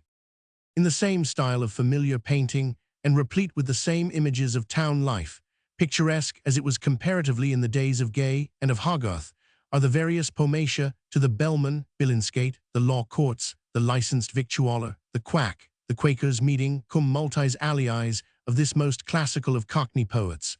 In a different strain is the following piece of tenderness. In statuam sepulcralum, infantes dormientes. Infans venast, qui sacros dulces agens. In hoc sapers marmor. Placidissima, quiet compostus jaces. Pg 395. Et insius culp, et metas. Somno fruaris, docta quem dedit manus. Sculptoris, et somno simul. Quem nescit artifex, vel ars effinger. Fruaris innocenti. Beautiful infant, who dost keep thy posture here, and sleepst thee a marble sleep. May the repose unbroken be, which the fine artist's hand hath lent to thee, while thou enjoy'st along with it that which no art or craft could ever hit, or counterfeit to moral sense, the heaven-infused sleep of innocence. We have selected these two versions from a little volume lately published by Mr. Lamb, to which he has strangely given the misnomer of album verses. Album verses, why in the whole collection there are not 20 pages out of 150, and cast the acrostics in to swell the amount that have the smallest title to come under this denomination. There is a tragic drama filling up more than a third of the book. The rest is composed of translations from V. Bourne, 9 in number, just so many verses, and no more, expressly written for albums, and the rest might have been written anywhere. But Mr. L. will be wiser another time than to stand godfather to his own poetry. A sensible publisher is always the best namesman on these occasions. But if to write in albums be a sin, Lord help Wordsworth, Coleridge, Southey, Sir Walter himself, who have not been always able to resist the solicitations of the fair owners of these modern nuisances. Southey has owned to some score, and Mr. L.'s offences in this kind, we have said, do not exceed the number of the Muses. This may be said even of them, that they are not vague verses to the moon or to the nightingale that will fit any place, but strictly appropriate to the person that they were intended to gratify, or to the species of chronicle which they were destined to be recorded in. The verses to a clergyman's lady, to the wife of a learned serjeant, to a young Quaker, could have appeared only in an album, and only in that particular person's album they were composed for. We are no friend to albums. We early set our face against page 396 them in a short copy of verses, which we publish only for our own justification. To the question, what is an album? 'Tis a book kept by modern young ladies for show, of which their plain grandmothers nothing did know. A medley of scraps, half verse and half prose, and some things not very like either, God knows, where wise folk and simple alike do combine. And you write your nonsense, that I may write mine. Throw in a fine landscape to make it complete, a flower piece, a foreground, all tinted so neat, as nature herself, could she see it, would strike with envy to think that she ne'er did the like. Next forget not to stuff it with autographs plenty, all writ in a style so genteel and so dainty, they no more resemble folks' ordinary writing, than lines, penned with pains, do extemporal inditing, or our everyday countenance, pardon the stricture, the faces we make when we sit for our picture. Thus you have, dearest, an album complete. We forget the rest, but seriously we deprecate with all our powers the unfeminine practice of this novel species of importunity. We have known young ladies, aye, and of those who have been modest and retiring enough upon other occasions, in quest of these delicacies, to besiege and storm by violence the closets and privatest retirements of a literary man to whom they have had an imperfect, or perhaps no introduction at all. But the disease has gone forth. Like the daughters of the horseleech in the Proverbs, the requisition of every female now is contribute, contribute. From the Land's End to the farthest Thule, the cry has gone out, and who shall resist it? Assuming then that album verses will be written, where was the harm, if Mr. L. first taught us how they might be best and most characteristically written? Amid the vague, dreamy, wordy, matterless poetry of this empty age, the verses of such a writer as Bourne, who was a Latin prior, are invaluable. They fix upon something, they ally themselves to common life and objects. Their good nature is a catholicon, sanative of coxcombry, of heartlessness, and of fastidiousness. Vale lepidissimum caput. 63. Page 397. The Death of Munden. To the Editor of the Athenum. Dear Sir, your communication to me of the death of Munden made me weep. Now, sir, I am not of the melting mood, but in these serious times, the loss of half the world's fun is no trivial deprivation. It was my loss, or gain shall I call it, in the early time of my playgoing, to have missed all Munden's acting. There was only he and Lewis at Covent Garden, while Drury Lane was exuberant with Parsons, Dodd, and C., such a comic company as, I suppose, the stage never showed. Thence, in the evening of my life, I had Munden all to myself, more mellowed, richer perhaps than ever. I cannot say what his change of faces produced in me. it was not acting. He was not one of my old actors. It might be he was better. His power was extravagant. I saw him one evening in 3 drunken characters. 3 farces were played. One part was dosy, I forget the rest, but they were so discriminated that a stranger might have seen them all and not have dreamed that he was seeing the same actor. I am jealous for the actors who pleased my youth. He was not a Parsons or a Dodd, but he was more wonderful. He seemed as if he could do anything. He was not an actor, but something better, if you please. Shall I instance old Forsyte in Love for Love, in which Parsons was at once the old man, the astrologer, and Munden dropped the old man, the doter, which makes the character, but he substituted for it a moonstruck character, a perfect abstraction from this earth, that looked as if he had newly come down from the planets. Now, that is not what I call acting. It might be better. He was imaginative. He could impress upon an audience an idea, the low one perhaps of a leg of mutton and turnips, but such was the grandeur and singleness of his expressions that single expression would convey to all his auditory a notion of all the pleasures they had all received from all the legs of mutton and turnips they had ever eaten in their lives. Now, this is not acting, nor do I set down Munden amongst page 398 my old actors. He was only a wonderful man, exerting his vivid impressions through the agency of the stage. In one only thing did I see him act, that is, support a character. It was in a wretched farce called Johnny Gilpin, for Doughton's benefit, in which he did a cockney. The thing ran but one night. But when I say that Liston's Lubin log was nothing to it, I say little. It was transcendent. And here let me say of actors, envious actors, that of Munden, Liston was used to speak, almost with the enthusiasm due to the dead, in terms of such a loud superiority to every actor on the stage, and this at a time when Munden was gone by in the world's estimation, that it convinced me that artists, in which term I include poets, painters, and are not so envious as the world think. I have little time, and therefore enclose a criticism on Munden's old Dosey and his general acting, by a gentleman who attends less to these things than formerly, but whose criticism I think masterly. Lamb. Thoughts on presence of game, and we love to have our friend in the country sitting thus at our table by proxy, to apprehend his presence, though 100 miles may be between us, by a turkey, whose goodly aspect reflects to us his plump corpusculum, to taste him in grouse or woodcock, to feel him gliding down in the toast peculiar to the latter, to incorporate him in a slice of Canterbury brawn. This is indeed to have him within ourselves, to know him intimately. Such participation is methinks unitive, as the old theologians phrase it. Last Essays of Elia.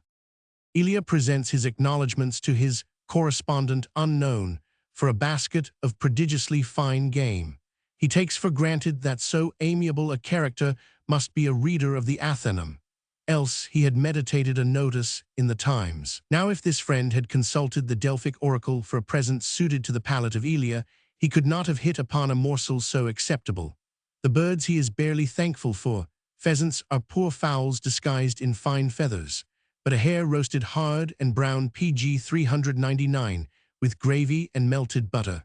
Old Mr. Chambers, the sensible clergyman in Warwickshire, whose son's acquaintance has made many hours happy in the life of Elia, used to allow a pound of Epping to every hare.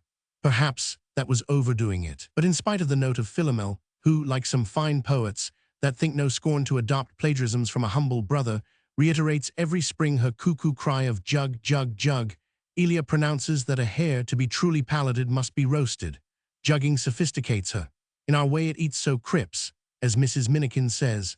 Time was when Elia was not arrived at his taste, that he preferred to all luxuries a roasted pig. But he disclaims all such green-sickness appetites in future, though he hath to acknowledge the receipt of many a delicacy in that kind from correspondents, good but mistaken men, in consequence of their erroneous supposition that he had carried up into mature life the prepossessions of childhood.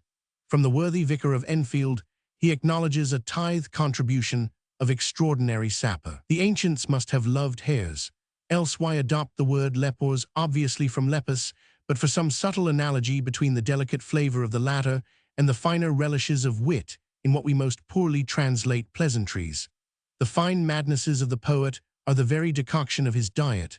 Thence is he harebrained.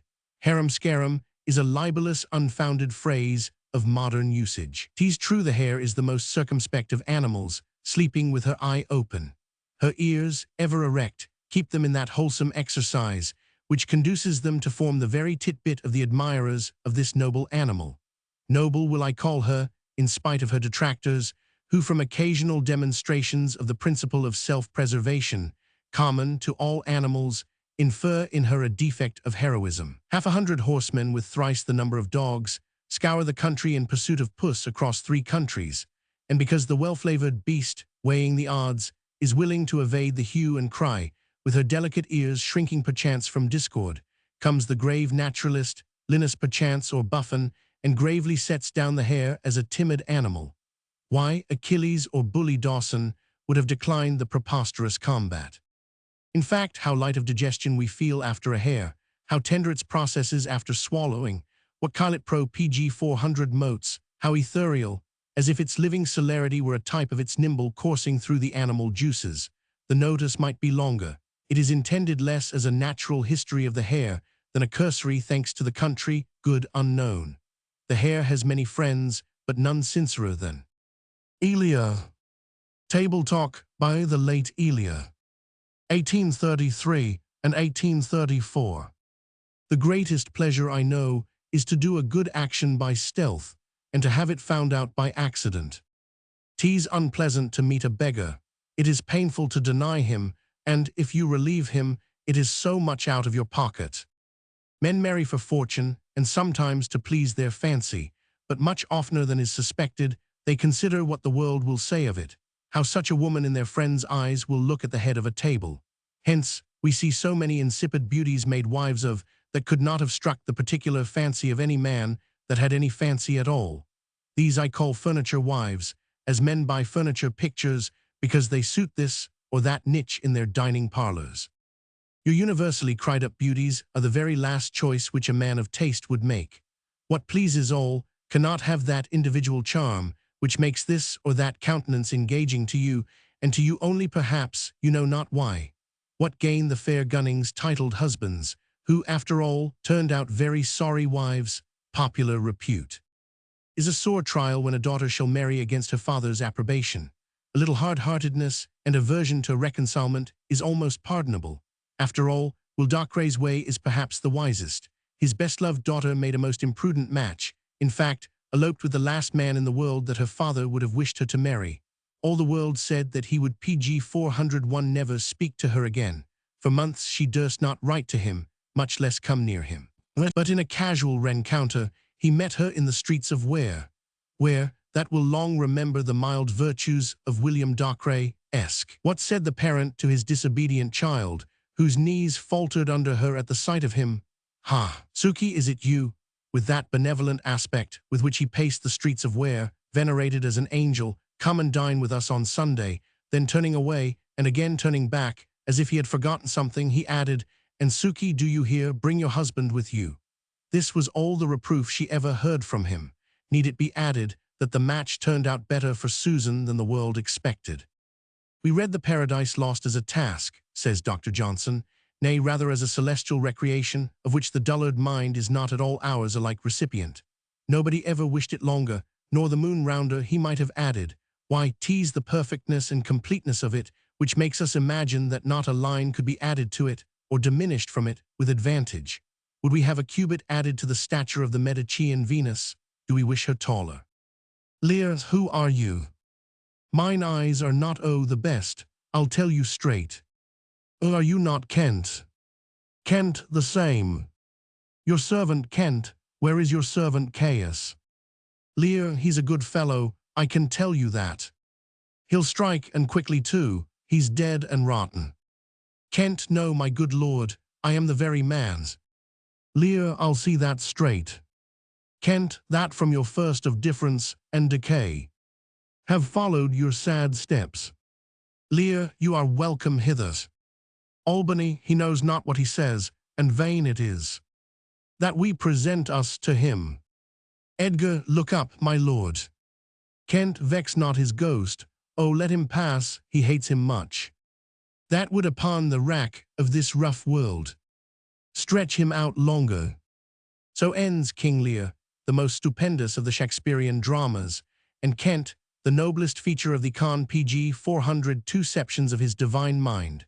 This is the magnanimity of authorship, when a writer, having a topic presented to him, fruitful of beauties for common minds, waives his privilege, and trusts to the judicious few for understanding the reason of his abstinence. What a pudder would a common dramatist have raised here of a reconciliation scene, a perfect recognition, between the assumed Caius and his master, to the suffusing of many fair eyes and the moistening of cambric handkerchiefs, the old dying king partially catching at the truth and immediately lapsing into obliviousness, with the high-minded carelessness of the other to have his services appreciated as one that served not for gain, or followed out of form, are among the most judicious, not to say heart-touching, strokes in Shakespeare.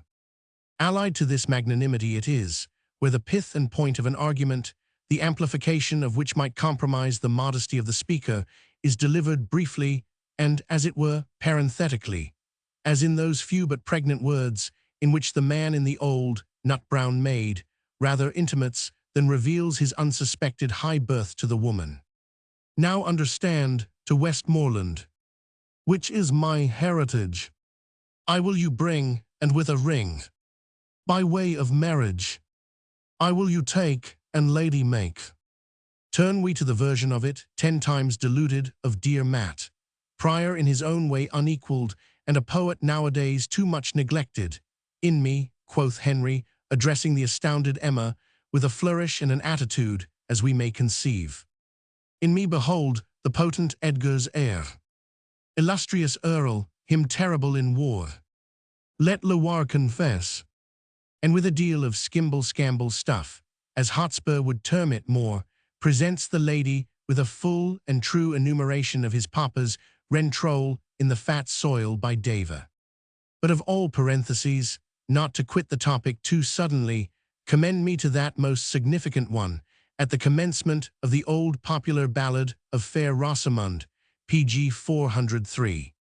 When good King Henry ruled this land, the second of that name.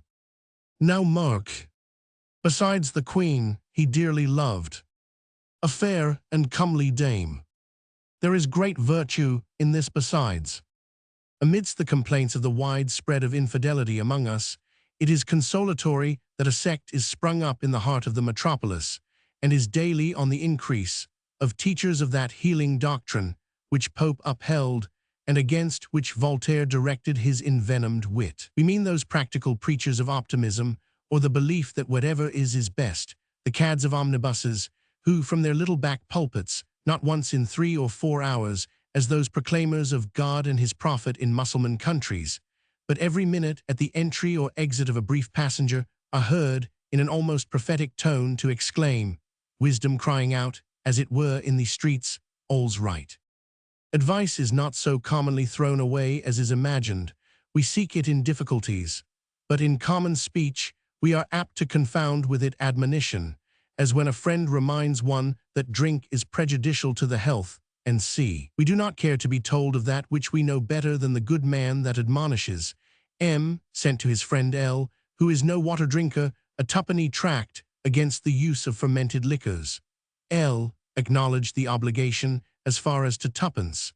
Penadier's advice was the safest after all. I advised him. But I must tell you, the dear, good-meaning, no-thinking creature had been dumbfounding a company of us with a detail of inextricable difficulties, in which the circumstances of an acquaintance of his were involved. No clue of light offered itself. He grew more and more misty as he proceeded. We pitied his friend, and thought, God help the man so wrapped in error's endless maze. When suddenly brightening up his placid countenance, like PG 404 that had found out a riddle, and looked to have the solution admired, at last, said he, I advised him. Here he paused, and here we were again interminably thrown back. By no possible guess could any of us aim at the drift of the meaning he was about to be delivered of. I advised him, he repeated, to have some advice upon the subject. A general approbation followed, and it was unanimously agreed that, under all the circumstances of the case, no sounder or more judicious counsel could have been given. A laxity pervades the popular use of words. Parson W. is not quite so continent as Diana, yet prettily dissembleth his frailty. Is Parson W. therefore a hypocrite? I think not. Where the concealment of a vice is less pernicious than the barefaced publication of it would be, no additional delinquency is incurred in the secrecy. Parson W. is simply an immoral clergyman. But if Parson W. were to be forever haranguing on the opposite virtue, choosing for his perpetual text, in preference to all other pulpit topics, the remarkable resistance recorded in the 39th of Exodus, dwelling, moreover, and dilating upon it, then Parson W. might be reasonably suspected of hypocrisy. But Parson W. rarely diverteth into such line of argument, or toucheth it briefly. His ordinary topics are fetched from obedience to the powers that are, submission to the civil magistrate in all commands that are not absolutely unlawful, on which he can delight to expatiate with equal fervor and sincerity. Again, to despise a person is properly to look down upon him with none or the least possible emotion. But when Clementina, who has lately lost her lover, with bosom heaving, eyes flashing, and her whole frame in agitation, pronounces with a peculiar emphasis that she despises the fellow, depend upon it that he is not quite so despicable in her eyes as she would have us imagine. One more instance. If we must naturalize that portentous phrase, a truism, it were well that we limited the use of it. Every commonplace or trite observation is not a truism. For example, a good name helps a man on in the world. This is nothing but a simple truth, however hackneyed. It has a distinct subject and predicate. But when the thing predicated is involved in the term of the subject, and so necessarily involved that by no possible conception they can be separated, then it becomes a truism, as to say, a good name is a proof of a man's estimation in the world. We seem to be PG 405 saying something when we say nothing. I was describing to F some knavish tricks of a mutual friend of ours. If he did so and so, was the reply, he cannot be an honest man. Here was a genuine truism, truth upon truth, inference and proposition identical, or rather a dictionary definition usurping the place of an inference. The vices of some men are magnificent. Compare the amours of Henry VIII and Charles II. The Stuart had mistresses, the Tudor kept wives. We are ashamed at sight of a monkey, somehow as we are shy of poor relations. C. imagined a Caledonian compartment in Hades, where there should be fire without sulfur. Absurd images are sometimes irresistible. I will mention, too, an elephant in a coach office gravely coming to have his trunk booked, a mermaid over a fish kettle cooking her own tail.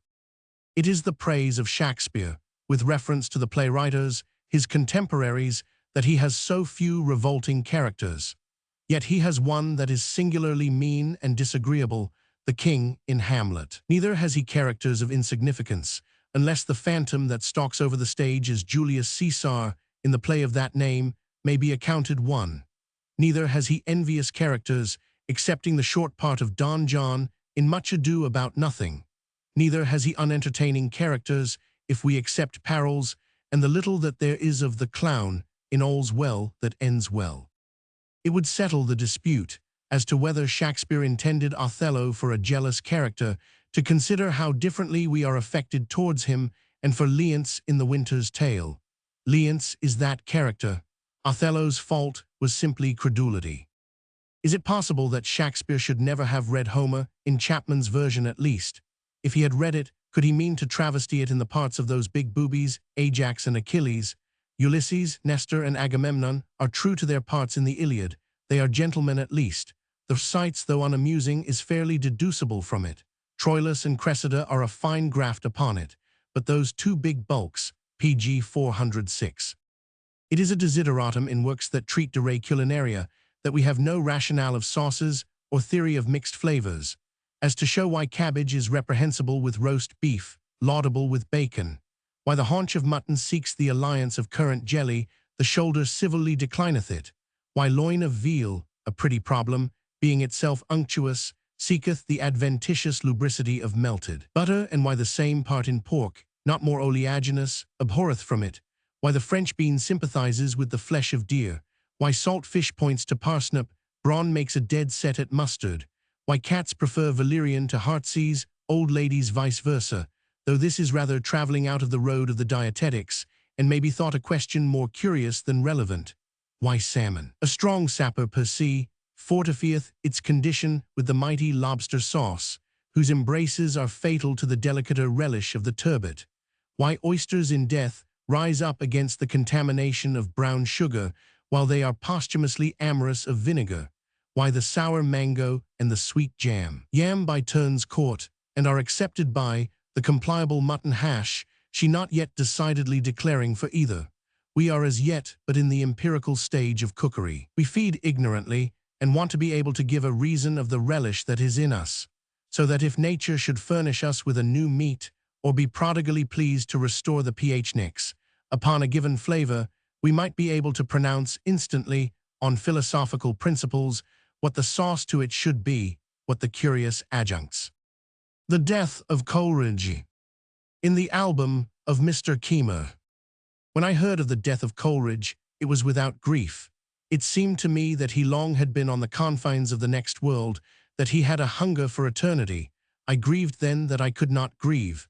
But pg 407 since, I feel how great a part he was of me. His great and dear spirit haunts me. I cannot think a thought, I cannot make a criticism on men or books, without an ineffectual turning and reference to him. He was the proof and touchstone of all my cogitations. He was a Grecian, or in the first form, at Christ's Hospital, where I was deputy Grecian, and the same subordination and deference to him I have preserved through a lifelong acquaintance. Great in his writings, he was greatest in his conversation.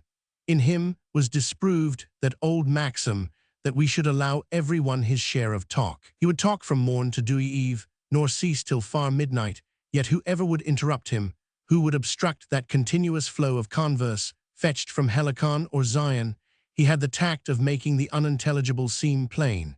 Many who read the abstruser parts of his friend would complain that his works did not answer to his spoken wisdom. They were identical. But he had a tone in oral delivery which seemed to convey sense to those who were otherwise imperfect recipients. He was my 50-years-old friend without a dissension. Never saw I his likeness, nor probably the world can see again. I seem to love the house he died at more passionately than when he lived. I love the faithful Gilmans more than while they exercised their virtues towards him living.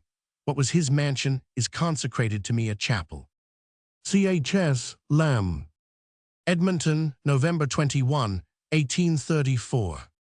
Cupid's Revenge. Date unknown. Leontius, Duke of Lycia, who in times past had borne the character of a wise and just governor, and was endeared to all ranks of his subjects, in his latter days fell into a sort of dotage, which manifested itself in an extravagant fondness for his daughter Hydaspes. This young maiden, with the Prince Leucippus, her brother, were the only remembrances left to him of a deceased and beloved consort. pg 408 for her nothing was thought too precious. Existence was of no value to him, but as it afforded opportunities of gratifying her wishes. To be instrumental in relieving her from the least little pain or grief, he would have lavished his treasures to the giving away of the one half of his dukedom. All this deference on the part of the parent had yet no power upon the mind of the daughter to move her at any time to solicit any unbecoming suit, or to disturb the even tenor of her thoughts. The humility and dutifulness of her carriage seemed to keep pace with his apparent willingness to release her from the obligations of either. She might have satisfied her wildest humors and caprices, but in truth, no such troublesome guests found harbor in the bosom of the quiet and unaspiring maiden. Thus far the prudence of the princess served to counteract any ill effects which this ungovernable partiality in a parent was calculated to produce in a less virtuous nature than Hydaspes's, and this foible of the duke's, so long as no evil resulted from it, was passed over by the courtiers as a piece of harmless frenzy.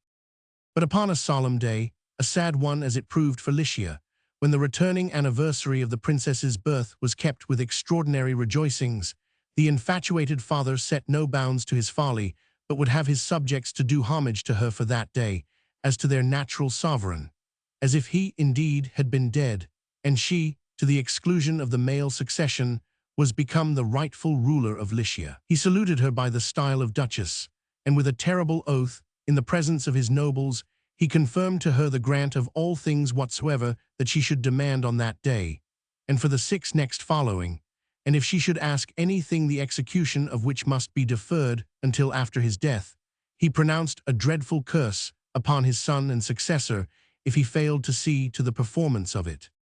Thus encouraged, the princess stepped forth with a modest boldness, and as if assured of no denial, spake as follows.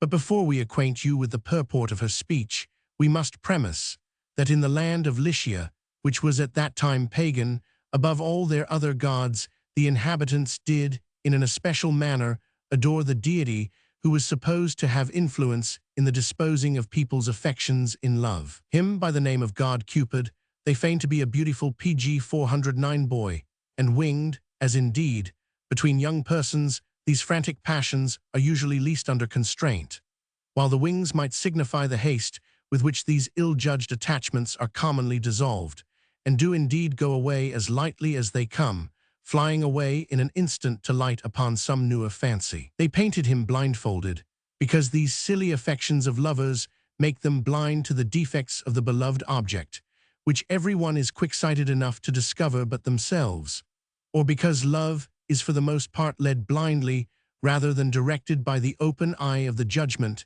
in the hasty choice of a mate. Yet with that inconsistency of attributes with which the heathen people commonly overcomplimented their deities, this blind love, this Cupid, they figured with a bow and arrows, and being sightless, they yet feigned him to be a notable archer and an unerring marksman.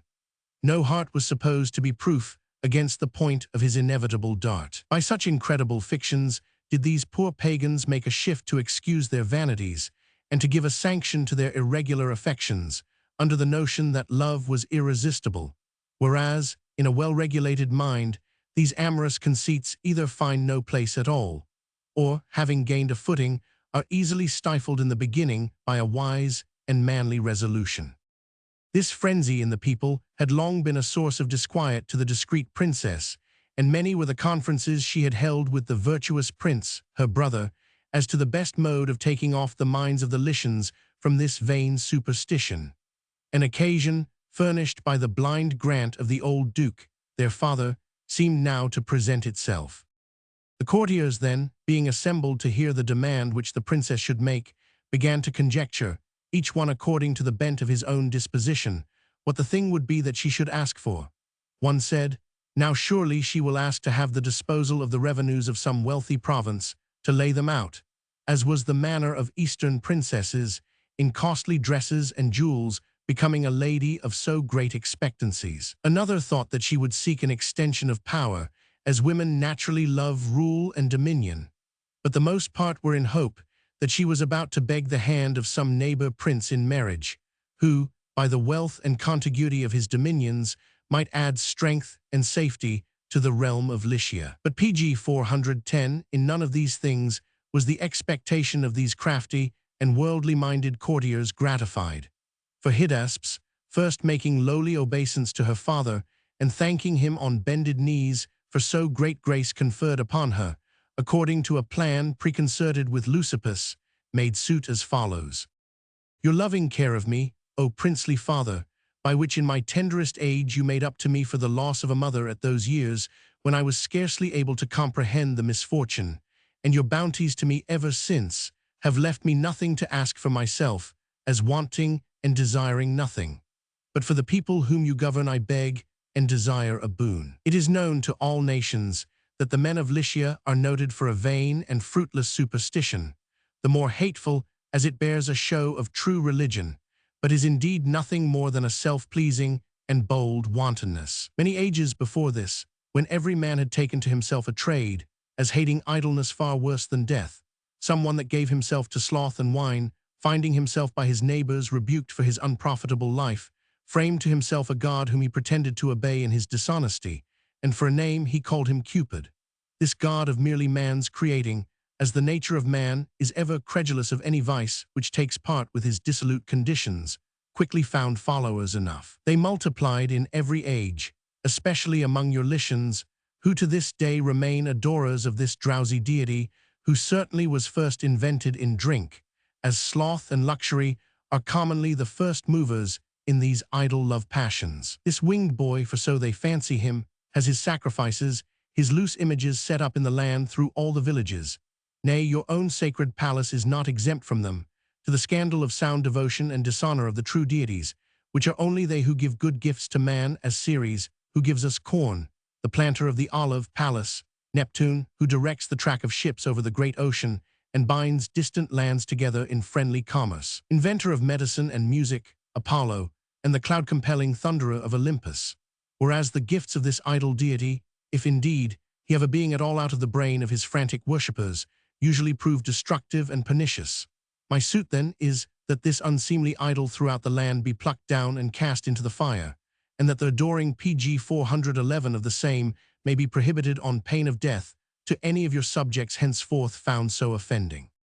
Leontius, startled at this unexpected demand from the princess, with tears besought her to ask some wiser thing, and not to bring down upon herself and him the indignation of so great a god. "There is no such god as you dream of," said then Leucippus boldly, who had hitherto forborne to second the petition of the princess, "but a vain opinion of him has filled the land with love and wantonness. Every young man and maiden that feel the least desire to one another dare in no case to suppress it, for they think it to be Cupid's motion, and that he is a god."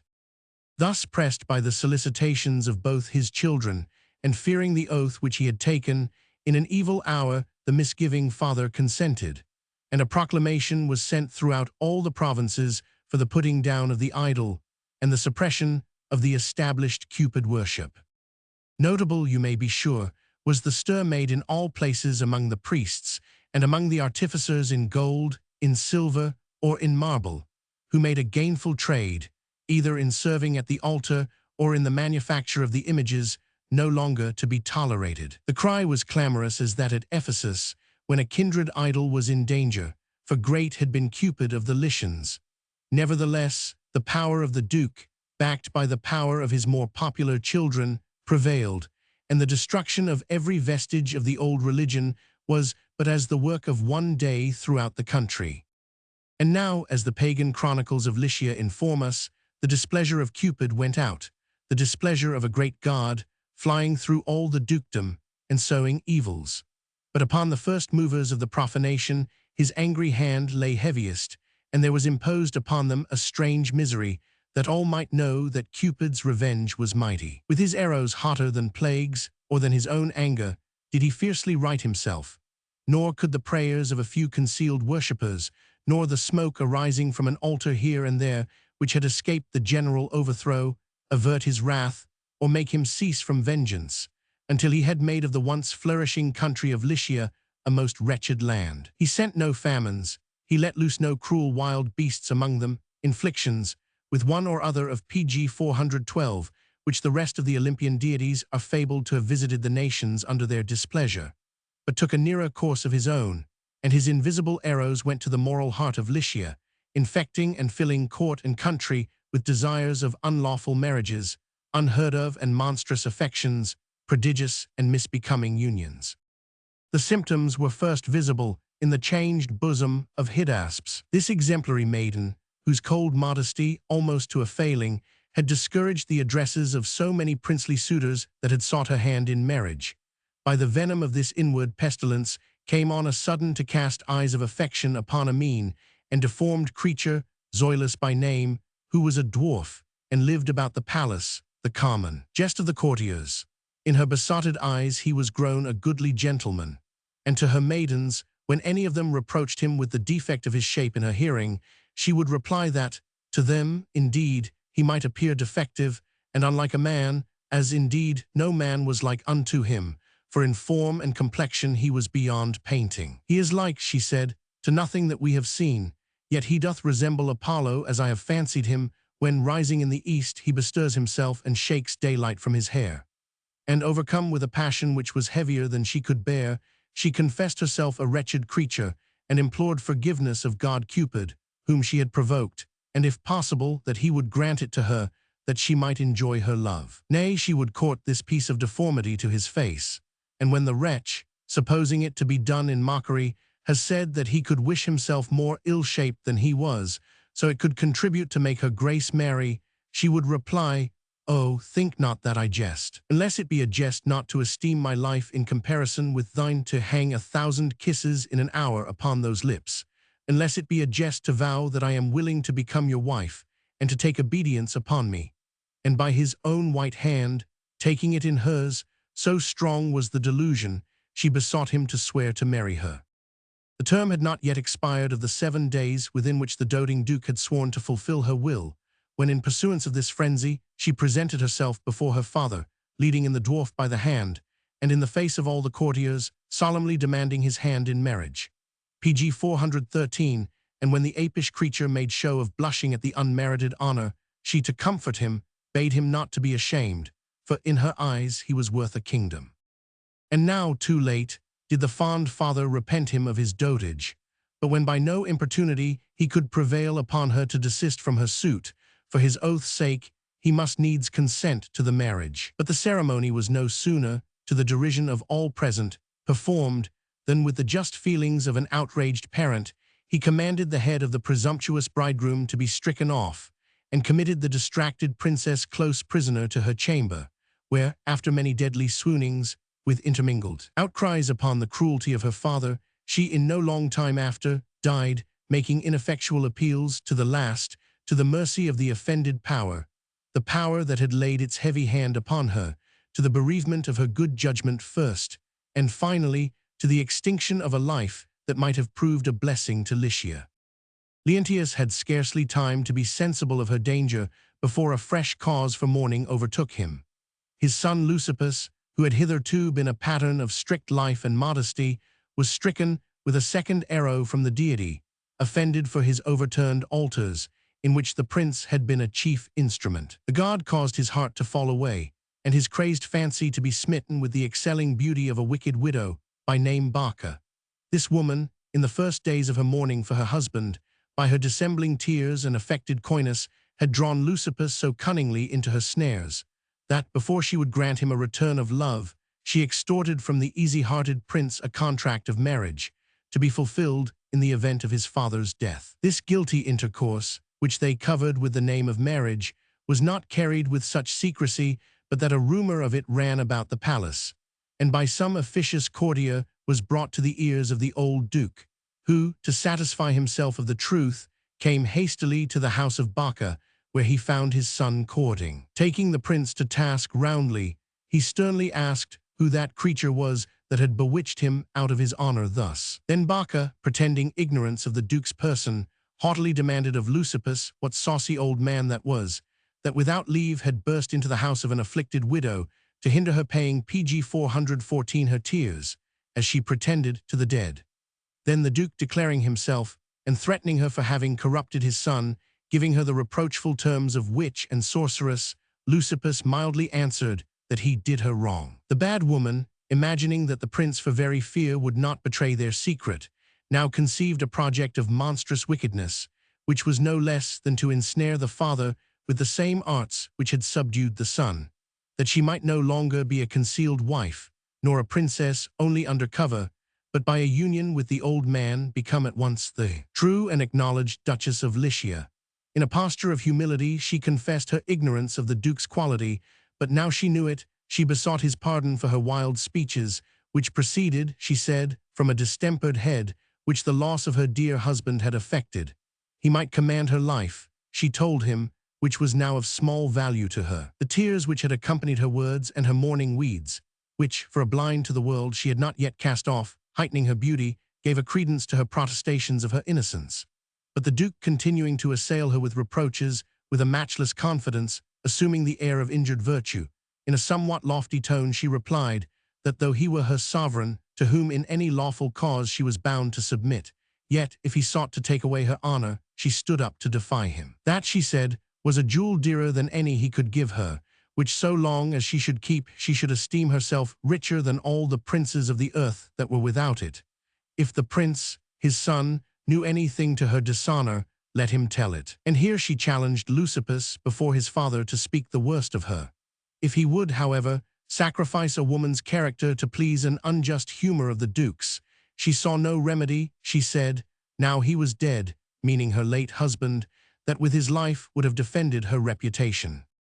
Thus appealed to Leucippus, who had stood a while astonished at her confident falsehoods, though ignorant of the full drift of them, considering that not the reputation only, but probably the life of a woman whom he had so loved, and who had made such sacrifices to him of love and beauty, depended upon his absolute concealment of their contract, framed his mouth to a compassionate untruth, and with solemn asseverations, confirmed to his father her assurances of her innocence.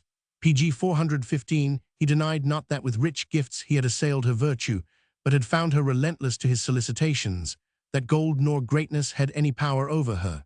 Nay, so far he went on to give force to the protestations of this artful woman, that he confessed to having offered marriage to her, which she, who scorned to listen to any second wedlock, had rejected. All this while Leucippus secretly prayed to heaven to forgive him while he uttered these bold untruths, since it was for the prevention of a greater mischief only, and had no malice in it. But warned by the sad sequel which ensued, be thou careful, young reader, how in any case you tell a lie. Lie not, if any man but ask you how you do, or what o'clock it is. Be sure you make no false excuse to screen a friend that is most dear to you. Never let the most well-intended falsehood escape your lips.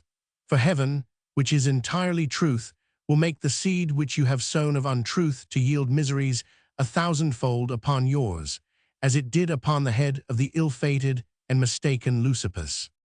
Leontius, finding the assurances of Bacchus so confidently seconded by his son, could no longer withhold his belief, and only forbidding their meeting for the future, took a courteous leave of the lady, presenting her at the same time with a valuable ring, in recompense, as he said, of the injustice which he had done her in his false surmises of her guiltiness. In truth, the surpassing beauty of the lady, with her appearing modesty, had made no less impression upon the heart of the fond old Duke than they had awakened in the bosom of his more pardonable son. His first design was to make her his mistress, to the better accomplishing of which Leucippus was dismissed from the court under the pretext of some honorable employment abroad. In his absence, Leontius spared no offers to induce her to comply with his purpose. Continually he solicited her with rich offers, with messages, and by personal visits. It was a ridiculous sight, if it were not rather a sad one, to behold this second and worse dotage, which by Cupid's wrath had fallen upon this fantastical old new lover. All his occupation now was in dressing and pranking himself up in youthful attire to please the eyes of his new mistress. His mornings were employed in the devising of trim fashions, in the company of tailors, embroiderers, and feather dressers. So infatuated was he with PG 416 these vanities, that when a servant came and told him that his daughter was dead, even she, whom he had but lately so highly prized, the words seemed spoken to a deaf person. He either could not or would not understand them, but like one senseless, fell to babbling about the shape of a new hose and doublet. His crutch, the faithful prop of long-aged years, was discarded, and he resumed the youthful fashion of a sword by his side, when his years wanted strength to have drawn it. In this condition of folly, it was no difficult task for the widow, by affected pretenses of honor and arts of amorous denial, to draw in this doting duke to that which she had all along aimed at, the offer of his crown in marriage. She was now Duchess of Lycia. In her new elevation, the mask was quickly thrown aside, and the impious Baccha appeared in her true qualities. She had never loved the Duke her husband, but had used him as the instrument of her greatness. Taking advantage of his amorous folly, which seemed to gain growth the nearer he approached to his grave, she took upon her the whole rule of Lycia, placing and displacing at her will all the great officers of state, and filling the court with creatures of her own, the agents of her guilty pleasures. She removed from the Duke's person the oldest and trustiest of his dependents. Leucippus, who at this juncture was returned from his foreign mission, was met at once with the news of his sister's death and the strange wedlock of the old Duke. To the memory of Hydaspes he gave some tears, but these were swiftly swallowed up in his horror and detestation of the conduct of Baccha. In his first fury, he resolved upon a full disclosure of all that had passed between him and his wicked stepmother. Again he thought, by killing Baccha, to rid the world of a monster, but tenderness for his father recalled him to milder counsels. The fatal secret, nevertheless, sat upon him like lead, while he was determined to confide it to no other. It took his sleep away, and his desire of food, and if a thought of mirth at any time crossed him, the dreadful truth would recur to check it, as if a messenger should have come to whisper to him of some friend's death. With difficulty he was brought to wish their highnesses faint joy of their marriage, and at the first sight of Bacca, a friend was fain to hold his wrist hard to prevent him from fainting. In an interview which after, at her request, he had with her PG 417 alone, the bad woman shamed not to take up the subject lightly, to treat as a trifle the marriage vow that had passed between them, and seeing him sad and silent, to threaten him with the displeasure of the Duke, his father, if by words or looks he gave any suspicion to the world of their dangerous secret. What had happened, she said, was by no fault of hers. People would have thought her mad if she had refused the Duke's offer. She had used no arts to entrap his father. It was Leucippus's own resolute denial of any such thing as a contract having passed between them which had led to the proposal. The prince, unable to extenuate his share of blame in the calamity, humbly besought her that since by his own great fault things had been brought to their present pass, she would only live honest for the future, and not abuse the credulous age of the old Duke, as he well knew she had the power to do for himself, seeing that life was no longer desirable to him. If his death was judged by her to be indispensable to her security, she was welcome to lay what trains she pleased to compass it, so long as she would only suffer his father to go to his grave in peace, since he had never wronged her. This temperate appeal was lost upon the heart of Bacca, who from that moment was secretly bent upon effecting the destruction of Leucippus. Her project was, by feeding the ears of the Duke with exaggerated praises of his son, to awaken a jealousy in the old man that she secretly preferred Leucippus. Next, by willfully insinuating the great popularity of the prince, which was no more indeed than the truth, among the Lycians, to instill subtle fears into the Duke that his son had laid plots for circumventing his life and throne. By these arts she was working upon the weak mind of the Duke almost to distraction, when at a meeting, concocted by herself between the prince and his father, the latter taking Leucippus soundly to task for these alleged treasons, the prince replied only by humbly drawing his sword, with the intention of laying it at his father's feet, and begging him, since he suspected him, to sheath it in his own bosom, for of his life he had been long weary. Bacca entered at the crisis, and ere Leucippus could finish his submission, with loud outcries alarmed the courtiers, who, rushing into the presence, found the prince, with sword in hand indeed, but with far other intentions than this bad woman imputed to PG 418 him, plainly accusing him of having drawn it upon his father. Leucippus was quickly disarmed, and the old Duke, trembling between fear and age, committed him to close prison, from which, by Bacca's aims, he never should have come out alive, but for the interference of the common people, who, loving their prince, and equally detesting Bacca in a simultaneous mutiny, arose and rescued him from the hands of the officers. The court was now no longer a place of living for Leucippus, and hastily thanking his countrymen for his deliverance, which in his heart he rather deprecated than welcomed, as one that wished for death, he took leave of all court hopes, and, abandoning the palace, betook himself to a life of penitence in solitudes. Not so secretly did he select his place of penance, in a cave among lonely woods and fastnesses, but that his retreat was traced by Bacca, who, baffled in her purpose, raging like some she-wolf, dispatched an emissary of her own to destroy him privately. There was residing at the court of Lycia, at this time, a young maiden, the daughter of Bacca by her first husband, who had hitherto been brought up in the obscurity of a poor country abode with an uncle, but whom Bacca now publicly owned, and had prevailed upon the easy Duke to adopt as successor to the throne in wrong of the true heir, his suspected son Leucippus. This young creature, Urania by name, was as artless and harmless as her mother was crafty and wicked. To the unnatural Bacca she had been an object of neglect and aversion, and for the project of supplanting Leucippus only had she fetched her out of retirement. The bringing up of Urania had been among country hinds and lasses. To tend her flocks or superintend her neat dairy had been the extent of her breeding.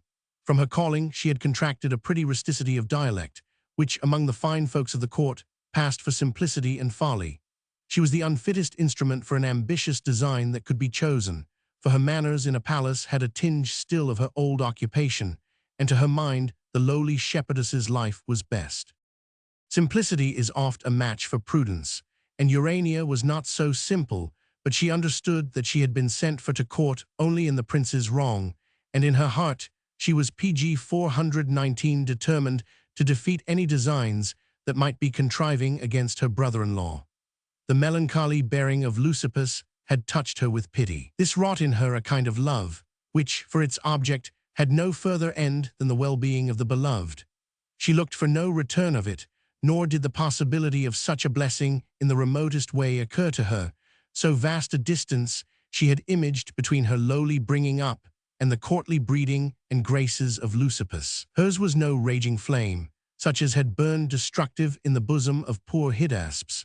Either the vindictive god in mercy had spared this young maiden, or the wrath of the confounding Cupid was restrained by a higher power from discharging the most malignant of his arrows against the peace of so much innocence. Of the extent of her mother's malice, she was too guileless to have entertained conjecture, but from hints and whispers, and above all, from that tender watchfulness with which a true affection, like Urania's, tends the safety of its object, fearing even where no cause for fear subsists, she gathered that some danger was impending over the prince, and with simple heroism resolved to countermine the treason.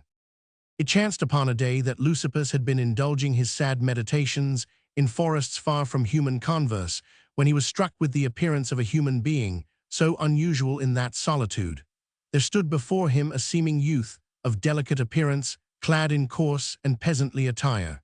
He was come, he said, to seek out the prince, and to be his poor boy and servant, if he would let him. "Alas, poor youth," replied Leucippus, "why do you follow me, who am as poor as you are?" "In good faith," was his pretty answer, "I shall be well and rich enough if you will but love me." And saying so, he wept. The prince, admiring this strange attachment in a boy, was moved with compassion, and seeing him exhausted, as if with long travel and hunger, invited him into his poor habitation, setting such refreshments before him as that barren spot afforded. But by no entreaties could he be prevailed upon to take any sustenance, and all that day, and for the two following, he seemed supported only by some gentle flame of love that was within him. He fed only upon the sweet looks and courteous entertainment which he received from Leucippus. Seemingly he wished to die under page 420, the loving eyes of his master. "I cannot eat," he prettily said, "but I shall eat tomorrow." "You will be dead by that time," said Leucippus. "I shall be well then," said he, "since you will not love me." Then the prince asked him why he sighed so. "To think," was his innocent reply, "that such a fine man as you should die and no gay lady love him." "But you will love me," said Leucippus. "Yes, sure," said he, "till I die, and when I am in heaven I shall wish for you." "This is a love," thought the other, "that I never yet heard tell of. But come, thou art sleepy child, go in, and I will sit with thee." Then from some words which the poor youth dropped, Leucippus, suspecting that his wits were beginning to ramble, said, "What portends this?" "I am not sleepy," said the youth, "but you are sad. I would that I could do anything to make you merry. Shall I sing?" But soon, as if recovering strength, "There is one approaching," he wildly cried out. "Master, look to yourself." His words were true, for now entered, with provided weapon, the wicked emissary of Baccha that we told of, and directing a mortal thrust at the prince, the supposed boy, with a last effort, interposing his weak body, received it in his bosom, thanking the heavens in death that he had saved so good a master. Leucippus, having slain the villain, was at leisure to discover, in the features of his poor servant, the countenance of his devoted sister-in-law. Through solitary and dangerous ways she had sought him in that disguise, and finding him, seems to have resolved upon a voluntary death by fasting, partly that she might die in the presence of her beloved, and partly that she might make known to him in death the love which she wanted boldness to disclose to him while living, but chiefly because she knew that by her demise all obstacles would be removed that stood between her prince and his succession to the throne of Lycia. Leucippus had hardly time to comprehend the strength of love in his Urania when a trampling of horses resounded through his solitude. It was a party of Lycian horsemen that had come to seek him, dragging the detested Baka in their train, who was now to receive the full penalty of her misdeeds. Amidst her frantic fury upon the missing of her daughter, the old Duke had suddenly died, not without suspicion of her PG 421 having administered poison to him. Her punishment was submitted to Leucippus, who was now, with joyful acclaims, saluted as the rightful Duke of Lycia. He, as no way moved with his great wrongs, but considering her simply as the parent of Urania, saluting her only by the title of wicked mother, bade her to live. That reverend title, he said, and pointed to the bleeding remains of her child, must be her pardon. He would use no extremity against her, but leave her to heaven. The hardened mother, not at all relenting at the sad spectacle that lay before her, but making show of dutiful submission to the young Duke, and with bended knees, approaching him, suddenly, with a dagger, inflicted a mortal stab upon him, and with a second stroke stabbing herself, ended both their wretched lives.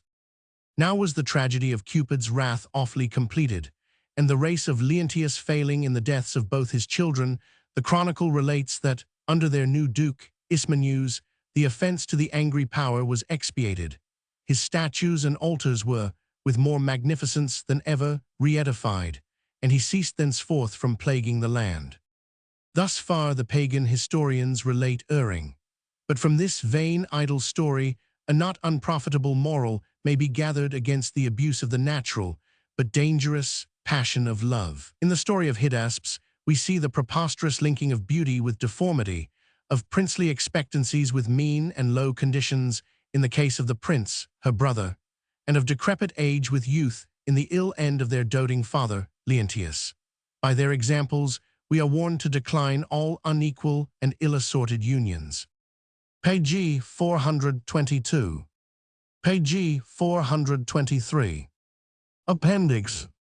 Essays and notes not certain to be Lamb's, but probably his. Page 424. Page 425. Scraps of criticism.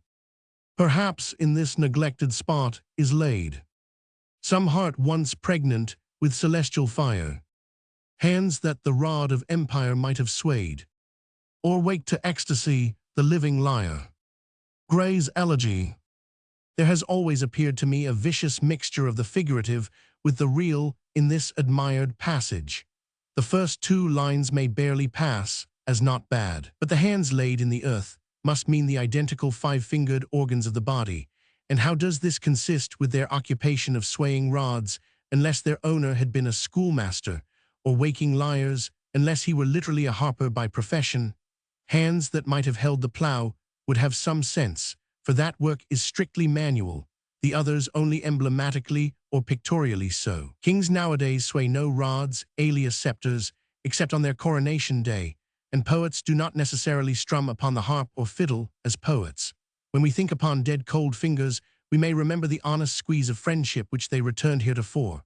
We cannot but with violence connect their living idea, as opposed to death, with uses to which they must become metaphorical, i.e. less real than dead things themselves, before we can so with any propriety apply them. He saw, but, blasted with excess of light, closed his eyes in endless night. Gray's Bard. Nothing was ever more violently distorted than this material fact of Milton's blindness having been occasioned by his intemperate studies and late hours during his prosecution of the defense against Salmasius, applied to the dazzling effects of too much mental vision. His corporal sight was blasted with corporal occupation. His inward sight was not impaired, but rather strengthened, pg 426, by his task. If his course of studies had turned his brain, there would have been some fitness in the expression. And since I cannot, I will prove a villain, and hate the idle pleasures of these days. Soliloquy in Richard, Roman 3. The performers, whom I have seen in this part, seem to mistake the import of the word, which I have marked with italics. Richard does not mean that because he is by shape and temper unfitted for a courtier, he is therefore determined to prove, in our sense of the word, a wicked man. The word in Shakespeare's time had not passed entirely into the modern sense. It was in its passage certainly, and indifferently used as such.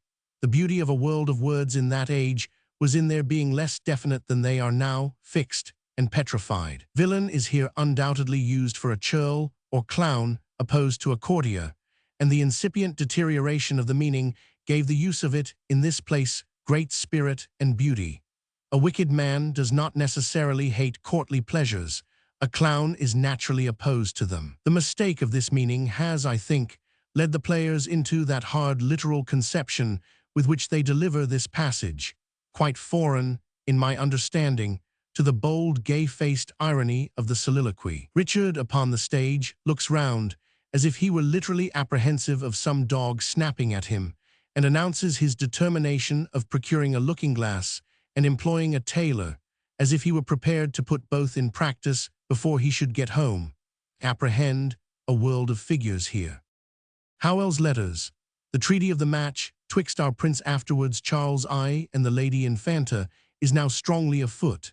She is a very comely lady, rather of a Flemish complexion than Spanish, fair-haired, and carrieth a most pure mixture of red and white in her face. She is full and big-lipped, which is held a beauty rather than a blemish or any excess in the Austrian family, it being a thing incident to most of that race.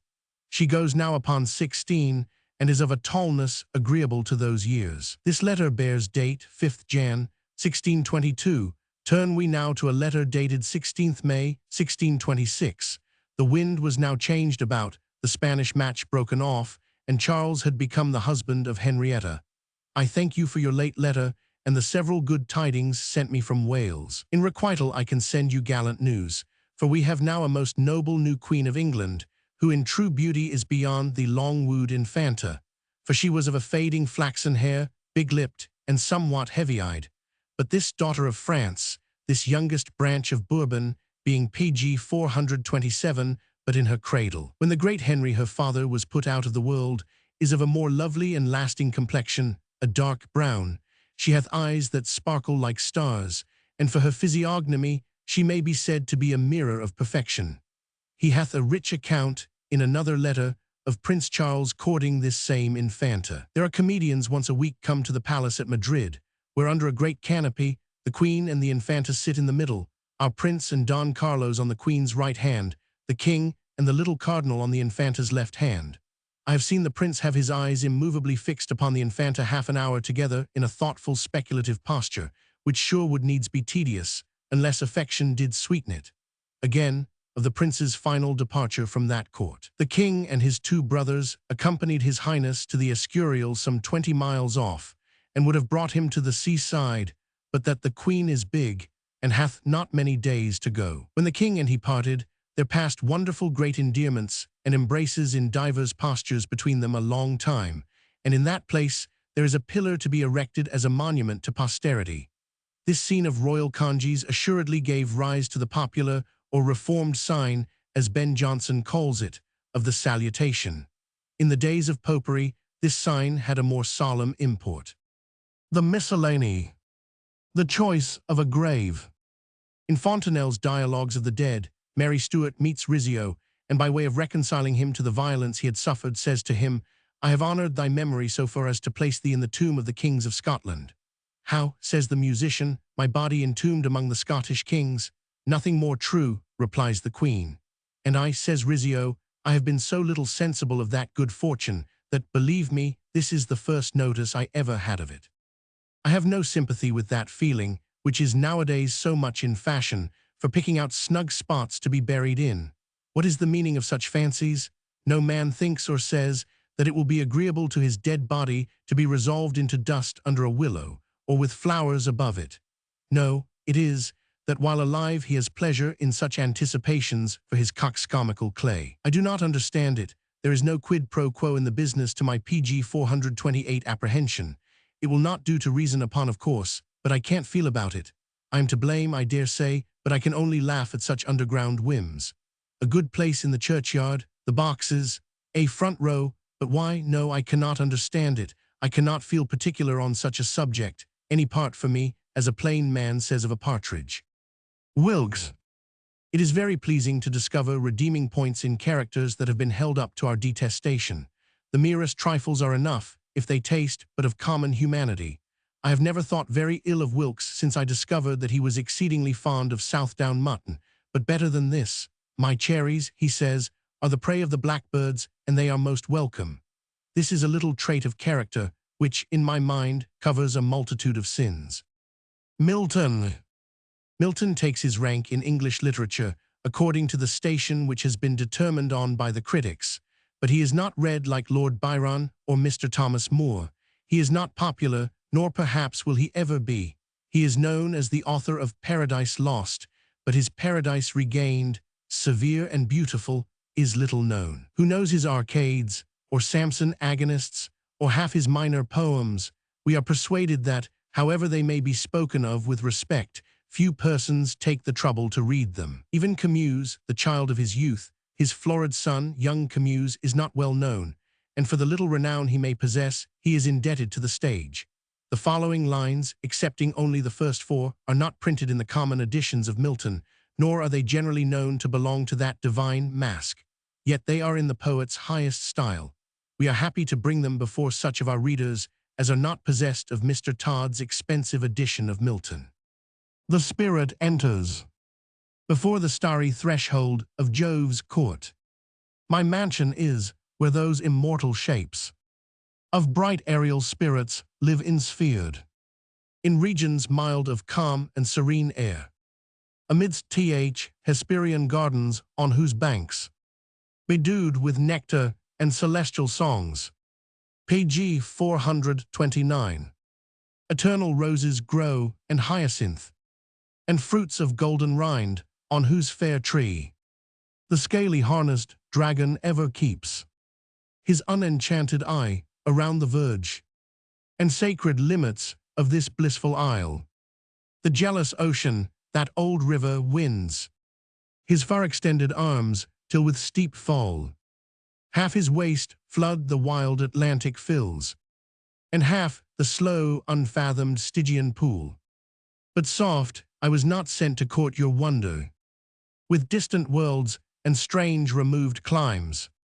Yet thence I come, and oft from thence behold and see. Our readers will forgive us for having modernized the spelling. It is the only liberty that we have taken with our great author's magnificent passage.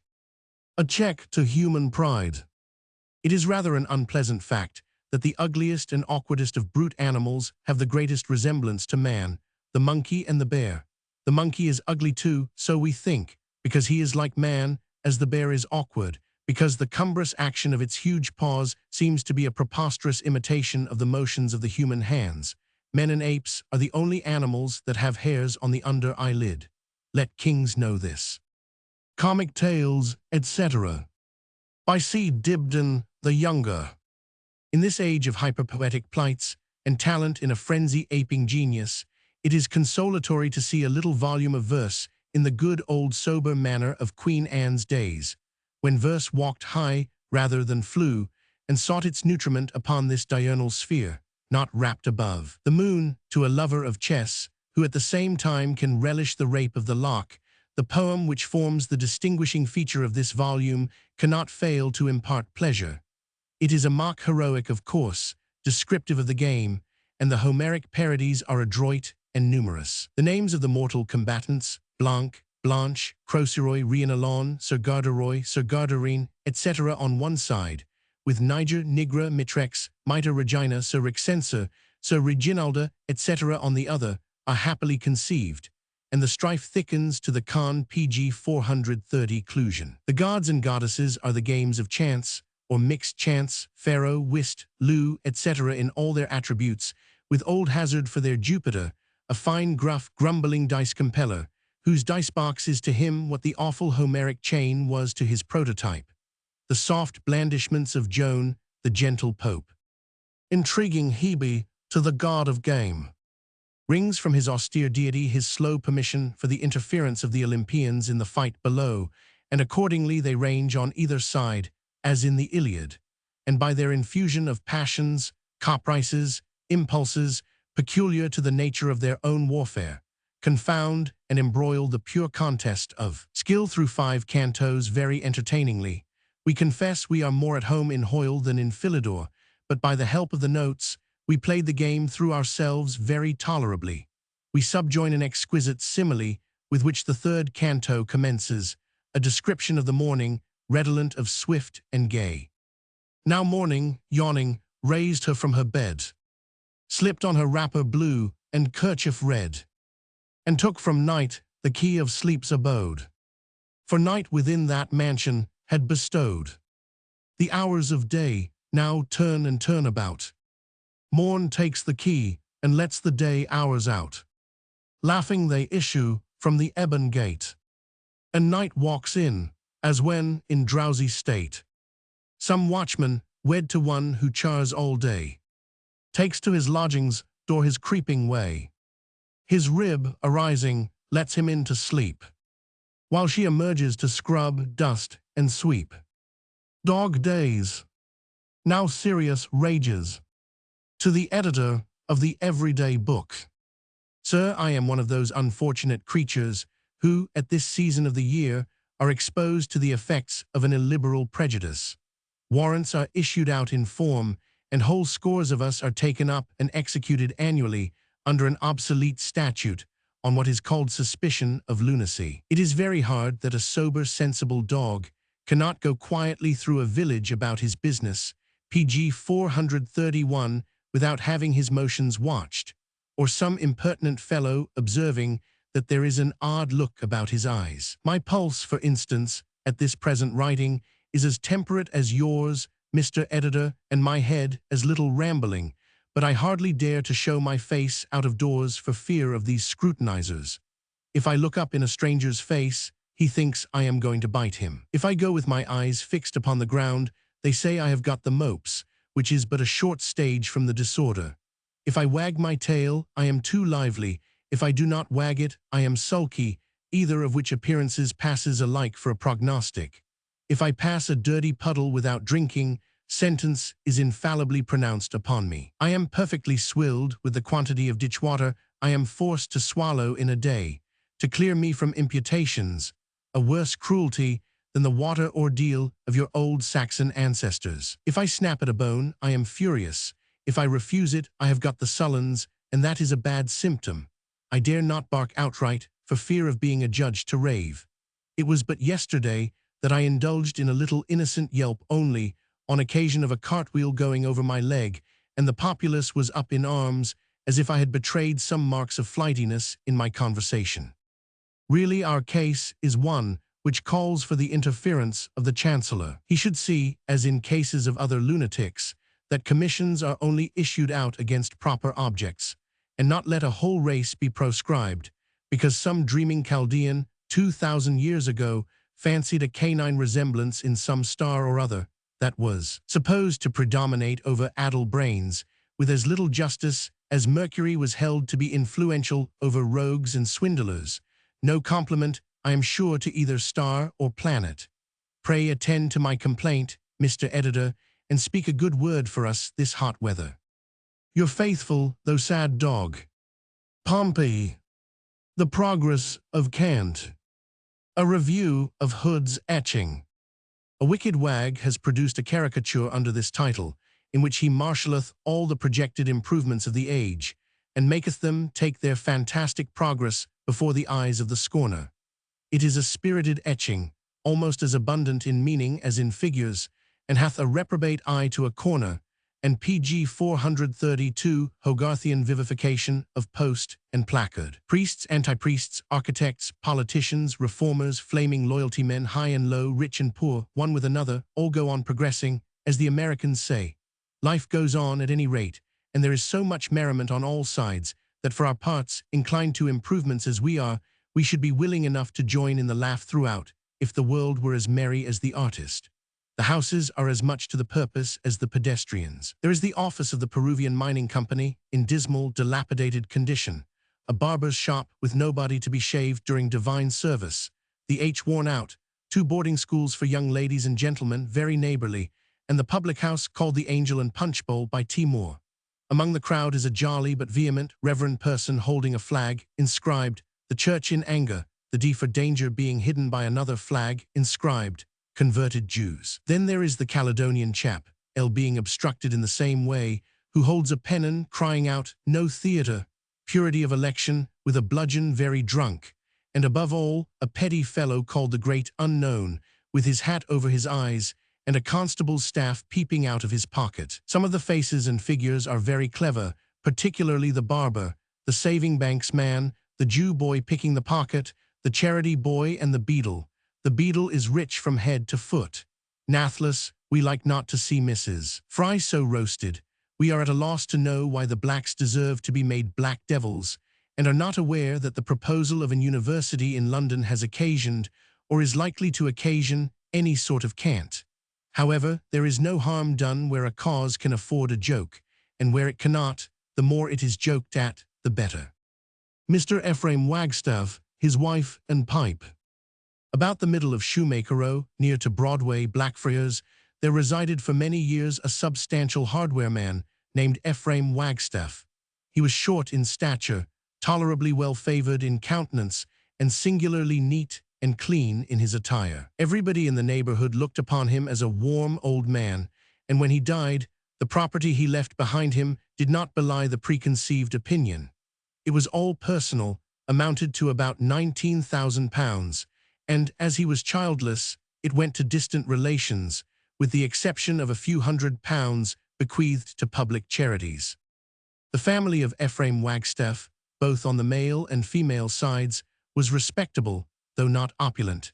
His maternal grand PG 433 father, he used to say, formed part of the executive government in the reign of George I, whom he served as petty constable in one of the manufacturing districts during a long period. The love of office seems not to have been hereditary in the family, or perhaps the opportunities of gratifying it did not continue, for with that single exception, none of his ancestors could boast of official honors. The origin of the name is doubtful. On a first view, it seems evidently the conjunction of two names brought together by marriage or fortune. In the Tatler, we read about the staff in a variety of combinations, under one of which the popular author of that work chose to designate himself, and thereby conferred immortality on the name of Bickerstaff. Our friend Ephraim was no great wit, but he loved a joke, particularly if he made it himself, and he used to say, whenever he heard anyone endeavoring to account for his name, that he believed it originated in the marriage of a Miss Staff to some wag, who lived near her, and who, willing to show his gallantry, and at the same time his knowledge of French customs, adopted the fashion of that sprightly people by adding her family name to his own. The conjecture is at least probable, and so we must leave it. At the age of 52, it pleased heaven to deprive Mr. Wagstaff of his beloved spouse Barbara. The bereavement formed an era in his history. Mrs. Wagstaff was an active, strong woman, about 10 years older than himself, and one sure to be missed in any circle wherein she had once moved. She was indeed no cipher. Her person was tall and bony, her face, in hue, something between brown and red, had the appearance of having been scorched. Altogether, her qualities were truly commanding. She loved her own way exceedingly, was continually on the alert to have it, and in truth, generally succeeded. Yet such was her love of justice, that she has been heard to aver repeatedly, that she spoke the word never emphatically, opposed her husband, but when he was decidedly in the wrong. Of these occasions, it must also be mentioned, she generously took upon herself the trouble and responsibility of being the sole judge. There was one point, however, on which it would seem that Mr. Wagstaff had contrived to please himself exclusively, although how he had managed to resist so effectually the remonstrances and opposition which, from the structure of his wife's mind, he must necessarily have been doomed to encounter, must ever remain a secret. The fact was this: Ephraim had a peculiarly strong attachment to a pipe, his affection for his amiable partner scarcely exceeding that which he entertained for that lively emblem of so many sage contrivances and florid speeches, ending like it in smoke. In the times of his former wives, for twice before had he been yoked in matrimony, he had indulged himself with it unmolested. Not so with Mrs. Wagstaff the third. Pipes and smoking she held in unmitigated abhorrence, but having, by whatever means, been ob PG 434 obliged to submit to their introduction, she wisely avoided all direct attempts to abate what she called among her friends the nuisance, and, like a skillful general who has failed of securing victory, she had recourse to such stratagems as might render it as little productive as possible to the enemy. Ephraim, aware how matters stood, neglected no precaution to guard against his wife's maneuvers, meeting, of course, with various success. Many a time did her ingenuity contrive an accident, by which his pipe and peace of mind were at once demolished. And although there never could be any difficulty in replacing the former by simply sending out for that purpose, yet he has confessed that when he contemplated the possibility of offering too strong an excitement to the shrill tones of his beloved's voice, the only pipe she willingly tolerated, he waived that proceeding and submitted to the sacrifice as much the lesser evil. At length, Mrs. Wagstaff was taken ill. An inflammation on her lungs was found to be her malady, and that crisis appeared to be fast approaching when the doctor leaves the house with sorrow, despairing of his fee tomorrow. The foreboding soon proved correct, and everything considered, perhaps it ought not to excite much surprise that when Ephraim heard from the physician that there was little or no chance of her recovery, he betrayed no symptoms of excessive emotion, but mumbling something unintelligibly, in which the doctor thought he caught the sound of the words Christian duty of resignation. He quietly filled an additional pipe that evening. The next day Mrs. Wagstaff expired, and in due time her interment took place in the churchyard of St. Anne Blackfriars, everything connected therewith being conducted with the decorum becoming so melancholy an event, and which might be expected from a man of Mr. Wagstaff's gravity and experience. The funeral was a walking one from the near vicinity to the ground, and but for an untimely slanting shower of rain, no particular inconvenience would have been felt by those who were assembled on that occasion.